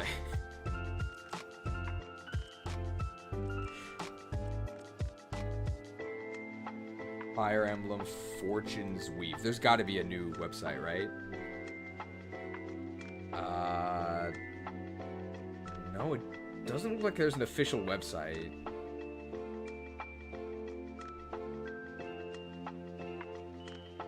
There's some gaming articles. Okay, Sports Illustrated. Let's check this. So, the Sports Illustrated esports section. I've never looked at this. Believe it or not, myself, who has been confirmed as about as athletic as wet bread, I don't read Sports Illustrated. So we're in the esports section of Sports Illustrated. They're laughing about it here. Pokemon is here apparently. Welcome to Smash Bros. What we know about Fire Emblem Fortune's Weave. Welcome to Smash Bros. Okay. Fire Emblem Fortune's Weave has just revealed its trailer during a Nintendo Direct, and the community is abuzz. This is 8 minutes ago. Here's everything to know, including the game's release date, concept, and platforms. Fire Emblem Fortune's Weave is the next installment of the Fire Emblem universe from Nintendo. The Fire Emblem characters have popped up in several Super Smash Bros. Titles to date, and a new edition may be on the horizon. Maybe? It is, right? They're gonna cancel it? The latest Nintendo Direct has just announced a new Fire Emblem game, Fire Emblem Fortune's Weave. Its original protagonists are already fueling... Nietzschean? Oh, netizen. I thought this was like Nietzschean. That's like a philosopher, right? Netizen speculation. And there are also some Fire Emblem Three Houses Easter eggs in the trailer. They're a little bigger than Easter eggs. It's like the main character, Sothis. Here's everything to know about the title, including its release date, platforms, esports impact, and more. I mean, they showed some Gladiator games. Is that esports? On Friday, September 12th, 2025, Nintendo's Nintendo Direct address announced the next Fire Emblem title. Fire Emblem Fortune's Weave follows new and returning characters through a turn-based arena combat system. This is very difficult to read. What is turn-based arena combat system? What does that mean? Many netizens are noticing that its combat system appears similar to 2019's Fire Emblem Three Houses. The game's heroes include Cal, that's not his name. It's Kai Sanad, whose main motivation is rescuing his father. Thief! This is definitely AI, right? This makes no sense. Thief, a warrior leading her tribe. Is Thief her name? No, Thief was... No. She wasn't fighting a thief. She wasn't fighting a thief. I know how they got confused here. We know who the warrior queen was fighting. Strength to lead my people. Strength enough for any foe. Sheer strength to uphold the faith I hold dear. Above all. Oh, you can't see it. We'll have to go to YouTube. I know how they got confused.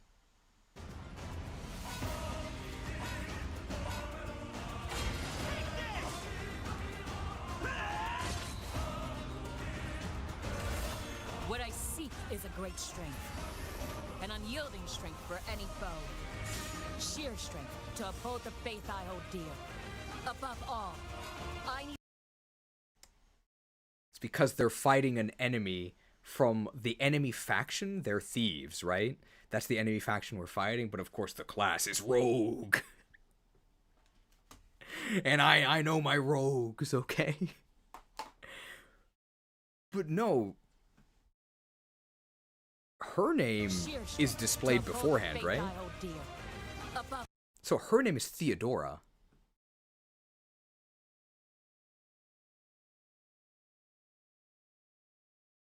This is definitely AI. Alright, so Kai Cenat.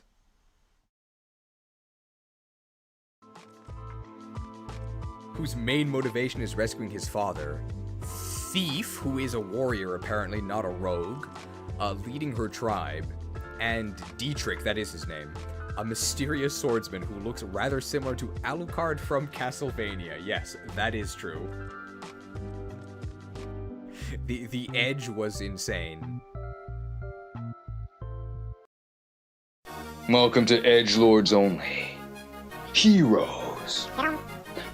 Just don't get it.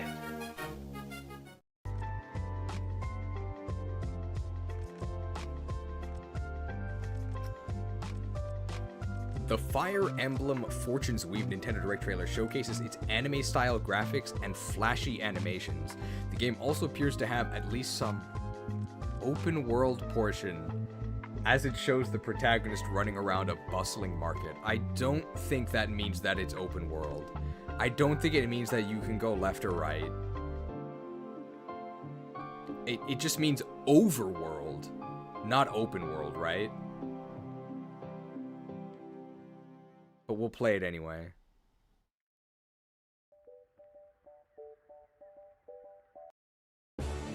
Experience true freedom in this living, breathing, open world. Surprises await you behind every corner. Go left or right. Tell your own story and make your own fun. Open world. Rated E for everywhere. You can go left or right. Nintendo of America just gotta put, I guess, Twitter? Is this Twitter or X? X formerly Twitter. Rhea Skyheart says, Sothis is grown. The same universe as Three Houses, but a new continent? Possibly a new continent. An official post called Kai Cenat a boy, so he doesn't seem like an avatar. Yeah, I didn't think he was an avatar. Maybe there just isn't an avatar. Or the avatar is like a tactician. Like in FE7, so they're just like a non-character. Or they're like separate from the story. I think I would actually prefer that. The Fire Emblem world has established lore, but its games tend to be disconnected from each other. True. Fire Emblem Fortune's Weave will likely feature an entirely new setting, but will retain the series' key motifs and combat mechanics. Notably, Fire Emblem Three Houses' Sothis will return. It's probably in the same, like, world as Three Houses. When does Fire Emblem Fortune's Weave release? Nintendo has not yet announced Fire Emblem Fortune's Weave's exact release date. However, we do know that it will arrive sometime in 2026. What platforms is Fire Emblem Fortune's Weave on? Do we really need an article to tell us this? Fire Emblem Fortune's Weave will arrive on the Nintendo Switch 2, Nintendo's newest console. This means it will have Joy-Con-based controls. I mean, kind of. Like, I think you will use the Joy-Cons, but it's not like you're going to use the Switch 2 mouse. Fire Emblem Fortune Weave's esports industry impact. I'm sure this guy's going to tell us. Fire Emblem itself is an RPG franchise, however, it still impacts several esports titles in its periphery, including the FGC, I think, is fighting game community, including the fighting game community's Super Smash Bros. Franchise. Fire Emblem characters originally joined the game in 2001 Super Smash Bros. Melee, later reappearing in Super Smash Bros. Brawl, Super Smash Bros. 4, and Super Smash Bros. Ultimate. Is this AI? Almost certainly. Some netizens are speculating this game could introduce the next Smash game's Fire Emblem character, or at least make it clearer which existing hero could join the lineup.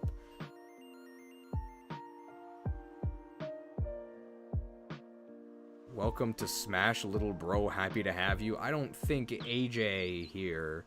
There's no way this is their rep. There's no way. It 1000% would be the girl boss Thief, apparently. There's no way, if they add a Fire Emblem character, that it's not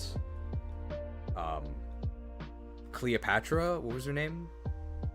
Theodora? Theodora, that's it. It would have to be Theodora.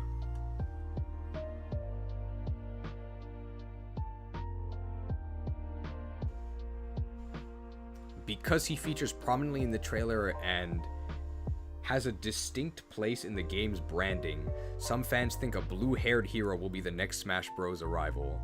Since Sothis is returning, she could just as easily score a place in the game, and Fortune's Weave's new characters seem to hold equal potential. It could also be Sothis.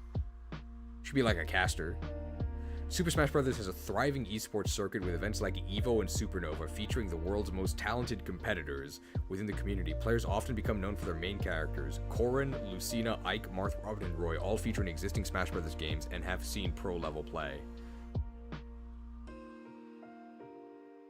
Gabby DeSena.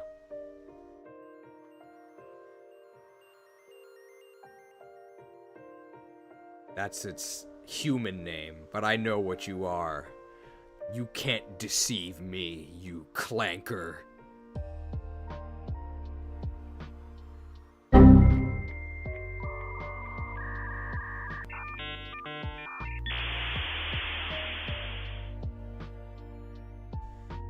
I mean, there's a lot of fluff, but I think there was only one real mistake, and that's... Yes, of course. One of the main characters. Thief. A warrior leading her tribe.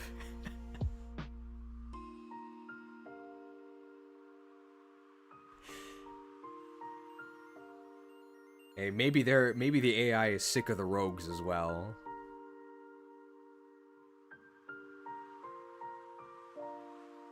So no, I don't. There's no website. I don't think there's no official website for the announcement, so there's nothing really to learn.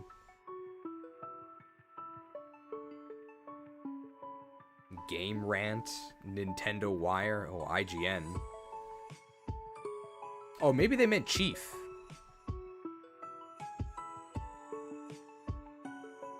I guess I consent.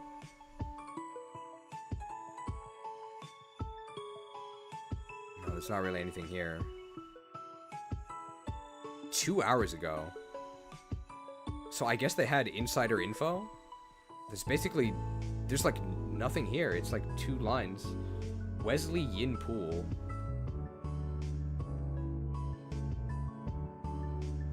Nintendo closed out Nintendo Direct September 2025 with the announcement of Fire Emblem Fortune's Weave. The debut trailer below shows off tactical combat, a bunch of cinematics, and teases the story which happens alongside the thrilling heroic games. Expect a release at some point in 2026 on Nintendo Switch 2. Here's the official blurb from Nintendo. The heroic games have begun. The newest entry in the Fire Emblem series is set to enter the arena. Welcome to the arena. The debut trailer provides a glimpse of the intertwining story, characters, and turn-based tactical RPG gameplay that awaits players when the game launches for Nintendo Switch 2 in 2026. I really hope that it's going to be focused on gameplay. And if it really is just about going into the arena, I hope that it will actually have gameplay and not open world because you went to a fruit market.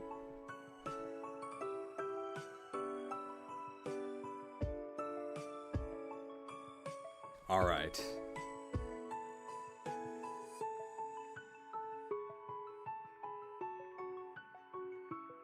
Anything else to talk about today?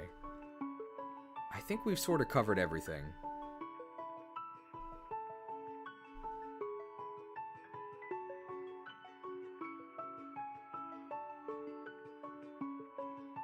I mean, I'm excited for the new Fire Emblem game. You can play as Thief.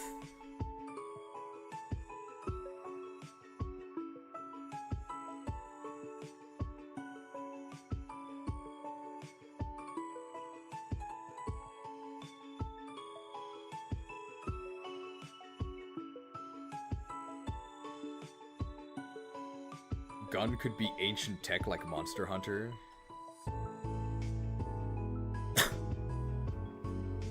I already made the small Mega Raichus and working on Chestnut now. Hang on.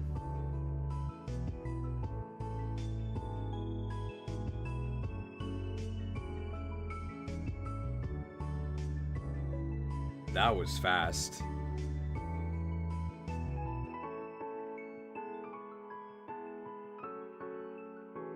Look at that. By Lab Agent Ash. Malamar who? I love Kanto. I love the Pikachu line. Paid DLC before the base game releases. Mega Raichu X and Mega Raichu Y. By Lab Agent Ash. I mean, we can end on this, right? Looks great.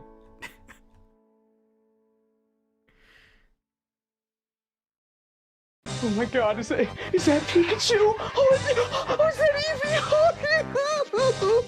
I love Kanto!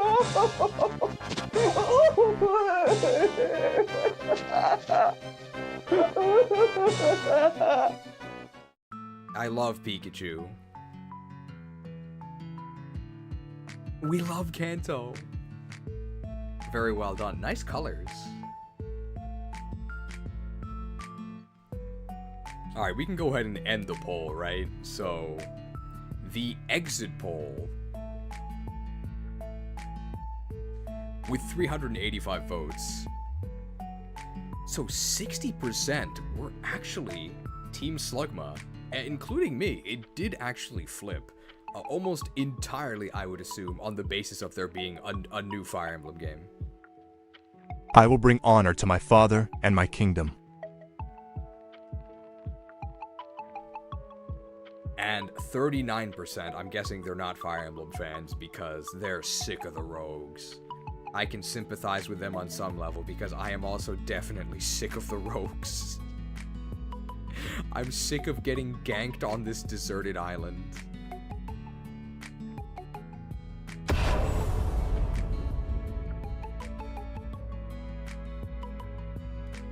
Yes, this is actually the first time it has flipped from Shadow to Slugma and not the opposite. It has only ever gone from positive to negative. Just the power of the Fire Emblem. In my defense, I saw the poll as they were showing a roguelike. Which one? It's a lot of rogues. Hello? Is there anyone there? Am I all alone? I'm being ganked. I mean, rogues often use swords. Hello? Is this thing on? Is there anyone out there? am all alone. I need a bigger axe. Like a bigger axe is not gonna help you. You're still gonna get ganked, right? Man, I really hope none of the enemies have swords. It's over. Good luck getting a Switch too, thank you. I might just borrow it from my friend. How did she already do the 2 new megas? She's an expert, bro. Lab Agent Ash. Never underestimate. She's electrically charged. Good speed stat. You can get ganked by one person now. I mean, yeah, you can definitely gank with one person. Like in, I guess in like a MOBA, right? Usually a gank is more than one person, but I think usually in World of Warcraft, it's not unusual to get ganked by one person. It's considered a gank if you are like attacking somebody when you have an unfair advantage, I think. And rogues always have an unfair advantage, otherwise they just don't attack you. It's like, so like, rogues are very bad against warriors. They can't beat warriors because warriors have really heavy plate armor, so like you kind of poke them with your knives, and they just turn around and just like chop you in half. You can't really do anything. But here's like good news for rogues. You're invisible. Can't beat warriors? Don't fight them. They can't see you. You're invisible. Just leave. And that dude in a robe? Just kill him. He can't do anything. He's wearing a robe. It does feel super unfair to fight people as a rogue, though. Like, the dudes in rogues literally can't do anything. They start casting magic spells to do some, like, crazy arcane stuff. You kick them in the face and stop their spell cast. Like, rogues actually have a skill called kick, and the animation shows you literally just kick them in the face and stop their spell cast. In other franchises, I think the kick goes elsewhere. I know that in Dragon Age, the rogue class has a skill called Below the Belt, and the description says, an unsportsmanlike kick that stuns the opponent for 4 seconds.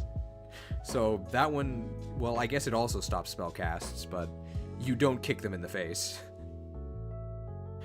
Aren't the rogues normally the ones getting kicked? Well, rogues are actually a really good class. Now, they got a big buff, but I definitely don't want a group of 5 rogues. That's not good. But 1, maybe even 2? Yeah, sure. Actually pretty useful.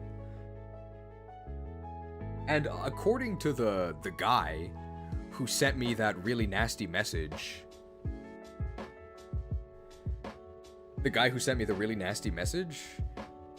saying that I ganged up on him.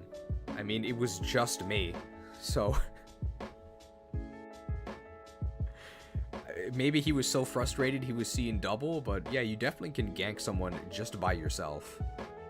He was at half health.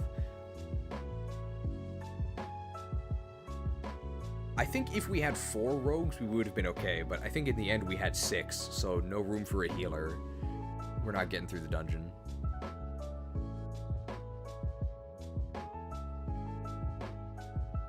Let me see if I can actually show you guys the message.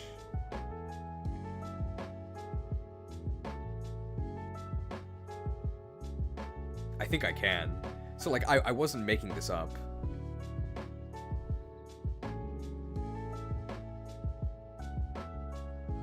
So it's in Game Freak HQ. This is our super secret mod channel.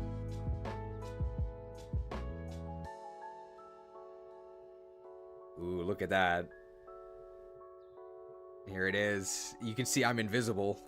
I'm a rogue. Yeah, here it is.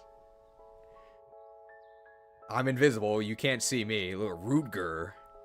So Rutger was taken, but I'm a Night Elf rogue, and Night Elves love nature, so I'm not Rutger, I'm Rutger. I do actually have 30% crit now. Typical, fat, pathetic loser neckbeard alliance. Ganged up on people lower level with half health, with half life. I get it. You're either an only child, I have a sister, or about as athletic as a wet piece of bread. I'm sorry girls don't like ya.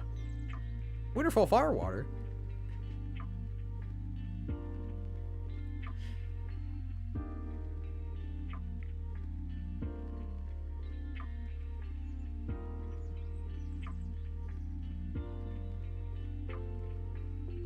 So there's the photo evidence. Man was really mad. I wonder what he thought of this direct. I'm sure he loved how many rogues there were.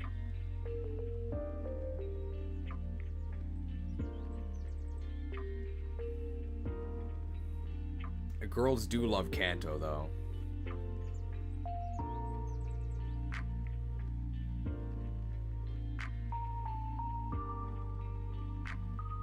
I don't feel too bad showing the name because it's I think I explained this the first time. So normally in World of Warcraft there's two factions, Horde and Alliance, and the factions can't actually talk to each other.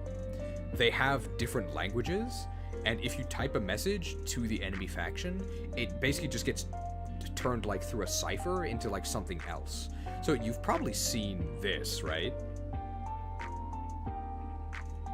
Kek? Kek actually comes from World of Warcraft. So the Alliance, they all speak a language called Common, and the Horde all speak a language called Orcish. And then for an Alliance player, if a Horde player in Orcish types LOL, what we see is Kek. So that's where Kek comes from.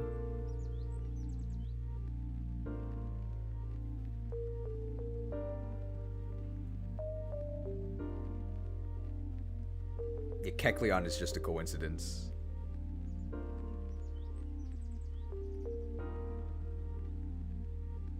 And you'll notice, so because I'm on Alliance and he's on Horde, he actually can't talk to me. But how did he send me this like salty message? So I think the guy's actual character name was like Two Pants or something. I don't really think it has a meaning, but he has more than one pair of pants.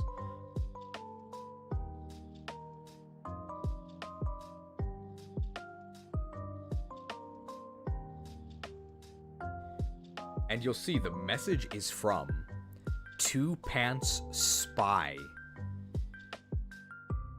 So what he did was he created a character, like a low-level character, on the opposite faction, specifically to like send salty messages to them or to keep tabs on their movement. So like this is a character dedicated to sending angry messages.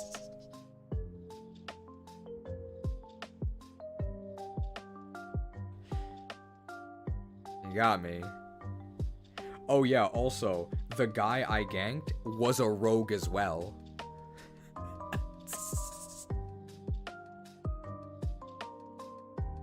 No honor among thieves.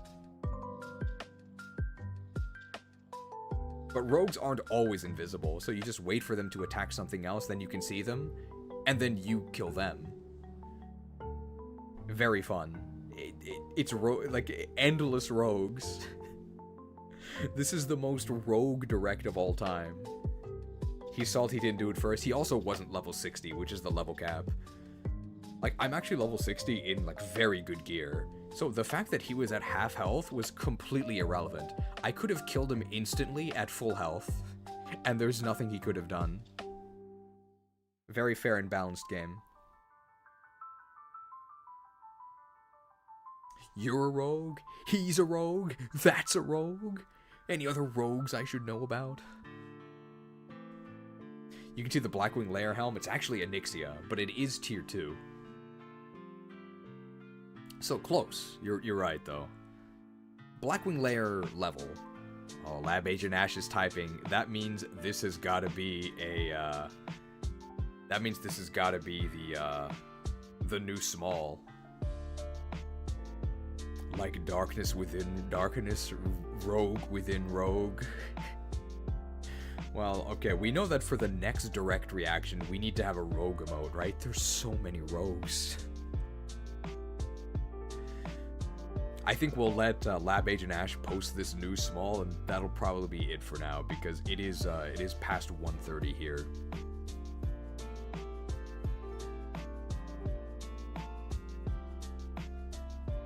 Man, that is some good armor. Megastone stuck in Season 3. When's Season 3? I don't know. I mean, it's after Season 2. Who was the first react? Was it Lab Agent Ash? Yeah, she set it up herself. What else do we have here? Definitely Armor Knight, right?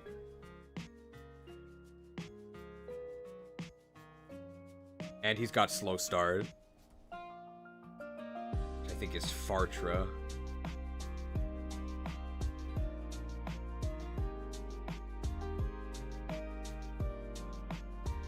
Man, how did you make this high quality armor so quickly? Ah, he's kind of bald too.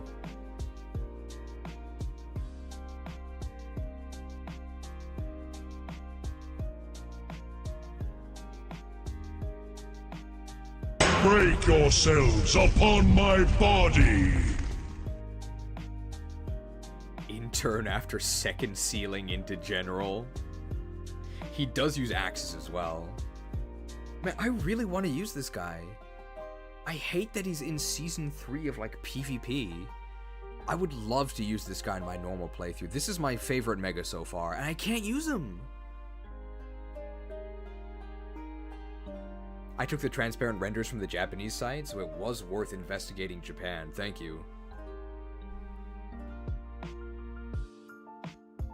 I mean, we know where this guy goes if he gets hurt, right? Whoa, kid. Don't cut yourself on that edge. Wouldn't want to end up in the hospital. Trainee Hut General. He looks like a 2-move character. Yes. He doesn't look particularly fast.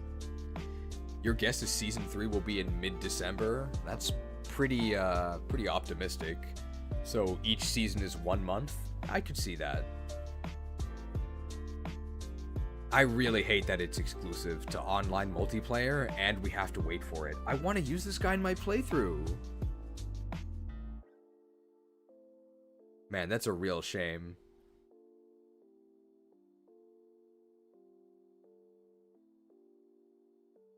If the AI is awful, maybe slower Pokemon will be better? Maybe. Give him stance. Well, he's clearly in defensive stance now. Cool that Mega Chestnut has Leaf Hammer of Justice. You're gonna get stunned for 6 seconds.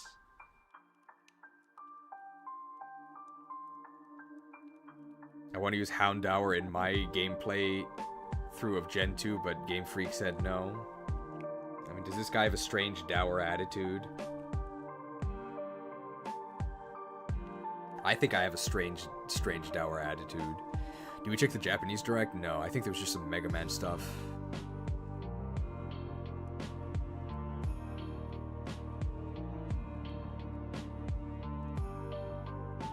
But can Mega Chestnut learn Leaf Blade? It has like Giga Woodhammer, right? With the axe.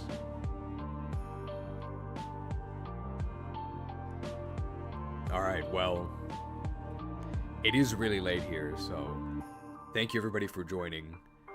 Pretty excited for the new Fire Emblem. I would be excited for Mega Chestnut, except we can't use him. It's definitely not the Brave Axe, because he can barely swing it.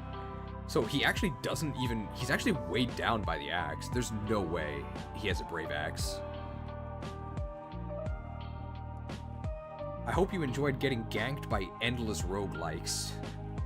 I never would have predicted that the rogue talk at the beginning was going to be so relevant.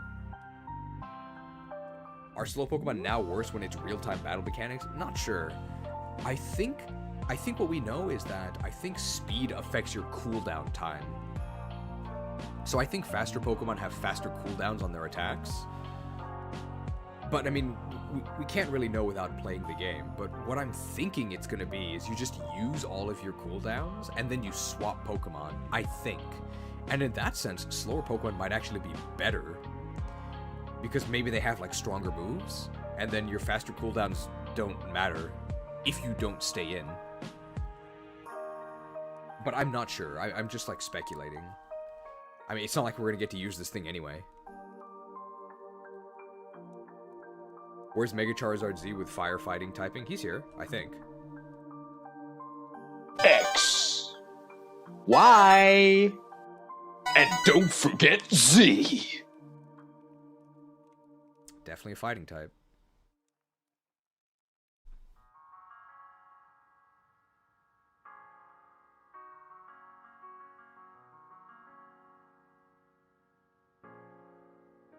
Alright, so I will see you guys in like 2.5 days, where we will continue with The Last Promise.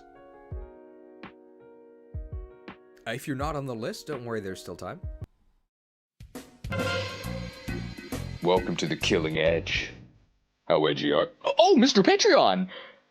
Not only are you on the list, you are the list!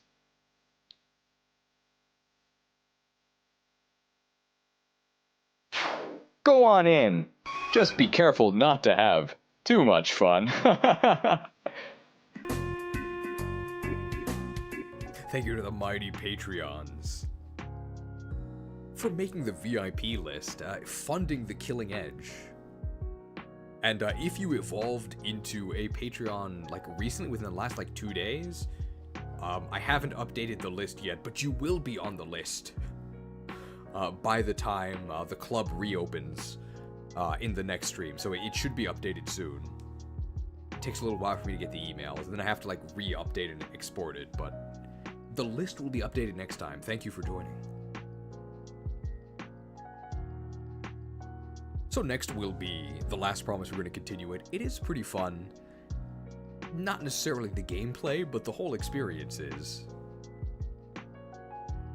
And then I think after The Last Promise, the next major game we're going to play is going to be, I guess it's going to be Legend Z-A, without Mega Chestnut, unfortunately.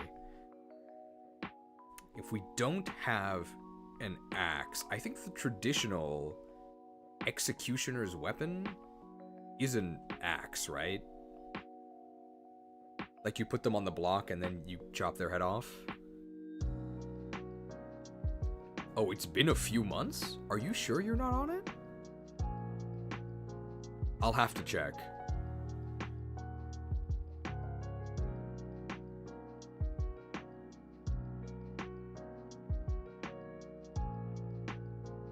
If you tell me your name, I can check to see if the list is correct.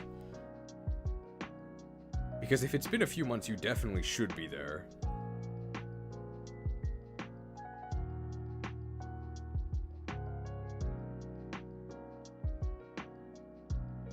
Because I just checked it like 2 weeks ago, and I went through and I read all the names. Remind me to check. That's how he says it, right? Maybe I should just go through the list again and make sure everyone's there. Surprised we didn't get a Purifying Pact. We probably would have if I could be louder. But I really don't want to get a noise complaint.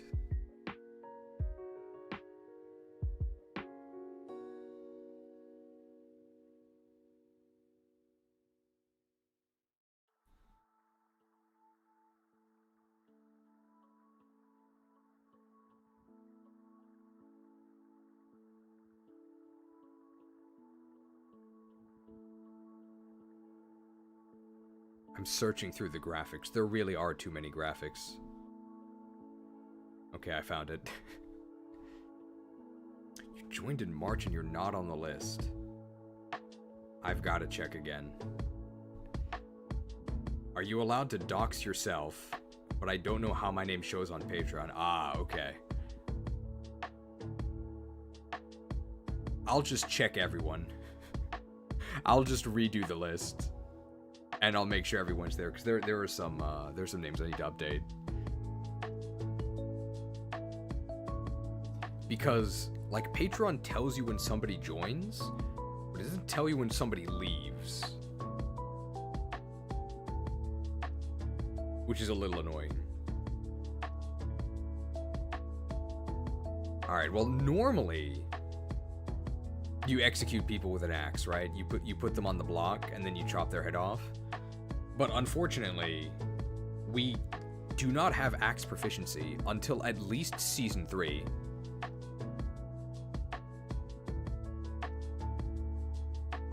So we're gonna have to use a sword. I mean, swords are the most common weapon type anyway, right? So we have a ton of those. Thanks for watching, and I'll see you guys in a few days. I feel edgy.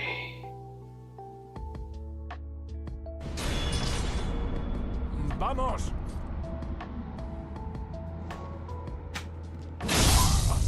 Bien hecho. Seguido. Adiós.